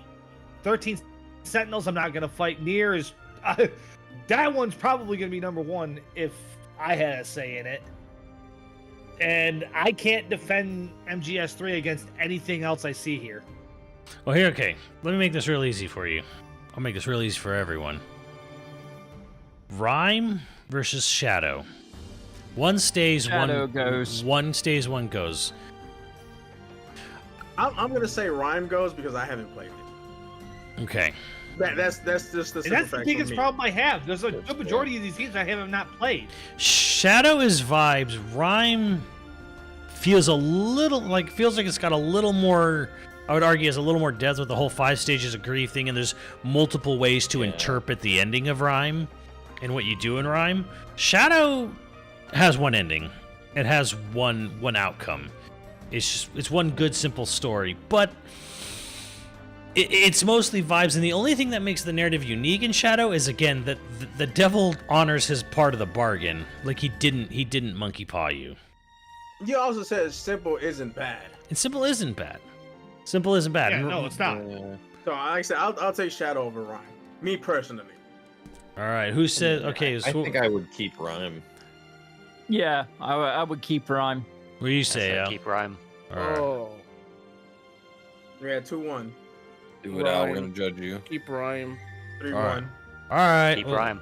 This hurts me, but I'm willing to cut Shadow. Swoosh of the ass cloud. Yeah. I wish Muffin would actually sit here and try to argue this point with me more. You know but, he ain't here. yeah. He's All right. asleep. Yeah, of course. He fapped himself into a coma. Of these 3, what goes? 7 Grandia Chrono. Make it real Are we easy for actually you guys. cutting one of those? Yeah. no. But doesn't that put us in top 10 now? I Didn't we thought, just I have thought we were 13? top 10 already. Seven, No. Seven has a. He did not cut MGS 3. 1, 2, 3, 4, Oh. 5, Oh, 6, yeah, he I 7, thought he was cut willing to Silent Hill put up- 2 though. 12. Wait, 1, 2. No, he didn't. No, he One, did it because two, Silent three, Hill. four. 1, 2, 3, 4, 5. No, You I'm should, looking but straight he at didn't it. know. 9, 10. No, MGS is still in here. Why do I still have 12? Wait a Yeah, minute. no. 1, 2, 3, 4, 5, 6, 7. But I can't 8, compare. I never 9, played any 10, of those. 11. Expand your games, Muffin. Get off COD. Shit. 2 more. We're still at 2 more. Oh God man, like Wait, if I had to put like 13 2, Sentinels 3, 4, against 5, Steins Gate, 6, 7, 8, absolutely 13 9, Sentinels would 10, win.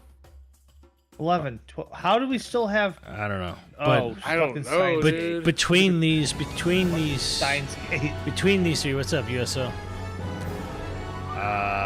Grandia 7 Trigger. Which one would go? Like I said, I'm 'Cause just saying I've- Granted because I haven't played it. I know Okay, the story yeah. of 7. I know the story of 7 great characters. Story's good, but it's Yeah, not story's good. not phenomenal. Grandia, I argue, is characters in the story. Chrono Trigger, really cool use of time travel. I don't Great know enough about characters. Grandia to All I really know is say Chrono anything. Trigger I just stays. pulled it I've played Yeah, all Chrono 3 of Trigger these, seven.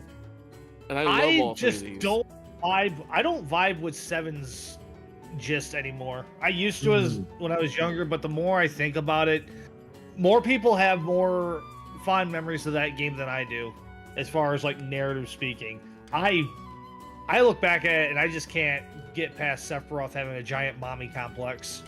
Okay, so my argument will be I don't want people like if you argue, oh, I'll cut this because I haven't played it. No, I want to hear from people who've played both or all 3 of these games. Okay, I'm gonna say, What would you 'cause cut out? for me, it comes down to either Grandia or FF7 because Chrono Trigger, no, that's staying. Fuck. These are both. Cut And I one. played Grandia. I played Grandia later in life, but like I think the story was a little bit better than 7, in my opinion. If you're talking about like narrative wise, I feel like there are more things in Grandia that hit more than 7's. You know, we got to go after this one dude that's kind of alive but not alive. Mhm. I would cut 7, Oh, 'cause and I love 7. I like 7 a lot, but you know what? I'm with Al. I would cut 7, and I played all 3. Put me in for number 3.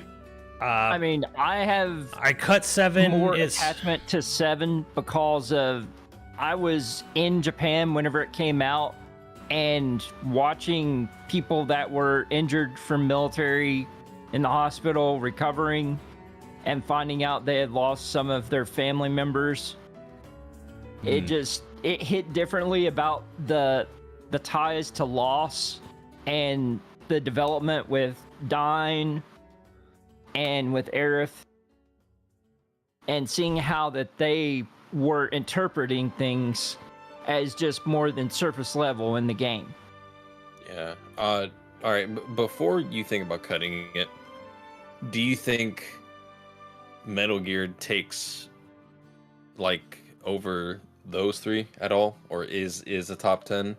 Same thing When with, I think- defended both uh BioShock and Metal Gear, I knew from the looking at the left side of that list, I'd be hard pressed trying to get it into either 8, 9, let alone 10. It really boils down to how much you want to compare it to some of the ones that might not last. All right, so I'm going to make an 'Cause I executive perso- decision here. Because I personally love MGS3 from a narrative aspect, but I'm the only one sticking up for it in this, and I'm trying to put it up against everything on the list. I'm making an executive decision here because I am the only person who played 1,000 Times Resist, but I never played Steins Gate, and everyone else played Steins Gate but never played 1,000 Times Resist.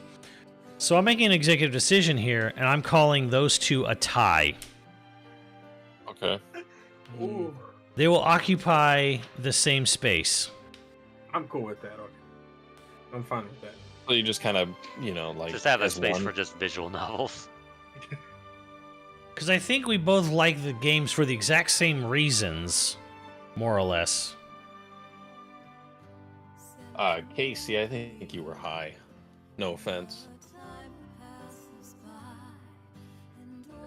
Okay, If you, were, that's the best if you were line. to ask me like the two visual novels really on here, like 13 Sentinels and Steins Gate, I would have to say like Steins Gate is like the visual novel that brought visual novels to like mainstream. I want to say it's the thing that popularized it. Yeah. But 13 Sentinels was just that. It's very hard to do what 13 Sentinels did. Right. So I'm going to say this. Number 10 is Rhyme. That's fine with me. Just straight Yeah, up. I can agree with Okay. that. Okay. Rhyme is number 10. 9, I would say Final Fantasy 7. I already cut it. Let's go. We Yeah, cut he that. killed it. Seven's cut. That's almost like if he wants to cut any of the others first, or And again, I cut 7 because I think 7 is a great cast of characters, but I think narratively it's fine. Great moments, but a weak villain, weak overall villain, and an okay plot and an okay ending. Is Silent Hill 2 still on the list? Yes. Yep. Yeah. I'm Okay, gonna maybe s- that one's it's fine. simple and solid. I can see that. I'm gonna say number 9. I'm gonna say number 9 goes to Chrono Trigger. It's great. I love it, but it's not trying to hit any sort of depth. It just gives you choices that it lets you play out. Yeah. I will agree. It's my favorite RPG of all time, but like Oh, it is. it doesn't, Absolutely. it doesn't Absolutely. have the narrative of some of these. We're not talking all time. We're not talking Yeah, total yeah. total I game get you. quality. We're talking narrative. Oh, I know. Oh, I know. It tells a good story, but like compared to some of these other ones, it's not as Right. And on that same token, I'm glad I convinced a lot of you to check out Grandia. Grandia is great. I'm gonna put Grandia at number 8. Yeah, I mean, I'd say it's because you're good at telling the story of it and makes it sound pretty damn interesting. It is. It is. I say nothing that isn't. I said nothing untrue of Grandia. However, it's a wonderful, beautiful adventure story of like the best of 80s, 90s animes. But it ain't trying to tell anything deep or moving, right? It's not trying to be more than that. You know what I mean? Like it ain't like you will cry probably, but you're not gonna, you're not gonna like reevaluate your fucking stance on the world.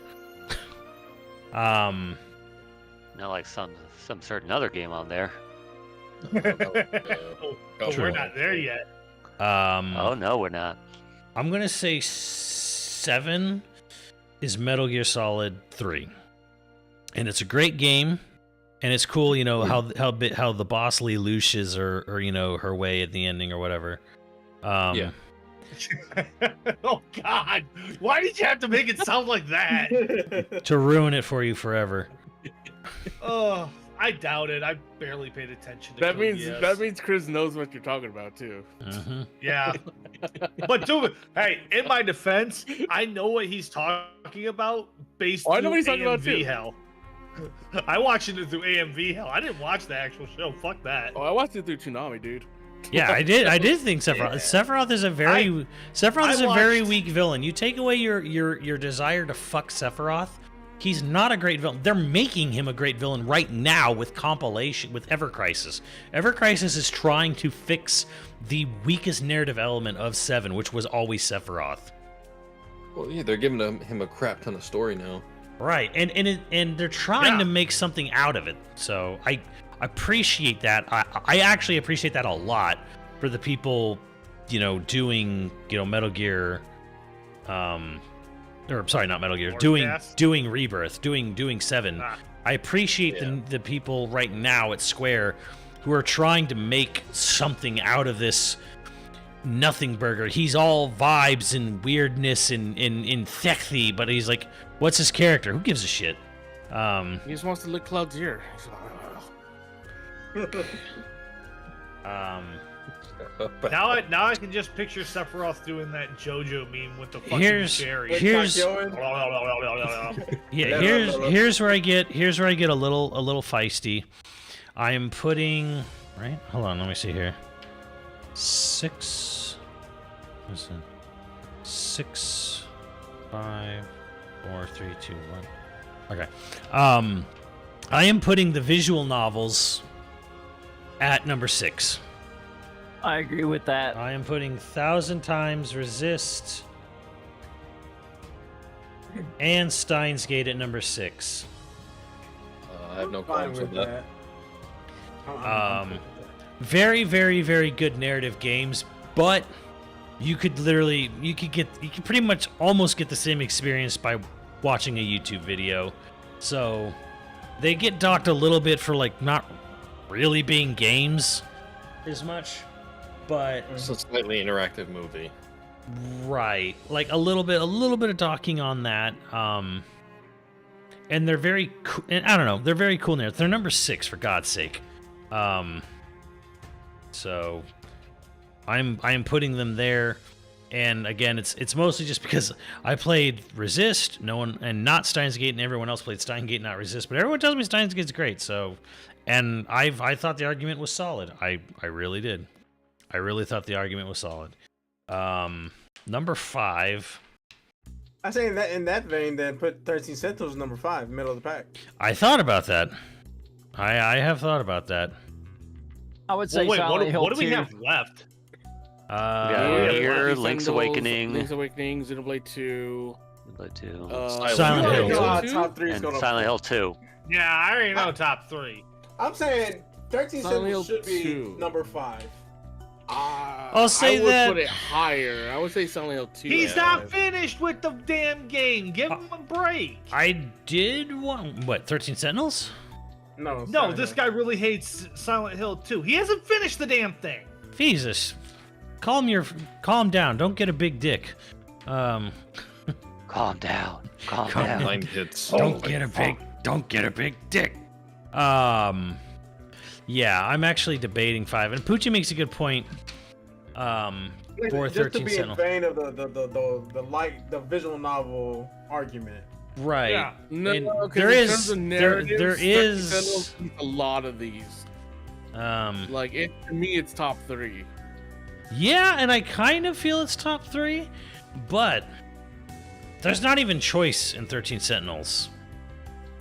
You don't even choose your own adventure. It's a straight path, and then the RTS No, section. you do choose your adventure. No, you don't. You choose it. You pick from 13 people, and sometimes you get That's roadblocks. just But that's just choosing the order, but it's the same story. You don't like make decisions that could lead to different endings. See what I'm saying? Like it's a singular narrative. It is the a one. narrative is so good. It is so good. It's mostly up here because like I don't know how this guy wrote this story and didn't fucking choke himself in the spaghetti wire or that was Exactly. the tangled Time story. travel writing is so hard to do because people fuck it up. Well, everyone's like, well, 13 Tales is Oh, so wait, you're saying that 13 this Tales was is not actually is not. executed? Yes, it was actually extremely well. I'm mostly putting it up because I cannot believe he wrote this many different crisscrossing stories with this many different crisscrossing paths and didn't fuck up somehow. And it was only half the script too. Yeah. So They that had to is cut 50% of the game. And right. It's still great. It's very, very good. It's not a time travel game. I don't know why everyone keeps saying that. I don't know why I keep hearing that argument. It's not a time travel game. Spoilers. Fucking spoil. It's not time travel. Oh. I'm if doing you, this. If you care about spoilers, you're in the wrong place. Whatever I'm you doing this. wanna play. This is probably not. I honestly wouldn't. I don't know if I would put this as high. If I should be putting this high, I would actually probably have put this probably closer. Personally, I'm going to say this right now. Number 4. If I'm being really real with you all, personally, number 4 would have been number 10 for me. What I'm putting in number 4. Okay. But I recognize how tricky a subject matter it is to deal with. And even though I feel that like it plays its hand super early, like even if I didn't know, I feel like I would have known anyways. I'm putting Silent Hill 2 at number 4. Okay. That's fine. That's cool. Again, Silent Hill 2 is very impressive. It's covering some deep subject matter, but like it plays its hand real early to me.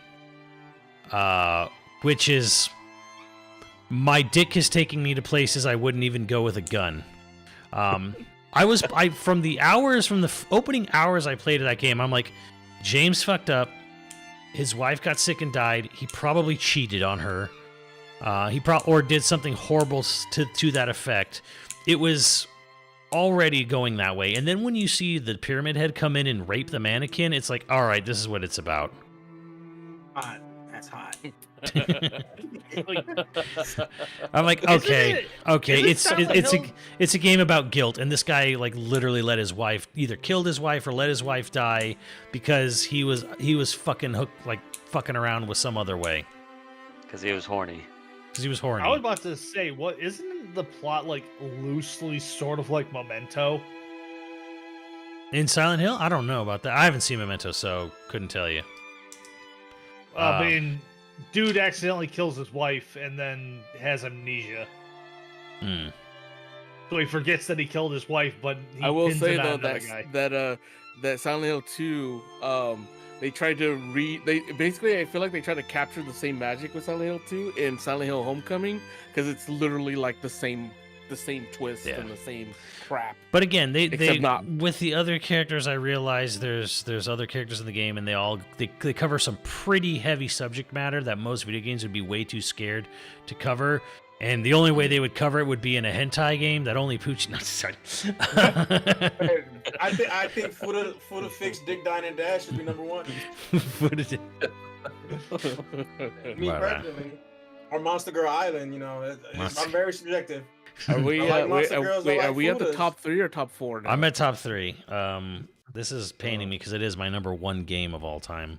But narratively, I will acquiesce For 3. to 3. I knew it. can see that. Yeah. I called top 3 about 5 minutes ago. You should have. It's my list. I think it just shows that how much we understand you. To be like, yeah, that's his favorite game, but narratively, no, those other two are like way above it. Link's Yeah, Awakening, number 3. And there's a bit of a caveat with this because everyone plays the game and thinks, "Oh, the game is just a dream." No. Link's Awakening is a game where it's not your dream, it's someone else's dream. You are saved and are trapped in something else's dream, which You're gets the in. interloper. You're the interloper, right?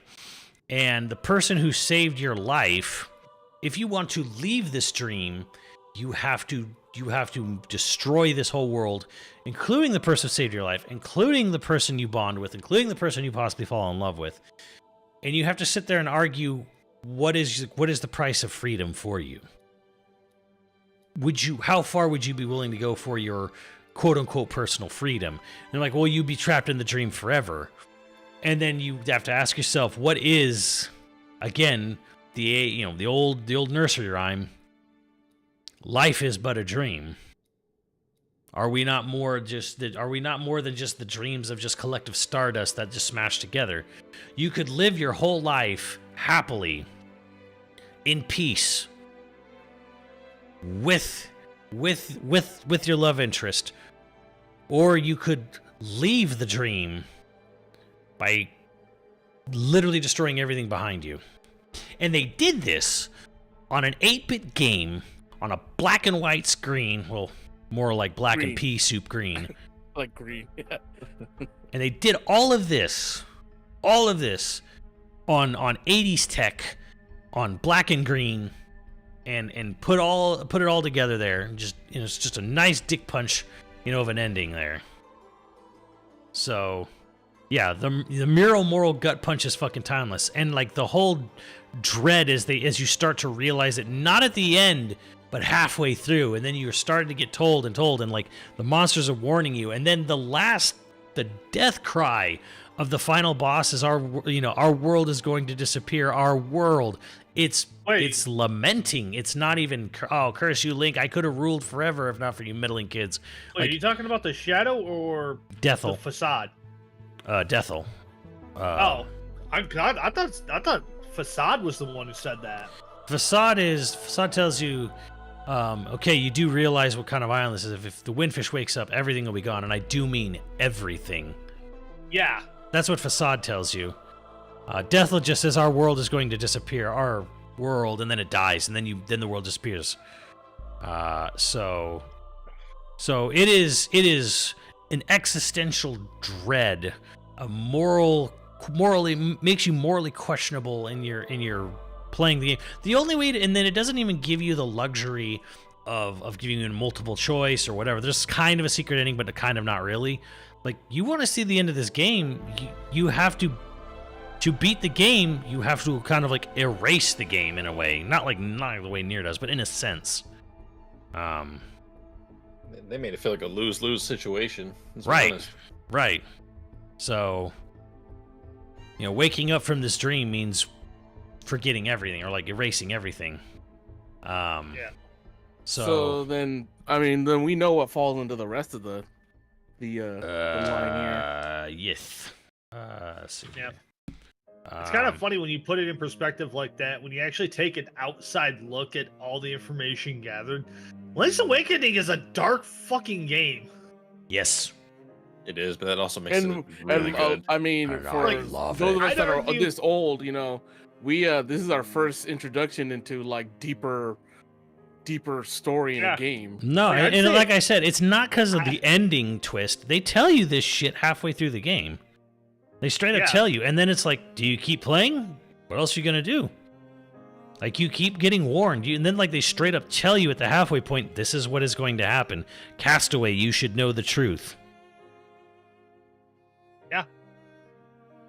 At that Yeah, point, it like flips the whole like hero aspect on its head, because then all of a sudden you're the villain in a way. Yeah, but the game never calls you such. Never treats Yeah, you no. as such. Unless you steal And- from the store. Yeah. But the point is though, is like the village doesn't treat you different the further you go on. You'd think that if they had an inkling that this was going to happen, they'd try to stop you or make effort to, but they don't. Yeah, And no. that like, just you want to leave the they're at island, you peace got to with do it. this. Yeah, you want to leave the island, you got to do this. So, I know, and I do like it's an upgrade from being just a classic. Oh, you're good, he's bad. It's a definitive line of you stop the villain, save the girl sort of situation, and it just takes a super dark turn. And I think that just makes it way better yeah, because because it's not just some vanilla story anymore. Right, yeah. It has super depth to it. and again, on a little tiny Game Boy cartridge you can't even see. Or having a hard time seeing. All right, Um, someone show us the list. All right, so my top 10 narrative list is number 1, Nier Automata, obviously. Yep. Obviously. No question. Number 2 is Color Xenoblade anyone 2. surprised. Color anyone surprised. Number one is Xenoblade 2, which I wouldn't have thought years ago, but it's mostly because of how it handles all the different things, how all the different character arcs are handled, mostly the villains too, because fuck, man, Indeed. Amalthus's shit is so fucking good. The whole idea of like, because it's so fucking real, but it's not. It's clearly this fantasy RPG, but then it's really not, because it's about, you know, someone who goes through extreme childhood trauma and then gets found in the church and finds God, and then goes and becomes a frontline, you know, medical aid, is healing people, you know, from the wars and stuff. And then the people he heals goes on to pillage, loot, raid, and murder innocents. And then he's just like, he questions fucking God. Like, what is the point of this? And he tries to find God, and he doesn't find God. All he finds is weapons and stuff. And then, like, basically, it's just like I love the lines and stuff like that, where it's like, you know, in Indal, there are great many paintings depicting all manners of hell. But I think real hell is something like this, where it's like, I don't know how hard this needs to hit or how real this needs to get. It's wonderful because it doesn't have to be like, okay, it's not like 6 Days in Fallujah or something where it's like, I'm going to gamify, you know, an actual like military assault on a town or some shit. It's like, no, it's all fantasy, but I'm going to get as close as I fucking can to that line of telling you, of like showing you how fucked up this whole world is. You know, and like, then the whole thing too, where they're looking at refugees and seeing all the problems that all these like refugees have in their like encampments. And then like the other character, Zeke, questions him about it. And then, you know, he says, well, what, like, you know, do you hate them? Like, the human, do you hate him? He's like, no, I don't hate humans. I hate this world. And it's like, his whole thing was like, he didn't hate everyone. He didn't want to like kill everyone. He hated the world because he hated that if there was a God and he set up the world to be like this and he allowed humans to do this to one another, he fucking hated God for that. Like, if there is a master behind the wheel, if there is someone turning the actual cogs of reality or whatever, fuck you, kind of thing. Like, how fucking dare you create a world like this and just let this fucking shit go on? And that's fucking powerful, because that is the reality we live in, where we have a world where well over half the people believe in a higher power, a higher being, a benevolent God of some sort who's got a plan and got all this shit. And yet we live in a world where slavery continues. We live in a world where people are born while their parents are in internment camps and tortured and beaten. They exist solely for the amusement of the soldiers in the camp to torture them while they're alive, and then they die like miserably, like in malnourished and beaten. And this happens every single day. None of you give a fuck about it. Like, and yet God allows this to happen. Like, I hate this world. Like, he is a real fucking villain. So that is absolutely why that game is number 2, because it pinpoints and lasers in on, like, this is the villain of the game, and it's so easy to see why he fucking hates the world and hates a world that a benevolent God would allow. And the thing is, you do find your quote unquote God. It's just a scientist. He just kickstarted a new cycle of evolution in life, and he was from our original world, our timeline, where he saw the strife in the, you know, the world wars and all that.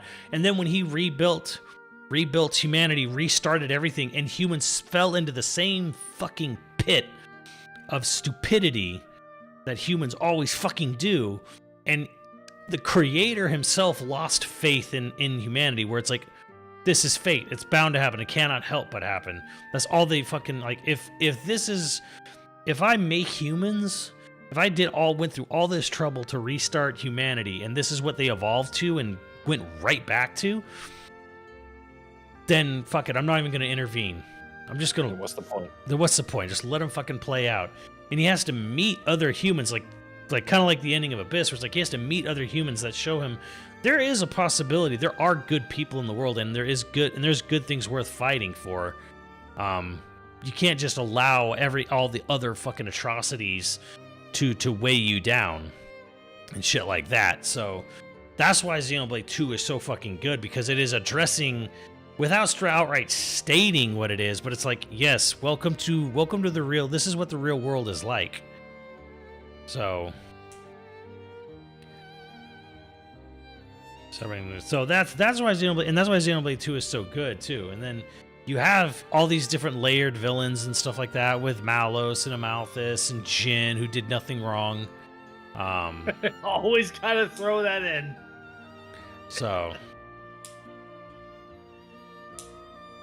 yeah, like that is why that narrative is so strong there, because, and they even address like even the heavy shit. They talk about fucking sex slavery in Xenoblade 2, where there's like this whole thing where they're talking about like, oh, the blade cores, they sell them, line them up, with pretty pictures of them on the core, they sell them. It's the same as it ever was. Like, just they go right into the fucking depths of depravity of humanity.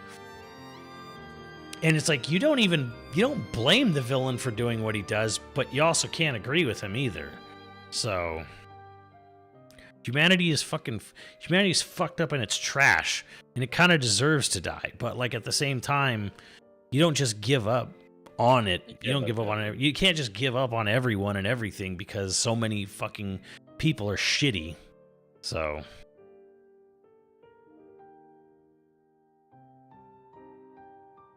yeah, so that is why Xenoblade 2 is up there. So that yeah, and then all the other things which are get into the multiple, like just the in-depth characterization stuff, where all the little tiny nuances and details about all that. Fuck them, let them all burn. Yeah, Muffin's gonna really like the villains in Xenoblade 2. Unfortunately, he'll never get to it because he'll never finish Xenoblade 1. I was gonna say, how long is it gonna take? So you will. That's rabbit tits. Hell yeah, that's all you need. Okay, Arnett, they're too big. They're way too big, Arnett. So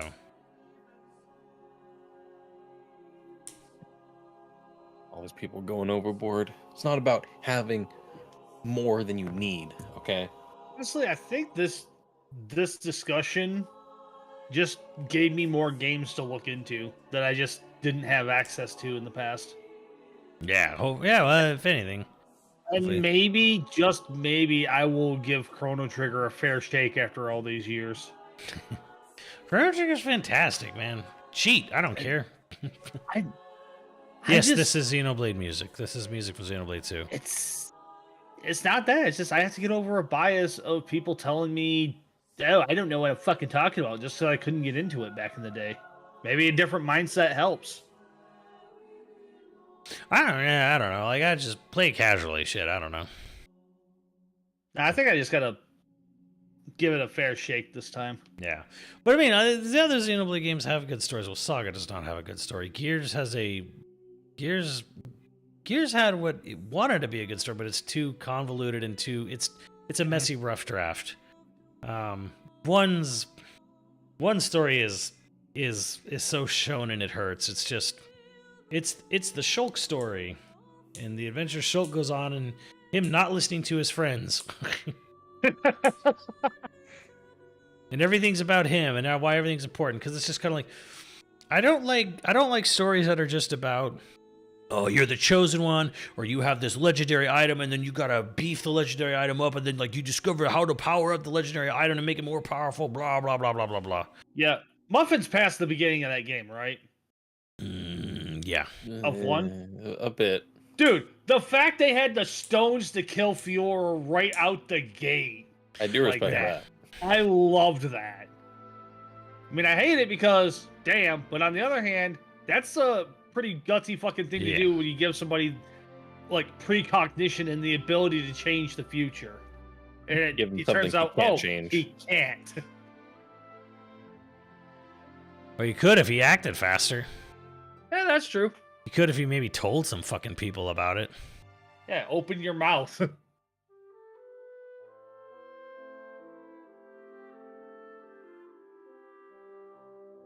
Yeah, that's the top 10 list.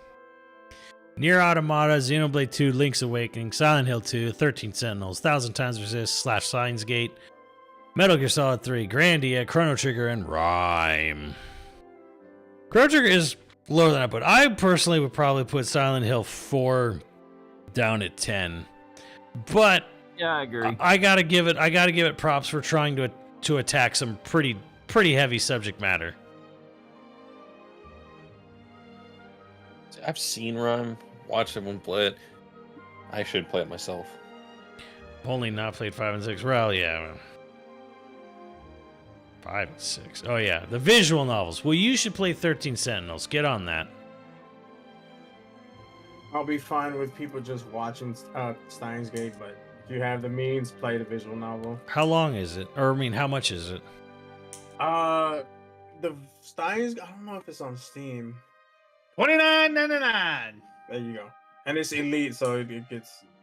Holy shit! Hold on a moment. Let me just fucking screenshot this for you. Get Steins Gate Elite is $60.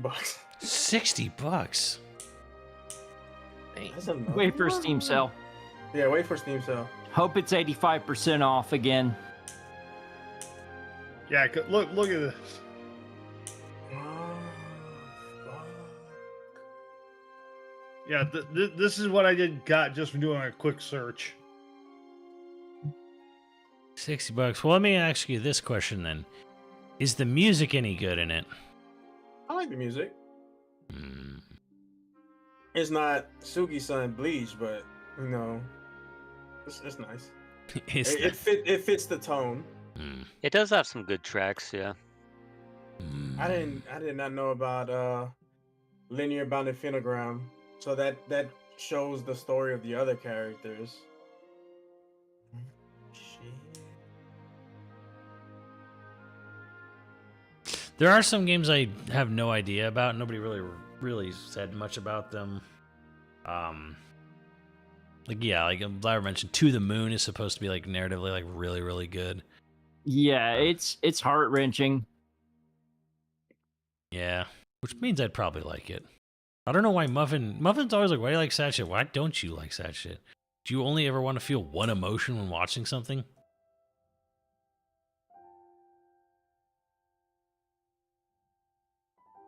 I mean, To the Moon is also very cheap as well. I may have a key. Let me check. I beat Metaphor? No, I only beat the demo, or got to the end of the demo. It's fine. When are we going to do top 10 game soundtracks? Yeah, I've got a key for it, Simmons. Oh, man, I don't even know. Top 10 soundtracks would be at least, like, I'm not even kidding you, like a 6 to 7 hour session. I can't even, because the thing is like music is different, you know? So it's like, okay, what's the best soundtrack? Xenoblade 2, sure, but like Chrono Cross, you know, Gears, those are the best soundtracks ever done. There's top 3, done. Nier has a great soundtrack. Near's up there too, but it's like, but like, let okay, me know if that key works. There's got to be I can't, you know, discount Sonic games and Metal Gear Rising. I was about to say Sonic 3 and Knuckles. Like how do I can't discount that shit. I can't discount Chrono Trigger. I mean, how do you judge certain soundtracks to be better than others? I have beaten Soma, Arnett. I did not find Soma that crazy. I thought Soma was very self-explanatory. I thought the main character was a fucking idiot in Soma. Not Soma Bringer, Soma, sorry.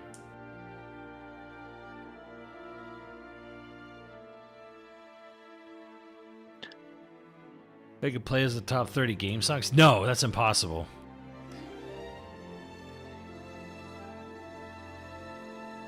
How many Final Fantasy games were on the initial list? 1. That's all you need. Narratively speaking, I don't think Final Fantasy's ever been... It's been good. It's never been, like, the best, though.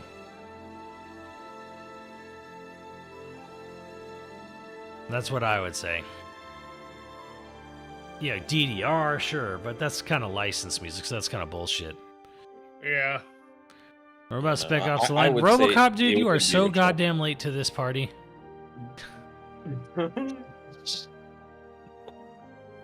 Like the party's already been cleaned up. I think he was writing that like 2 hours ago and finally hit send.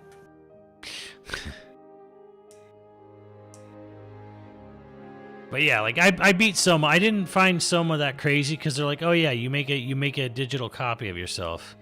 And then at the end, I didn't understand why he freaked out at the end. Where he's like, but we're still here. But I'm like, yeah, you copied yourself.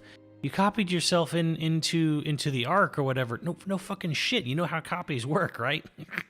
When you Xerox something, it's not like you're just putting the paper through a machine and it comes out the bottom. No, it's copying. So and you literally do that earlier in the game where you copy yourself to another body, and then you see the other one just dead, and I'm like, yeah, that's bro, what? What the fuck? Like, how are you confused by this? Also, if No, 9 no. would have ended a lot stronger, I would have fought to have it on here, but I cannot defend Necron. No one can. It is the stupidest. Oh, but it's like 4. You didn't. Golbez wasn't the enemy. It was this guy from the moon. That doesn't work here. Yeah. It does not work. You don't hear Necron at any point in the game. So I cannot defend that. So I don't know. Yeah, I don't know. Story wise, Soma was cool, but I'm like, I don't know why people thought. I'm confused why people thought it was because Andrew said it too. Andrew loved it, and he was like, oh yeah, like the fucking mindfuck in that game, and I'm like, what mindfuck?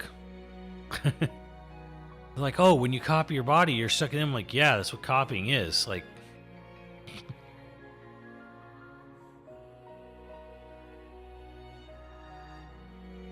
rip Gears.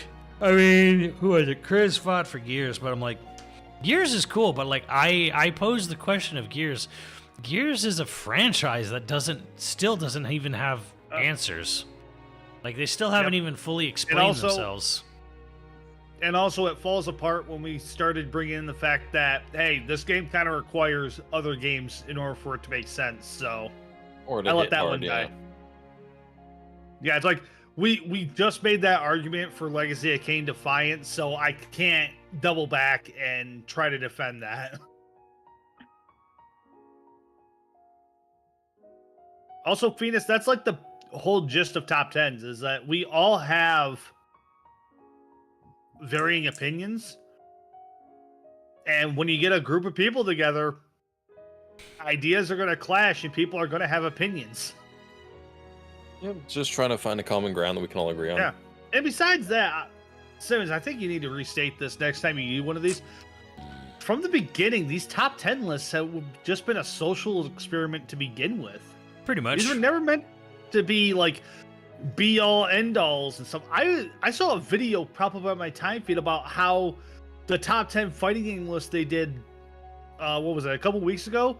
Like people are super fucking like unreasonably mad about it. Oh I'm yeah. like, guys, take a Prozac. People get pissed.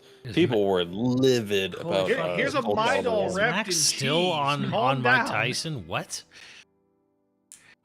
I mean, the only reason I was upset with it at all is it's fighting games and it's listed as Yo Video Games list, and Simmons wasn't there to list or Well- defend. Exactly. It's not the end all be all definitive list. No. People are Dude, treating it like yeah. that. They're treating it like it's the gospel. And like, no, this is just our Look. thoughts about it. Like, that's and why the wrong. reasons. Look, But that's wrong. It is a definitive Cyber, list, and your he got- mom is fat. he got his revenge in the end and didn't even need to, so that's all that matters. Personally, yeah. Killer Instinct should have been higher. KI definitely should Yep. have been Thank higher. you. Yeah. Vampire should've. Slayer should have been higher, but freaking Steve. KI is top 3 for me. There was no need for 2 Mortal Kombat games on that list. What, did they have 2 in their top 10? No, they Was only it had not MK9. UMK3 and MK9 or MKS? that was and MK9. That was Uh, just like If there was MK9 is the two- only one that made it to top 10. if there was 2 games, I think It was Marvel UMVC 3 and it was 2. Yeah. because Steve fought KI for Marvel 2. KI should have been higher than Marvel 3. Yeah, Yeah. definitely. Yeah. Marvel 3 shouldn't have been on there. KI should have been.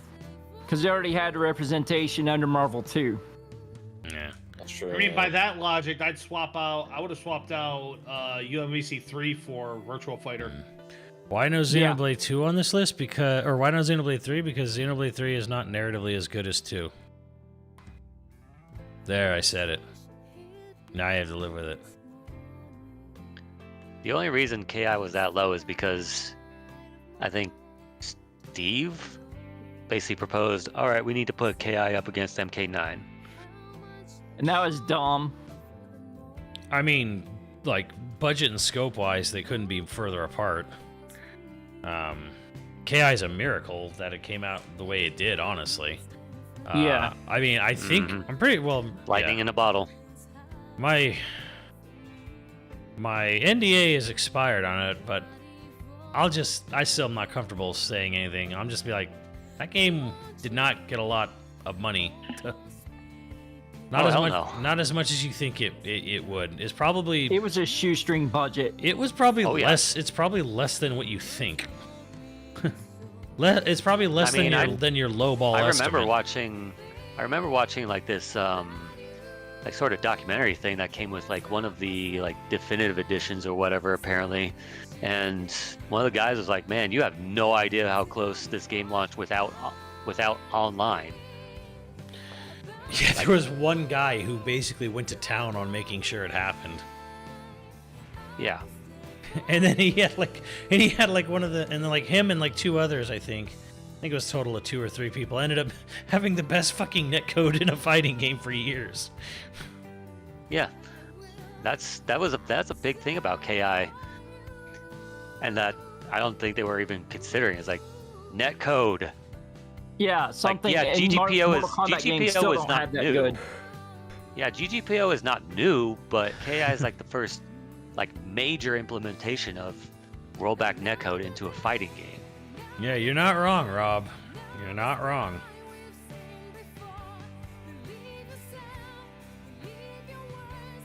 KI doesn't even have fatals. KI never had fatals. They had ultimates, and they added them in eventually, but The only ultimate that I even don't- existed was Shadow Jago until season 3.5.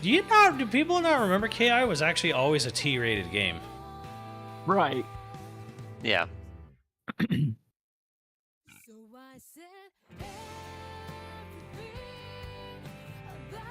and I mean, Rating fatals shouldn't make were up how never good like a game is. Fatals were never like fatals or ultimates and whatnot. Those were never like a huge priority for them No. for KI 2013 because, again, this game had a shoestring budget. Yeah. They had to prioritize what they were doing with this game. Let's just say And arguably- their profit margins were amazing for the game, yet they never continued with it. I won't speak The anymore. soundtrack for KI 2013 completely topples any other fighting game. I mean, characters, gameplay, music. I'll say like the the one movie, thing like, that still that- kind of annoys me about it is that they had every intention of that game was to be KI 3, but yeah, it became Killer Instinct. I just know it as KI 2013. That's what people call it, just to like clarify. But I'm like, it was being initially designed as KI 3, but unfortunately, it basically became a reboot. I'm okay with that. Well, the way it turned out, I'm okay with that. They had a lot of really fun ideas, unfortunately, but The fact that it's still the only fighting game to have a full-blown roguelike mode in it. Taken 3 better MK. Yeah, well, If you go Yeah. off netcode, there's no Tekken game that can beat KI. Tekken still has trouble in there. It's good finally, but they actually had to like go outside their wheelhouse to make the netcode good in Tekken 8. And they Yeah, decided to I mean, stop how long did lying. that? And how long did that take them? Years. Yeah. Like, because the thing is that KI was like one of the only fighting games to have good netcode for a while. Yeah.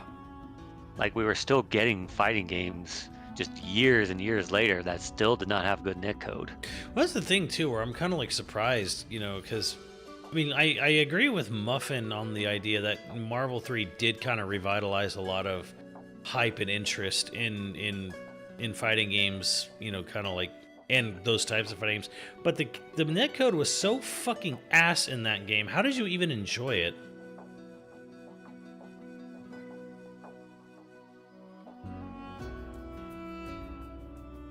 I enjoyed it on the Vita on the bus.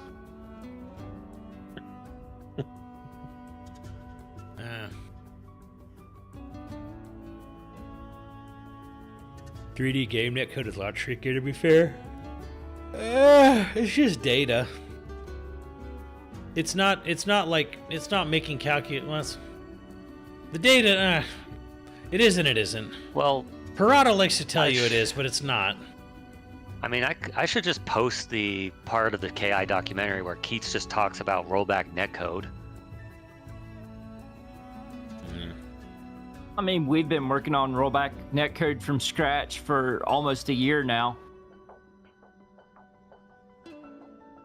Yeah, funny. 3-button scheme. I need 4-button. And technically, Xbox 360 Virtua Fighter 5 Live was like there the you go, best netcode for a 3D fighting game at that time. Power Ranger X. There you go. Just watch that. Power Ranger X is. I have a question for you. Is English your second language?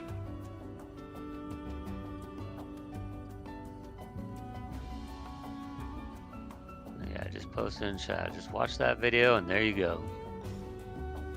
You get to find out the ins and outs of rollback netcode. Okay.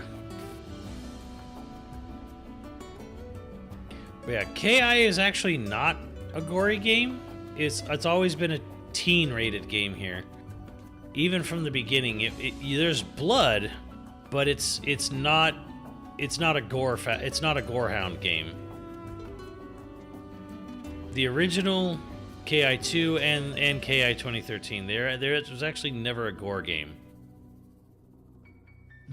Yeah, It's the a- most thing it it's- had was like comedic stuff and different it's- colors of blood. It is a combo game. It is a game about long combos and breaking combos. That's what its hook is. Its hook is like, and basically like a smorgasbord of monsters. It's about a bunch of classic And a movie monster bombastic- types. Oh yeah, And a bombastic soundtrack. yeah, and a big soundtrack. Gore was actually never a big thing for Killer Instinct. I forget. It actually had a different name in development. I don't remember what the Brute original Force? Brute Yeah, I was Force. about to say brute force. Yeah, it was called Brute Force originally. Not even Killer Instinct, Brute Force.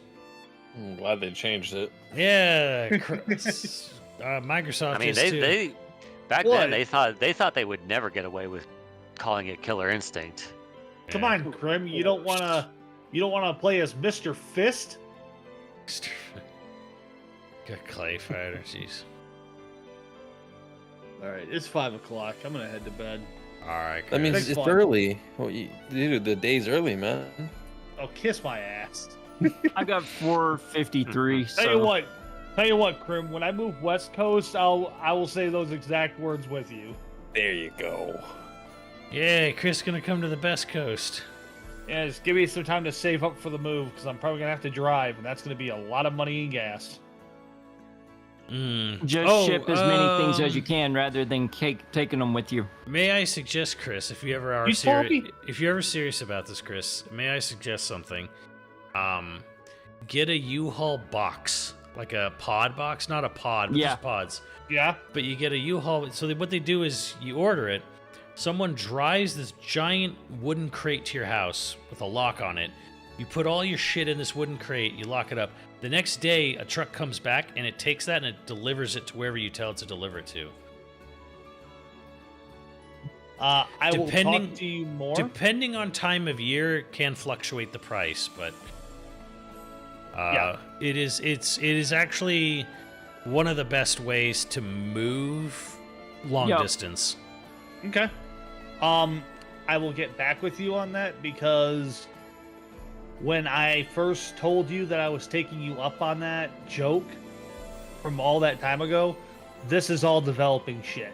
Mhm. And I'm also still going to be here renting out until my sis gets married and moves to England. So England, she's leaving us. that's her choice. Yeah. I mean, at least she's getting out of Trump country.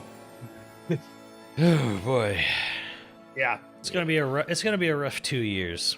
Yes, 2 years. So I'm hoping it's just rough for the start of this month, but we're not that lucky. What do you So, mean? yeah. Well, it hasn't even started yet.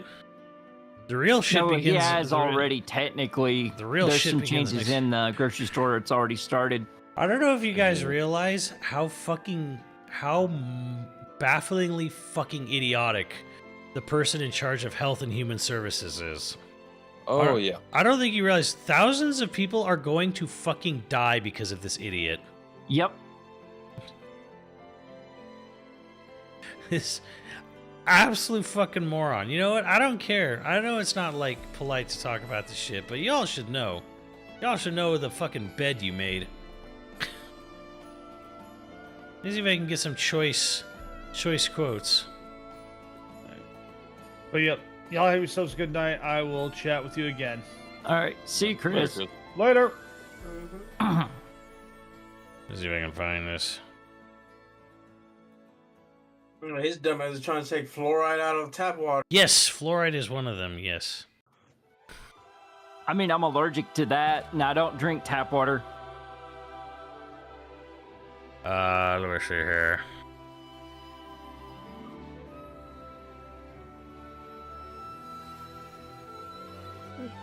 Here's what he said. In October, our future health and human services. He wanted to bring back. He wanted to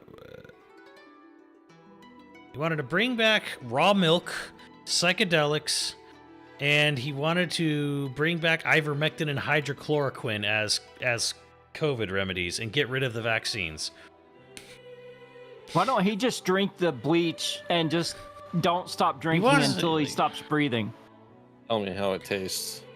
He will advise all U.S. water systems to remove fluoride from public water. His words, by the way.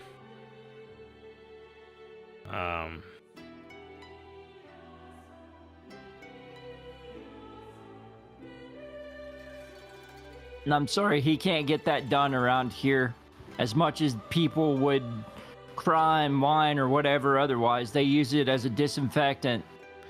He says if a doctor's patient has diabetes or obesity, the doctor ought to be able to say, I'm going to recommend gym membership, and I'm going to recommend good food, and Medicaid ought to be able to finance those things the same as they would Ozempic.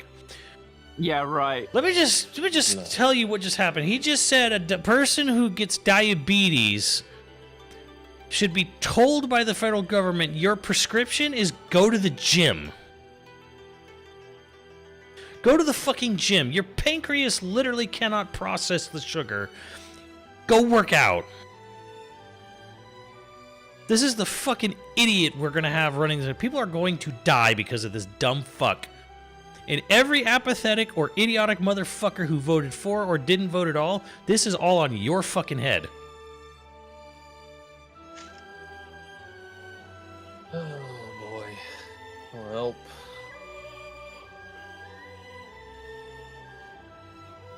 Fluoride. Fluoride.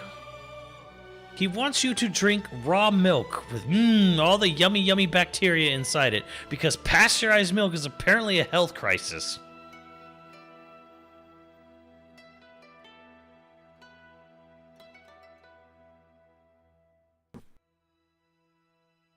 Thing is, obesity, there are some people who get to a point in obesity. I'm not like saying obesity is okay. I'm just saying like you kind of have to do both. Like if you want to curb obesity, sometimes you need to do emergency surgery and then get them to the gym. You have to do both. You can't just fucking go to the gym. Oh, okay. Like, I can't even fucking move on my own. How am I? What the fuck is a gym gonna do? You need medical help at first just to get you started. If you're not even able to leave the finish line, how are you gonna get to the end? Yeah. Well, I mean, some people literally can't move. You know, like That's you what I mean. If you can't even leave the finishing line, how are you gonna get to the end? He has said straight up, his words, not mine, there's no vaccine that is safe and effective. I hope you like polio and measles because the outbreaks are going to be everywhere. Because in his fucking mind, no vaccine is safe or effective. We're fucked. COVID 2025 coming soon to a country near you.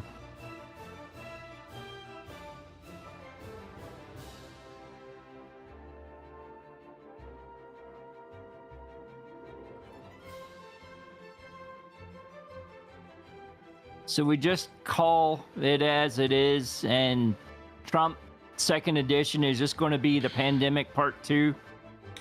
You have something that takes. Well, Muffin, I hope you don't mind. I hope you're cool with dentures, Muffin, because see no reason for fluoride. Fluoride literally keeps your teeth in. I use nanohypoxytextride. I can't handle fluoride, so I have to use the stuff that rebuilds enamel. Yeah, polio's on the surge back.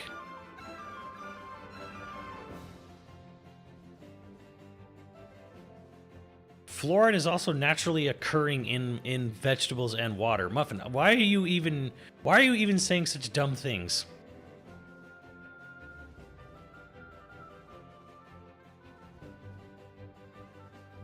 Has Muffin been drinking tonight? Yeah, seriously. What the fuck? Again, are you going to listen to a man who had a Alaskan bullworm eat part of his brain, or are you going to listen to someone who fucking has a doctorate or a professorate in nutrition? Someone who spent 8 to 10 years of their life studying this shit to become an expert on it, or the fucking Nepo baby who had a bullworm eat chunks of his brain off? Oh, it sounds good. Please.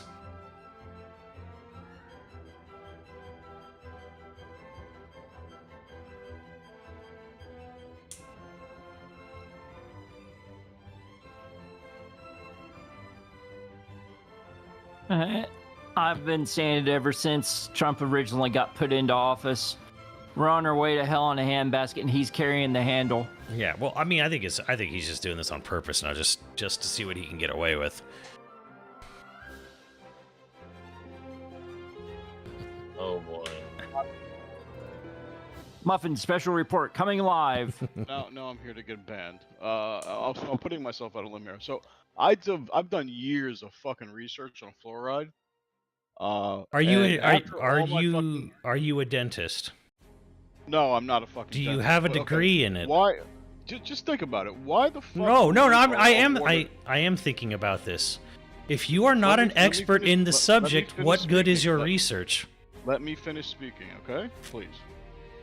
If we're already brushing our teeth with fucking fluoride, and it's in our toothpaste, why do you need it to be in the fucking water source? Why? Why do you need all? It makes no fucking sense whatsoever. It really doesn't. It makes no sense to spend.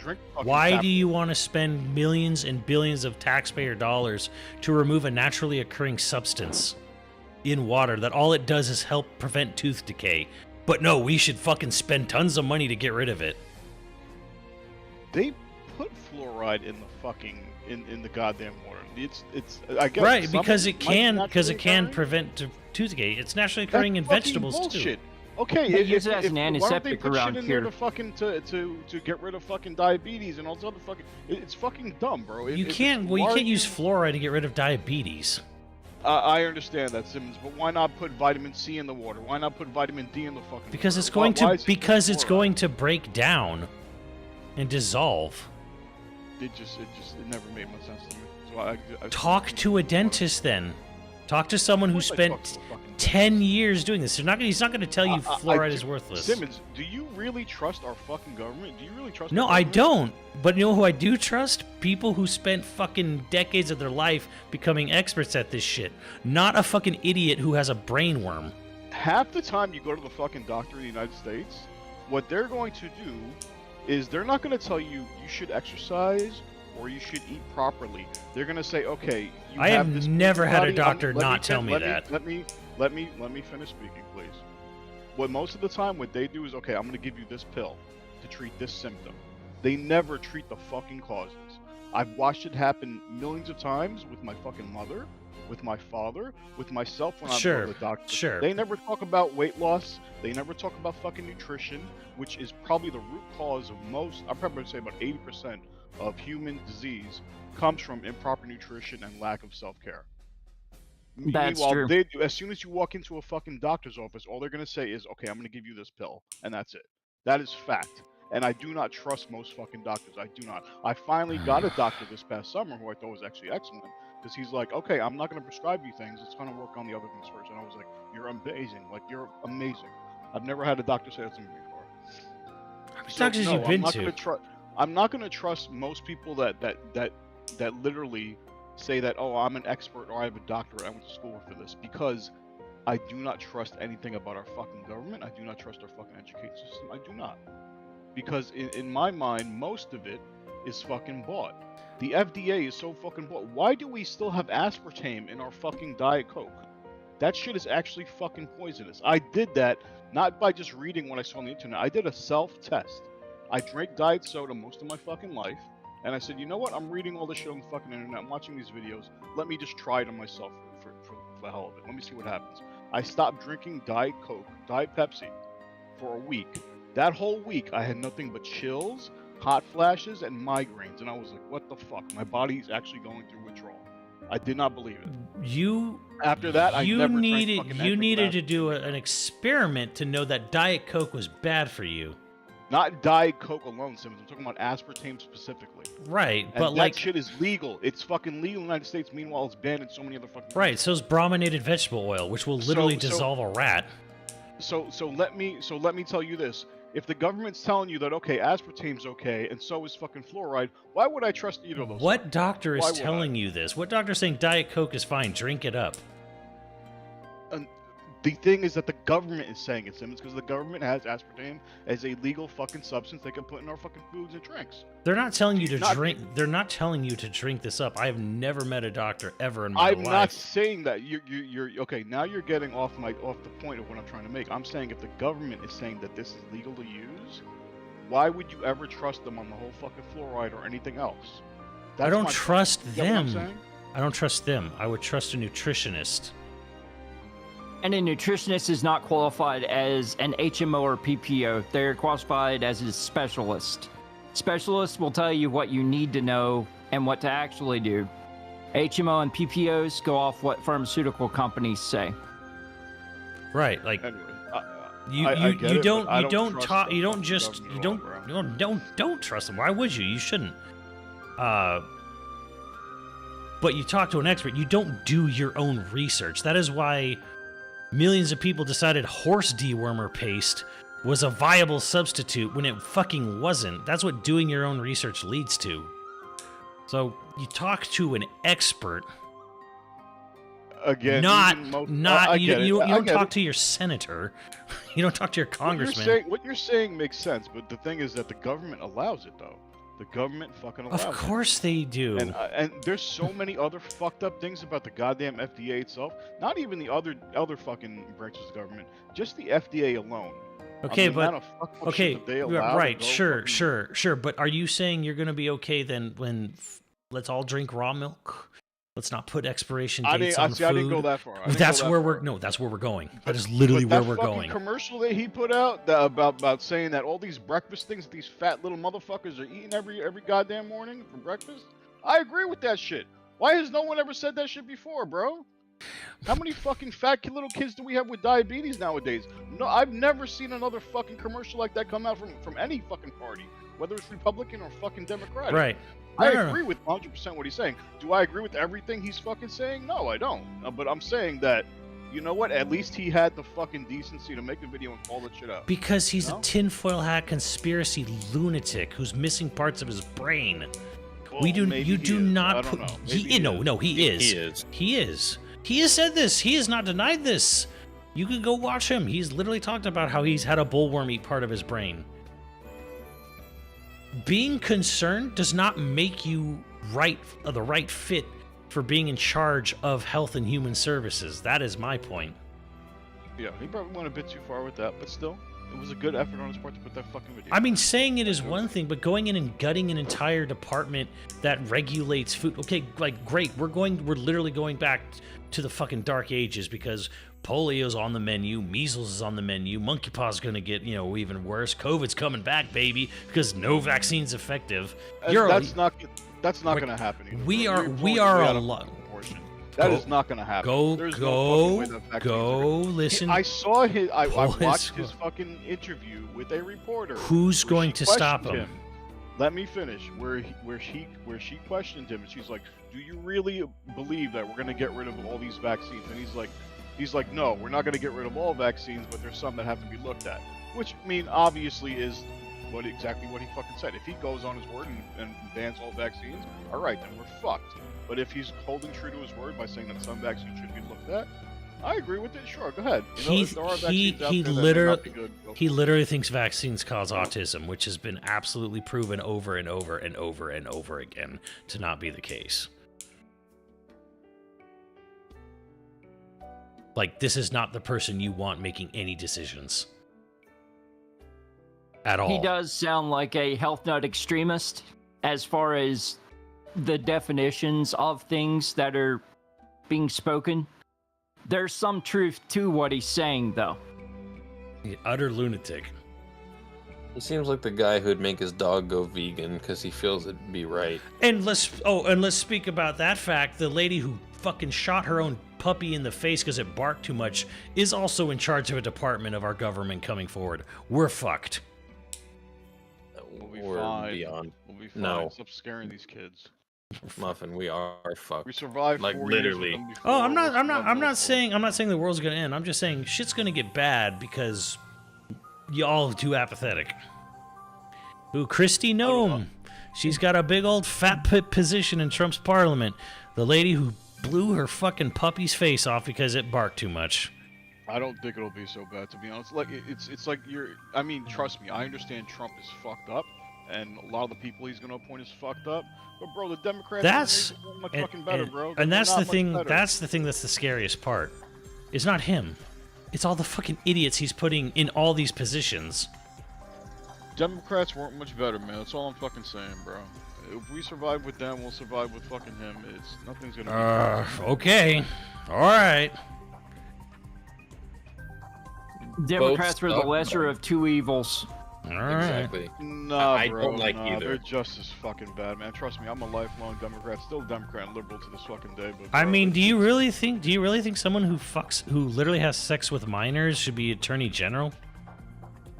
Of course not. Of course not. But that's worse. That's no better than the Democrats, right? Simmons, we're literally fucking bombing children in fucking Palestine. at this Yeah, very we are. moment. Yeah, we Funded are. by Democrats and Abs- Republicans. Absolutely. And you know what? Oh, please, bro, come on, man. And what did he say? He says, "I'm going day one in office. I'm going to remove any restrictions on getting them more weapons." Literally his words. It's like, yeah, they're both bad, but one is like, I want to speed run the badness. The others just want to sit around and twiddle their thumbs, stick their thumbs up their ass. And the other one is just like, I want to blow the world fast. I'm honestly very curious to see what he does with. I kind of have an idea of what he'll do with Ukraine and Russia. He's but- giving it to Putin as a Christmas present.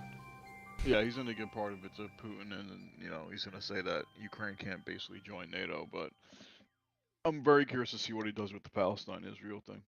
I'm We pretty already sure know. he's He already like, "All right, said bomb it's, more of them. Go ahead and bomb it's gone. more of them, It's fucking terrible. And it's terrible. It's terrible what the current, and it's going to be worse what the next does. It's fucking terrible.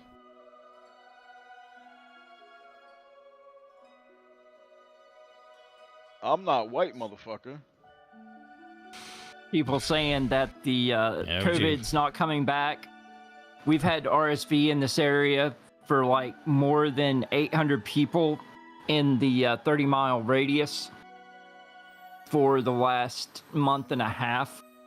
And we've had over 300 in the local hospital about 20 minutes away of COVID that are hospitalized right now.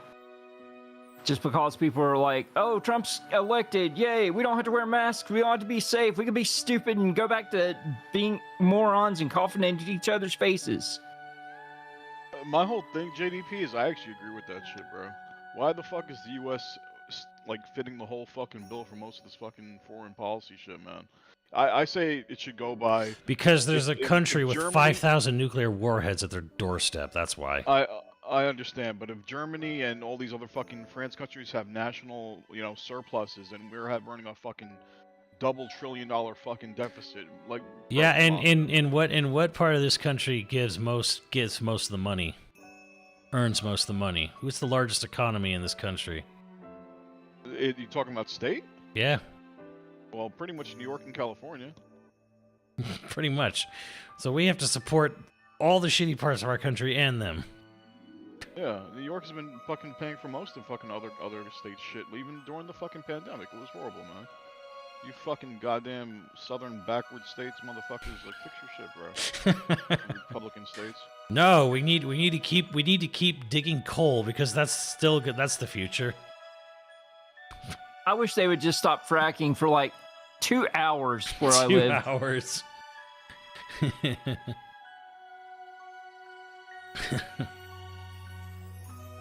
No Hey, wonder the New York floods gets- got so bad here. New York gets warm winters, man. Let the fucking kids fix it, whatever, man. I just think it sucks that we have to put this on because again, it's just boomers ruining the world again for all the kids. Essentially, yes.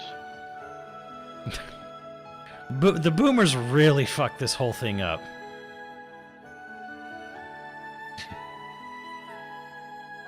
We get Hawaii in the divorce. I mean, a bunch of 30-somethings are what the main voting populace was in my area. Anyone over the age of like 47 didn't vote, it seems like. Hardly at all. The Democrats really fucked it up, man. They were so dumb Oh yeah. on the whole fucking economy thing. Like, bro, how do you not realize that, like I'm pretty well off. I'm not suffering here because of inflation. But when I order shit from fucking McDonald's and I see that it's fucking triple the price of what I used to fucking pay, like, bro, that's inflation to me right there on my fucking screen. It's not even inflation, them- it's pure greed at this point. Pretty much. Yeah. And for them not to make that their main talking point instead of fucking everything else. Well, yeah, that about- was the thing. Their biggest mistake was sitting there saying, like, look how good, look at what a good job we've done. And it's like, I just got back from Japan, and I know the yen's in the toilet, but I could calculate the yen even if it wasn't in the toilet. If it was still 100 yen to $1, I'd still be paying a half to to 3/4 of what I pay for the exact same food in Japan that I do in America. Like at least half. They just don't believe in gouging and pricing there. So the thing is like their problem is that like they try to pretend like we're doing a great job, and it's like no, I mean, don't get me wrong, it's gonna get worse. If those tariffs goes through, everything's fucked. But it's like don't sit there and say you're doing a great job when it's still bad, and they're still straight up robbing us. We are getting robbed in this country. They totally fucked it up, man. They totally fucked it up. Biden fucked it up the most because that motherfucker should have not. He should have just opted out. Instead, he said, "No, I want to run for presidency." He didn't even give. Kamala had an uphill battle to begin with, but to not even give her adequate time, like at least a fucking year to prep. I mean, that was on him, the fucking stupid old man. Like, just get the fuck out of here. Go to bed, motherfucker. You know, if he actually gave a shit, if he truly gave a shit about the country, he would have immediately sped run that whole Mar-a-Lago incident and figured out exactly what was going on. The fact that they pussyfooted their way around that, I mean, if that was shit regarding my national secrets, I'd want to know that shit immediately. Yeah. I would have immediately got like the motherfucker should be in jail. I don't care how politically bad it would look. It was just like, no, dude, like sensitive info. Oh, we should definitely be. We should get to the bottom of that fucking immediately. If you got money, you're pretty much anything is legal. Right, Retro, you're 100% right. I blame that guy the most. That guy could have literally prevented all of this shit if he had just acted faster. But Democrats are basically old Japanese businessmen. Let's just keep operating the same way we did 40 years ago because it worked then. It'll work, and it'll work again someday. We'll just keep doing it. We're not going to change. We're not going to pivot. We're not going to like do anything differently. We're going to do everything we've done the same for the past 40 years because it worked then. It'll work now. In other words, happy belated birthday, Miyamoto. Please retire. Please retire. Was he 72 now? Yeah.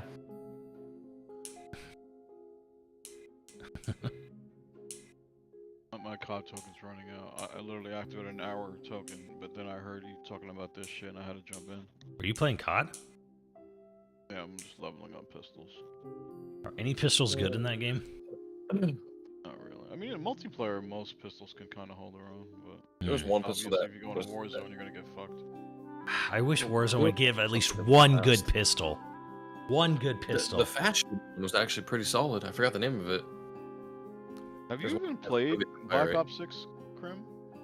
No, I've just been playing it with the weapons in Warzone.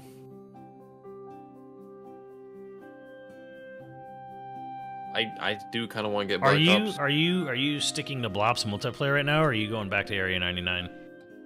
I really have no urge to go back to that map. Like, maybe I'll go play like if I have 2 hours to spend. I don't I'll spend don't an hate. hour and a half on multiplayer and half an hour playing Warzone. Like, I don't hate the map, but I'm also kind of disappointed. You know, Yeah, it's just more of the fucking same, bro. like And, it's not like, okay. It's not as bad as say Ashika Island. I hated that map. I didn't love Ashika, but I liked it. It wasn't bad. And same with Fortune's Keep. I was like, okay, well, half the map's okay, and then the other half is ugh. So Yeah, I came to like Fortune's Keep after a while. You stayed away from the fucking buildings. and right, shit. yeah, you go to the other side of the map where there's not buildings, and that was the only, and then Fortune's Keep's okay, but you go near the buildings and it fucking sucks a dick. Caves were the best. But I mean, the problem is like they didn't make a map that could compete with Rebirth, and like you said, you're 100% right, Muffin. That could have been a lot more. That could have been a hell of a lot more colorful and intriguing, interesting. They could have done so much more than just a fucking here's a dusty nuclear reactor in the middle of the desert. Have fun. Bro, Area 51 and like there's an alien outbreak where they break out of their fucking like, you know. Yeah, like the captivity zombies did in And Blackout. it's just like, yeah, exactly. And it's just like alien bodies like laying around there, and you got spaceships, and you have like a zero gravity chamber. Like that shit would be so fucking cool, man. Oh yeah, can you imagine that like down and below in like one of the like underground rooms? Like someone hits a switch and boom, gravity goes 0G. Yeah, that would be fucking amazing. Like that would be epic, bro. Even a fucking like, I can't believe they haven't even thought of like a theme park. Like just do a theme park resurgence map. You have Right. a big fucking slide where you can like slide down it, and you can fucking like gun your way down it and go into a fucking battle. You got a big Ferris wheel, like bro, that shit would be fucking amazing. Like roller coaster snipe someone. Yeah, well, like I mean, yeah, sure, why not? I don't know. how Or they do snipe that. someone on a roller coaster. Can you imagine someone's going through the loop-de-loop and it just Like, bro, that would be so fucking epic, man. They got their heads up their fucking asses. I'm you pretty know, sure you know, some you know what I think it department- is? I'm sure someone probably had these ideas, Yeah, presented they them. got just got pushed to the side. Yeah, they just got pushed aside because there's a billion fucking, you know, middle management and billion more managers and billion more Microsoft and Activision dickheads above them, and they're all like, nah. Exactly. Nah. Comes Pretty down to close. time and money over how much they can implement. Yeah, I'm just kind of like, oh man. The thing is like, I could literally see a path for COD to make a lot more money than it does, but they're too fucking stupid. Like, they're too set in their ways. The thing is such a hydra at this point. It's kind of like it's impossible, like for them to make any headway. I like Man. nukes. Nukes are fun. I drop a lot of nukes, but one. Basing every fucking map and facet of the game around nuclear weapons is kind of like, bro, you've been doing this shit for fucking 20 years, man. Come on, move on. Yeah. I mean, I don't care if they went back to the cryptids. If we're talking aliens, I'd have been down for cryptids to make a return from Call of Duty Ghosts because I think those were super sick.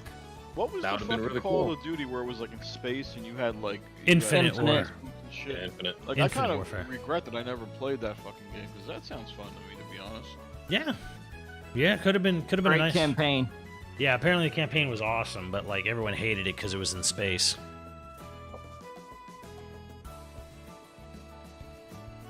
Oh, Anyways, I you don't. want to talk more politics or should I go? That's fine. I've been streaming long enough. Trust me, when we 3036, I'll vote for presidency. You'll get vice presidency. You do all the work while I get blowjobs in the Oval Office.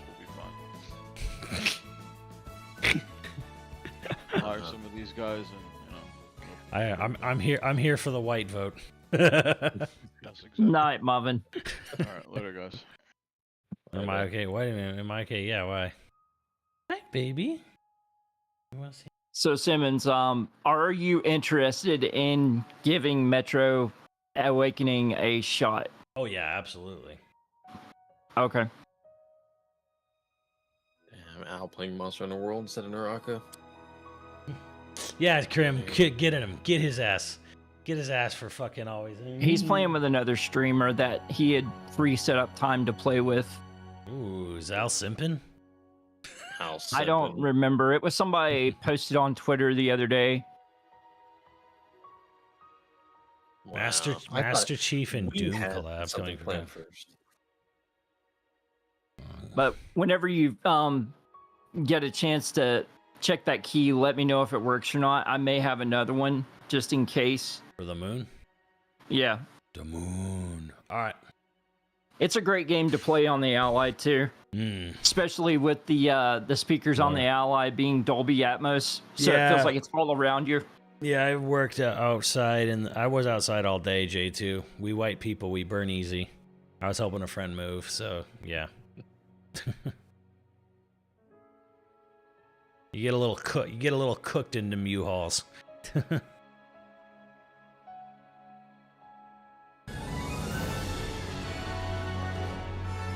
But did you get the cable where that I sent you? I did. Did it work? I haven't used it yet. I'm a Oh, little- okay. I was mostly confused. You want to use that on the Odin dock? Yeah, on inside the Odin dock USB-C that sticks up. Gotcha. Yeah. Switch 2 'Cause can't come I soon was enough, like, right? it just goes straight through. Yeah. Do what? Oh, someone else in chat. Oh, okay. Cover your But face yeah, in the you just plug that in directly, and it'll work with the other port having the power direct to the ROG Ally, or just doing it off the battery. Okay. Cover your face in the neck. I Look, confirmed Feezus- it would give the 30 watt. Feezus, when you move in a bunch of big, heavy, oblong furniture, the last thing you want is shit covering your head and neck. Yeah, I went through my storage buildings yesterday trying to find the 3950X for Andrew.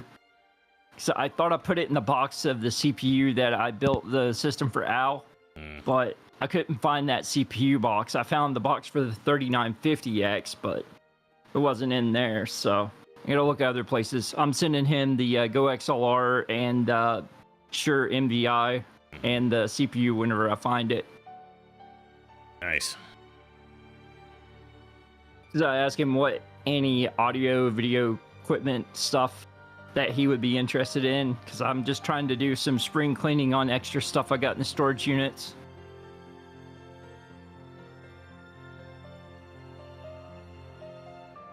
And I think your head strap should arrive very soon for the Quest 3S as well. All right. Because I got a tracking notification yesterday, and it said it was already inside the U.S. Yeah. Let's see. Yeah, well, Feezus is not a full-time job. It was like I help a guy out on one day. All right, Bren. I was Have a good night. All right, I'm gonna call it at that too myself. All right. It's Damn, late. school.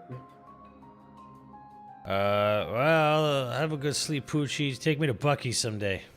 I got you. We Yeah, will they have just got all the new largest one open up down in Texas. I saw Which one is that one? Because Limning. never heard of it. I don't keep up with the news.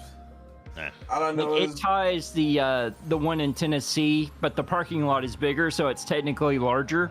I just want some beaver nuggets. yeah, dog. you need Actually, I want But that. the, I want that brisket. That brisket make me go, yeah.